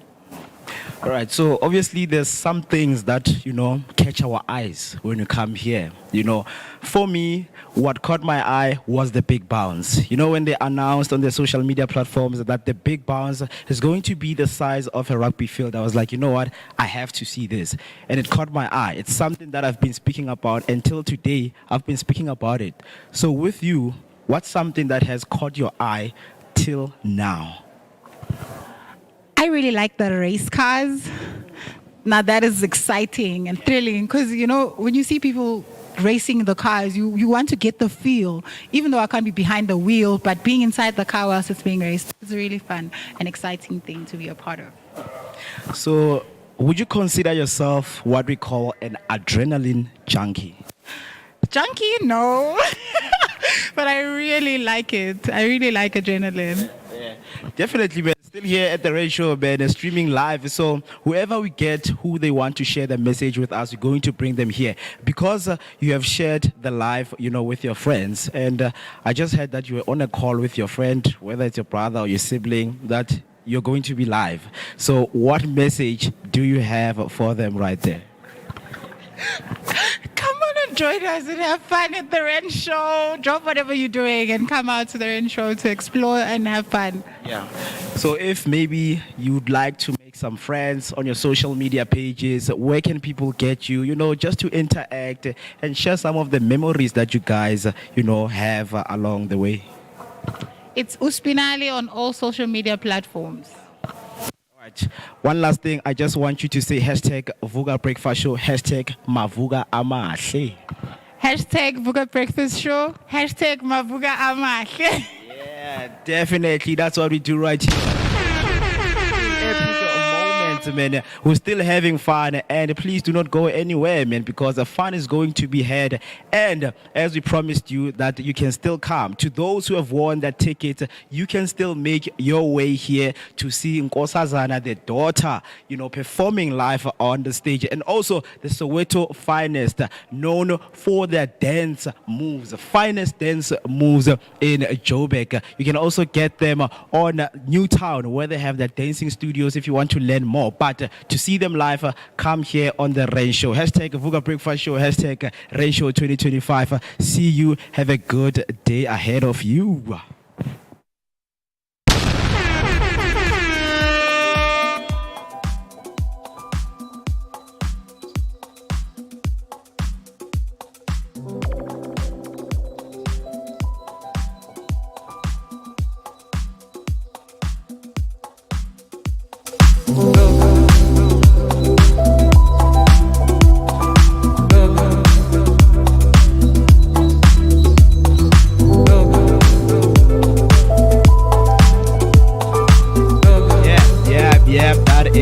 My mic, can you guys hear me, right? Confirmation. I'm feeding through, you guys can hear me. So Spelele, we just got here from one of the people that we're just moving in right here. So this is where we are based at the Randshow 2025, streaming live and giving you all those epic moments, highlights of what is happening right now. You know, we went outside with the cam. We had two ladies, necessary in clinics, and went to the public service hall where they offer so much services, and all you can do is to come here and receive those services for free. It's hashtag Randshow 2025. The public sector is here for everyone who needs the information they need to make sure that they stay informed, not being informed but well informed. So all you need to do, so if you want to get your schedule on what is happening, all you need to do is just to go to Randshow 2025 on Google. You will get everything that you need, right? Go to Randshow 2025 on your Google, get everything that you need. And also here on the Vooka Breakfast Show, we're going to be updating you with everything that you need to know. From the drifting that is going to be taking place, from the Mama Magic Expo that's going to be taking place, from the gaming that's going to be taking place, and also the one and only on the Friday mode, man. You know what we do right here on the Vooka Breakfast Show. It is the big stage where one of your prominent people right here on the South African music industry will be performing. So behind me, it's where we're going to be having your stage. This is where Nkosazana, the daughter, will be performing live, and also the Soweto Finest crew dance for the finest. So they're going to be here, and surely it's going to be fun. Because right there on the stage, there's also a food court that you can come and into, buy food and sit down with your friends, have some refreshments and enjoy the beautiful music that the Randshow 2025 has to offer. So behind me, as you can see, this is where the magic is happening. This is everything production, the Vooka Breakfast team. This is where they are. Obviously, my production team right there, making sure that you guys are well updated with everything that you need to know. So we need to keep you hyped, man, because there are a lot of things that are taking place right here on the Randshow. And also, let me get something, because there is something for the SANDF in terms of if you want to see what they will be doing, right? So today, there isn't going, to be any display from the SADF. So they spoke about it, and they have announced it to the people that, you know what, guys, for today, there is not going to be any display. So right now, I'm looking for the document so that I give you the right information. Don't say, Mo, when you said you must not come right here on the Randshow because there was no going to be SANDF display. But no, I got you. So I'm just going to quickly go to that document. The document is running away from me. So let me just download the picture quickly. Right? Oh, there we go. TC with some good refreshments, man. Yes, sir. Thank you, man. Yes, wait. We still. Who's doing the challenge? You spilling your grapes. Hi, my good sir. How are you? Okay, you're live on the Vooka Breakfast Show. How can we help you? It's live. Yeah. Just to say hi and yeah. Hi, this is Melissa Khatebe all the way from Balfour, Mpumalanga. Big up. I'm on your Vooka show on your right here, Randshow. This is Melusi. Sharp 2025. Big up. Yeah, man. These are some of the moments we are catching right here. There's so much noise. And obviously, we can't go outside because you would never catch that beautiful, sound that you need to get so that we can get, the clear. So let me just, give myself some strawberries right here. Yeah. Wow. Somebody, so right here at the Randshow, there is a challenge that you can do. How long can you hold up and hang for 1,000 rand? You should go see it. It's outside. Somebody is taking the challenge. All right. So we're going to go out right now and then show you what they're doing. So while Banele is going with the cam, you're going to be exposed to people, right? To people who are hanging on that steel right there. So there's a guy who's supposed to be hanging there for 2 minutes for 1,000 rand. So the rules are simple. You pay 100 rand, and then after paying 100 rand, you stay there for 2 minutes. And then after staying for 2 minutes, you're going to win yourself a whopping 1,000 rands. So these are some of the exciting moments and what the Randshow brings you. So as you can see right there, people are participating, people are starting to come in, and while Banele is still coming through with the cam, you're going to see, man, the beauty of live streaming.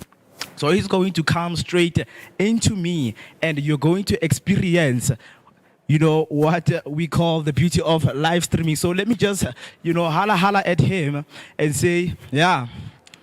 So the cam is that side, that other side, and I am this side, and you can hear me as clearly as you can. So this is our cubicle where we are based, and if you want to come in, the entrance on your left. That is where you need to come in, and you can come and meet us because so much is going to happen. So let me just, tell him to turn the cam around so that you can see what is going on, man. So much is happening. People are coming in with numbers. It is the second day of the Randshow 2025, Rand Easter Show of 2025. So comment down below. Tell me what you think, man. It's your boy Maximum Temperature. And of course, I couldn't be on the shows, guys. I couldn't be on the show because of how I'm feeling right now in terms of my voice, but I can actually hear that it's coming back a little bit. But yeah, man, it was nice, and it's still nice. More is still coming. We left with 3 days until the Randshow cut it off. Is it 3 days or 4 days, guys? 3 days or 4 days? Yes.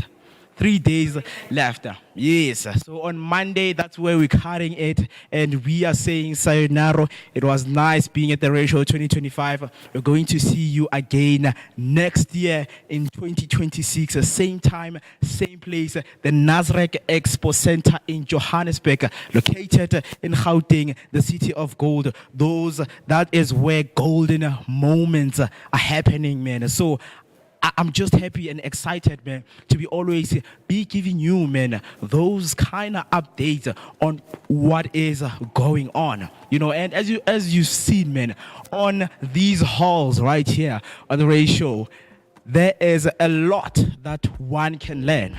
The people selling furnitures, and I once saw this other guy, this company that is selling massaging sofas, right? So that sofa cost, 20,000, 20 to 30,000. So imagine, can you buy a couch that actually costs 20 to 35,000? There we go. Musi is confused on what is going on.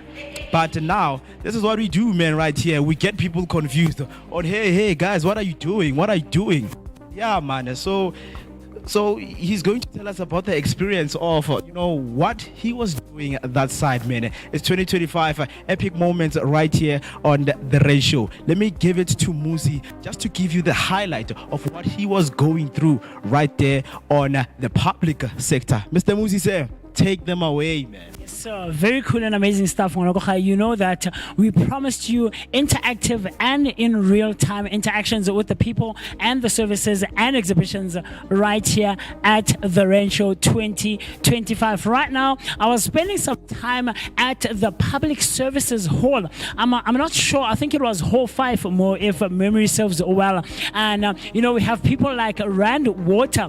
We have the SASA that's out there. We have SAB that is also out there. There is the Road Accident Fund that's also out there. And, you know, I spent some time with the EMS guys, Denver and Kolwani, who were here earlier on, and I was in conversation with, and they were taking me through some of the things that they do practically. I was so fascinated to find out that there's actually a mobile classroom that they go and give to the communities that don't have spaces to do the practicals, you know, when they are going through their courses. And Mr. Denver was so fortunate, you know, I was fortunate enough to get a training session from Mr. Denver showing me how to do CPR, something that I had always wanted to learn but had never gotten an opportunity. So we're going to go back and show you what we're doing out there, you know, how to do CPR to an adult, to a child, and to a small baby. So very interactive, exciting, and exhilarating things happening right at the Randshow. I always say the Vooka Breakfast Show, but this is what we do, man. This is the beauty of live streaming, and we can't wait to go live with you out there and show you what people are going. So you can come with me very quickly.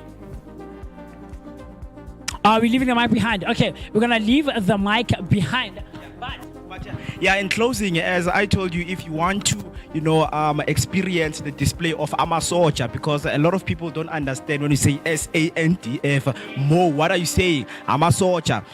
So please ensure your visit as the SANDF display. So right now, I'm just going to show you in my screen what they are saying. So 18 April is today, which is a Good Friday. So there are no displays. So the displays are going to come in from tomorrow. You're going to be experiencing the SANDF display in Hall 10, right? And then the 19th of April from 11 to 12, they're going to be there doing their things, protecting our country, of course, from the enemies, right?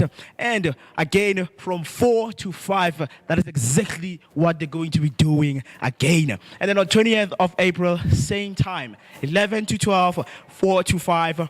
21st of April, the last day. Surely you do not want to miss that. From 4 o'clock up until 5 o'clock, we're keeping you updated. We're keeping you updated so that you do not miss anything that the Randshow 2025 has to bring. Right there, hashtag Randshow 2025, hashtag Vooka Breakfast Show. It does not only end here, because right now we're going to go outside and give you the experience of what the Randshow has to offer. So do not go anywhere. Stay there on your couches, stay there on your sofas, stay there on your cars, in your houses, in your shacks, everywhere you are. Even when you're in the bushes watching the Vooka Breakfast Show, stay there, man. And so it's traffic updates, man. That's what we do. That's what we enjoy doing each and every day from 7 a.m. up until 10 a.m. from Monday up until Friday with my best team, of course. I have Kat behind the cam. I have Shimi Wen. I have Musi. I have Mr. B right here. I also have TC Wagamazibugo.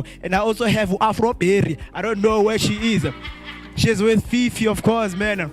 E2 was here. Shout out to the team if you're watching from home, man. We love you. We wish you guys were with you. Ratzelani Richije, I see you, my boy. Henda Baremene. We are with you wherever we go, man. In spirit, we are with you. Shout out to Mr. Dumisari right there back at Dobsonville, man, for the support that you guys have been giving us.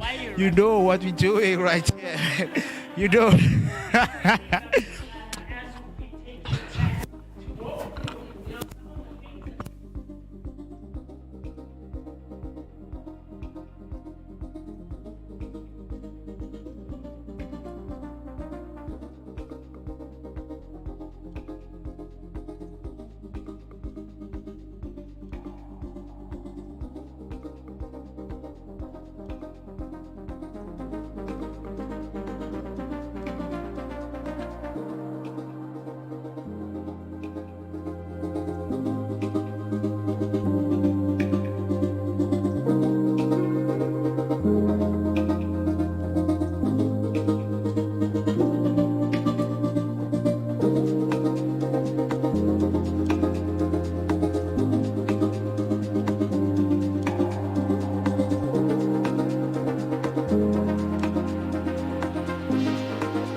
Can I tell you? Can I tell you, babe?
gotta like it.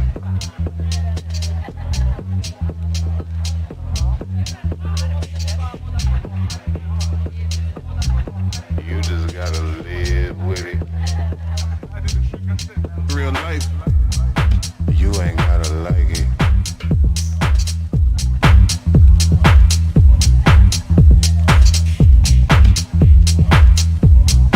Look at what we did with it.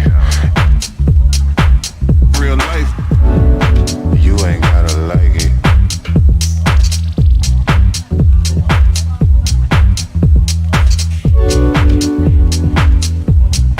You just gotta live with it. Real life. You ain't gotta like it.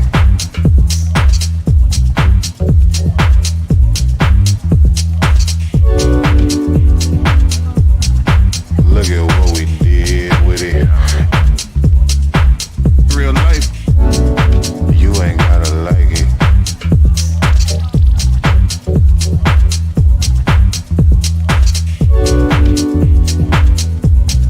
You just gotta live with it.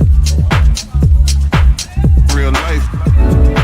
You ain't gotta like it.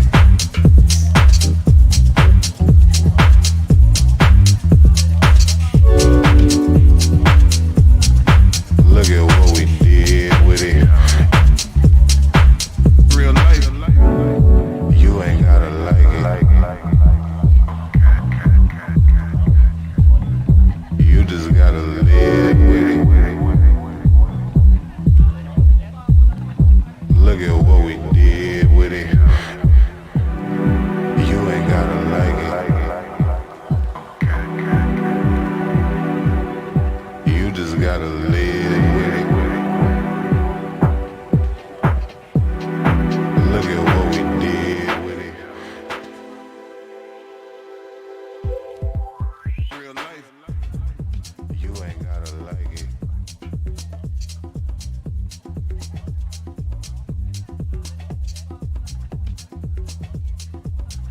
You just gotta live with it. Real life. You ain't gotta like it.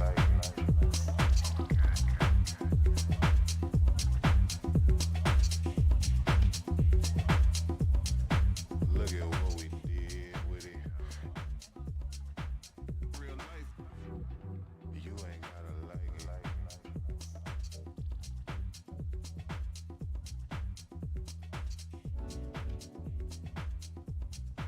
You just gotta live with it. Real life. You ain't gotta like it.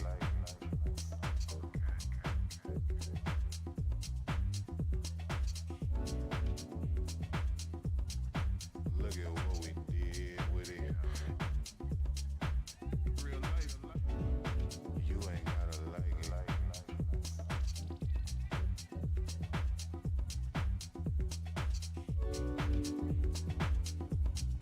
You just gotta live with it. Real life. You ain't gotta like it.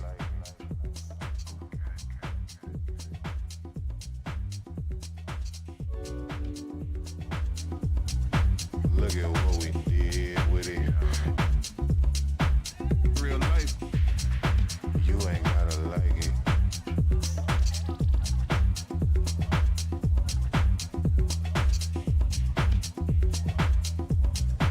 You just gotta live with it. Real life. You ain't gotta like it.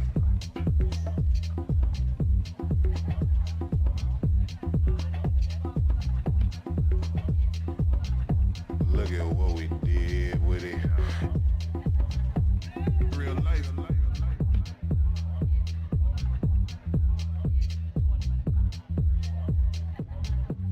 Real life.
just keep on walking, but never really getting nowhere.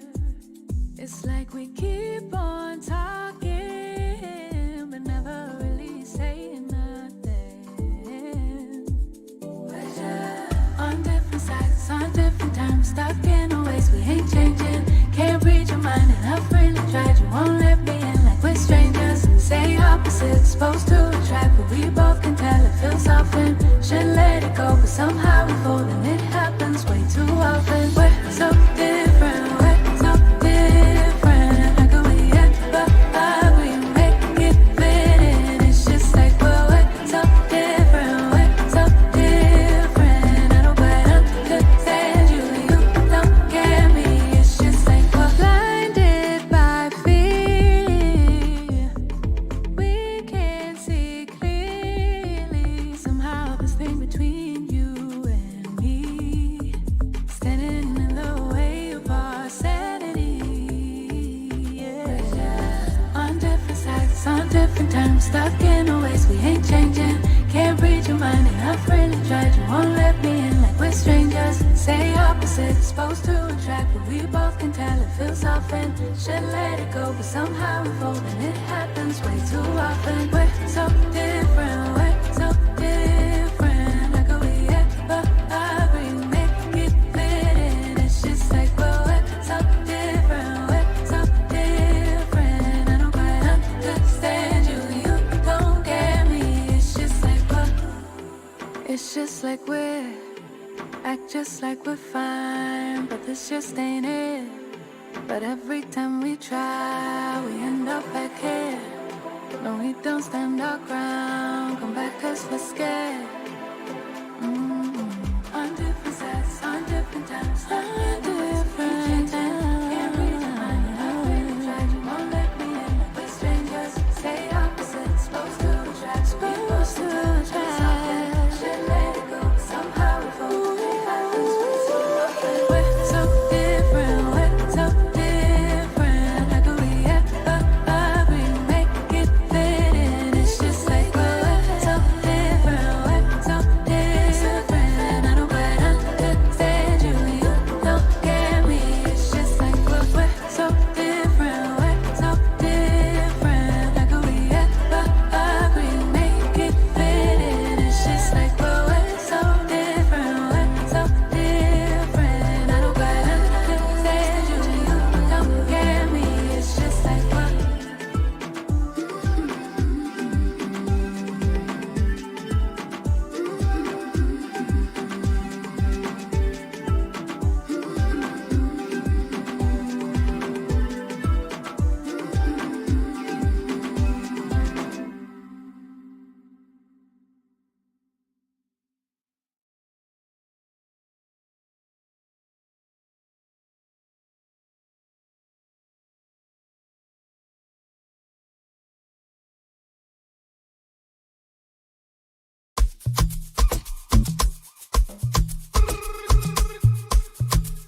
Got too many flows, I be killing them. Oh baby, tell me say she feeling them. Ain't worth a mile, it's a million them. Say baby, I. Got too many flows, I be killing them. Oh baby, tell me say she killing them. Mine worth a die, yeah she killing them. Say baby, I. Yeah man, it's a yeah man. A papa boy living yeah man. Yeah man, it's a yeah man. Me can't show you what the yeah man. Yeah man, it's a yeah man. A papa boy living yeah man. Yeah man, it's a yeah man. Me can't show you what the yeah man. Yeah. Me say no problem, me say no qualms on. Right. Every other day, me a day with the farm them. Yeah. Telling me a place for the case, see a story. Right. Say me no high, me no bully. Me have to cool on things, it's a rule on things. When you pull on things, get away from me. Mull on things, tell me who run things. Cause the rule on things is the king, I know. Things greater than paper. Me one day with my maker. You feel say you be greater. Tell me why. Oh no. Got too many flows, I be killing them. Oh baby, tell me say she feeling them. Ain't worth a mile, it's a million them. Say baby, I. Got too many flows, I be killing them. Oh baby, tell me say she killing them. Mine worth a die, yeah she killing them. Say baby, I. Yeah man, it's a yeah man. A papa boy living yeah man. Yeah man, it's a yeah man. Me can't show you what the yeah man. Yeah man, it's a yeah man. A papa boy living yeah man. Yeah man, it's a yeah man. Me can't show you what the yeah man. It's a rule on things. When you pull on things, get away from me. Mull on things, tell me who run things. Cause the rule on things is the king, I know. This thing's greater than paper. Me one day with my maker. You feel say you be greater. Tell me why. Oh no. Got too many flows, I be killing them. Oh baby, tell me say she feeling them. Ain't worth a mile, it's a million them. Say baby, I. Got too many flows, I be killing them. Oh baby, tell me say she killing them. Mine worth a die, yeah she killing them. Say baby, I.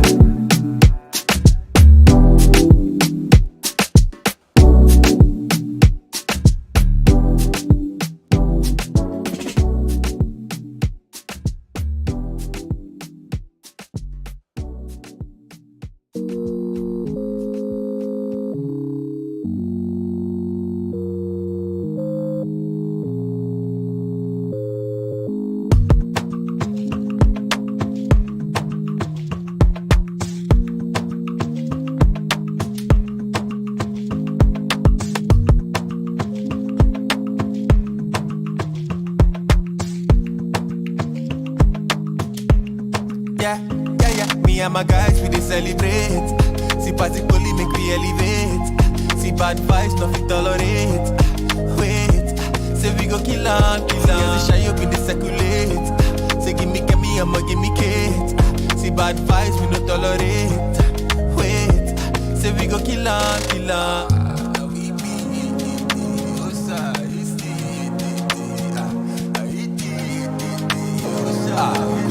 I'ma when me soke, go be me see me, achukureke, obi malema, when me soke, go be me see me, achukureke, obi malema, when me soke, go be me see me, achukureke, obi malema, when me soke, go be me see me, achukureke, yeah. Me and my guys we dey celebrate, see party bully make we elevate, see bad vibes nothing tolerate. Say we go kill him. Yeah, say shy up in the circulate. Say give me, I'ma give me Kate. See bad vibes, we no tolerate. Wait, say we go kill him. Me and my guys, we dey celebrate. See party bully make we elevate. See bad vibes, nothing tolerate.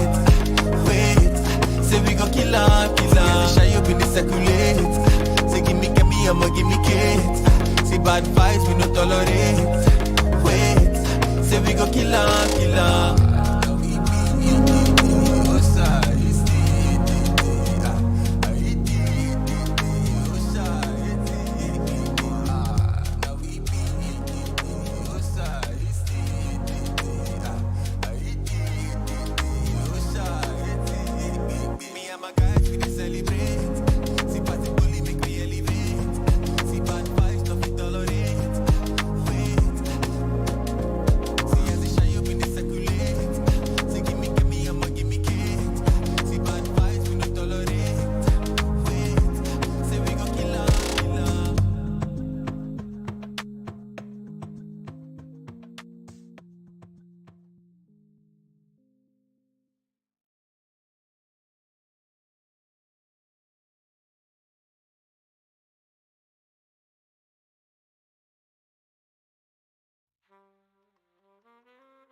what could he do for me?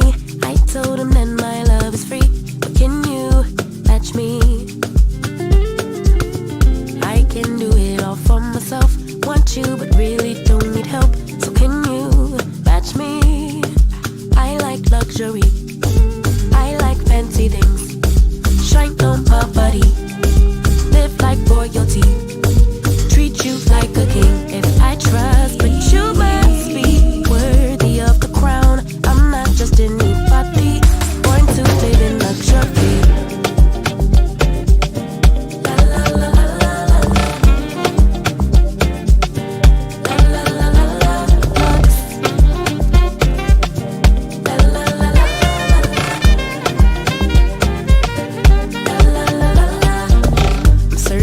Auntie Chloe B. I know my job is a blessing, but if you pay me. Rocks on my wrist, fur on my feet, setting the table in all the chic. Baby, come eat. I like luxury. I like fancy things. Shine on my body. Live like royalty. Treat you like a king if I trust, but you must be worthy of the crown. I'm not just anybody, born to live in luxury. I work too hard, oh my. We come so far, oh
and start talking.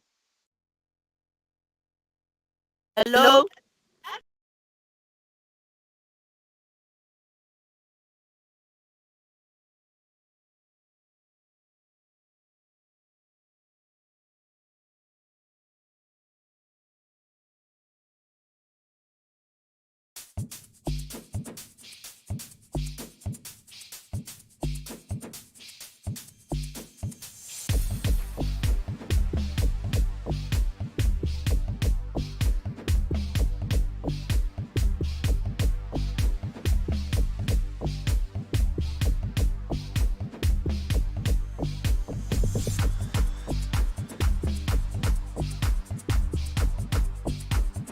And with me right now is a young upcoming, artist and creative, busy in the space of creativity. Uphumelele all the way from Deep Blue.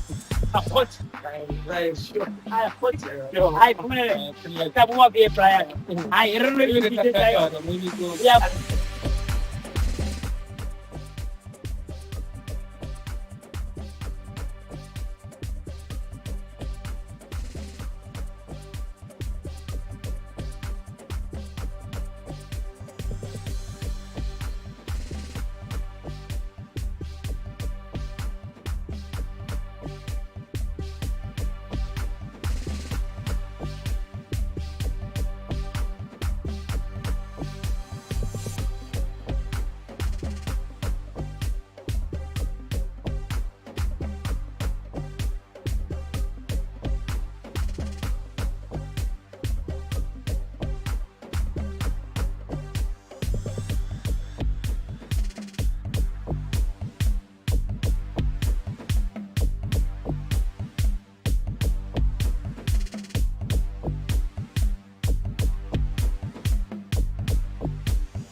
What is your issue?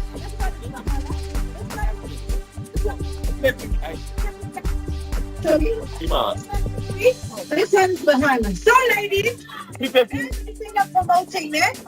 I'm promoting this perfume. Try it. This is your day-day perfume. This is your Venus Tiffany. This is your day-day perfume. You're trying by all means to look professional. But exactly. No, it's better than turn it around. Oh, something I want to show, like the wall. See?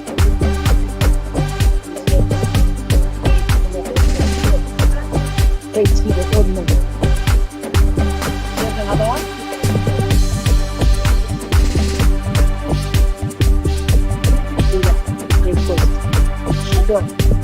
And then there's the last one.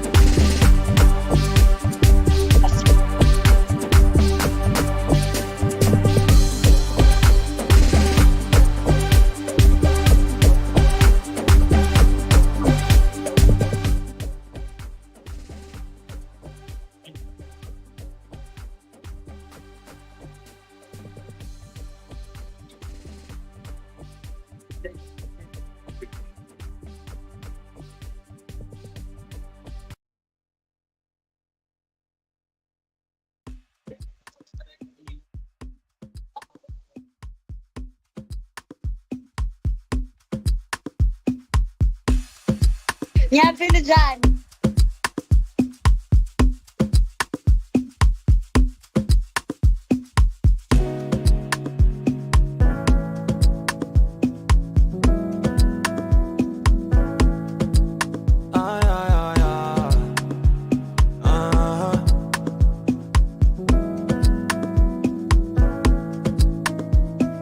Adimbiti, Sibambela, Salamwera.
Shanana.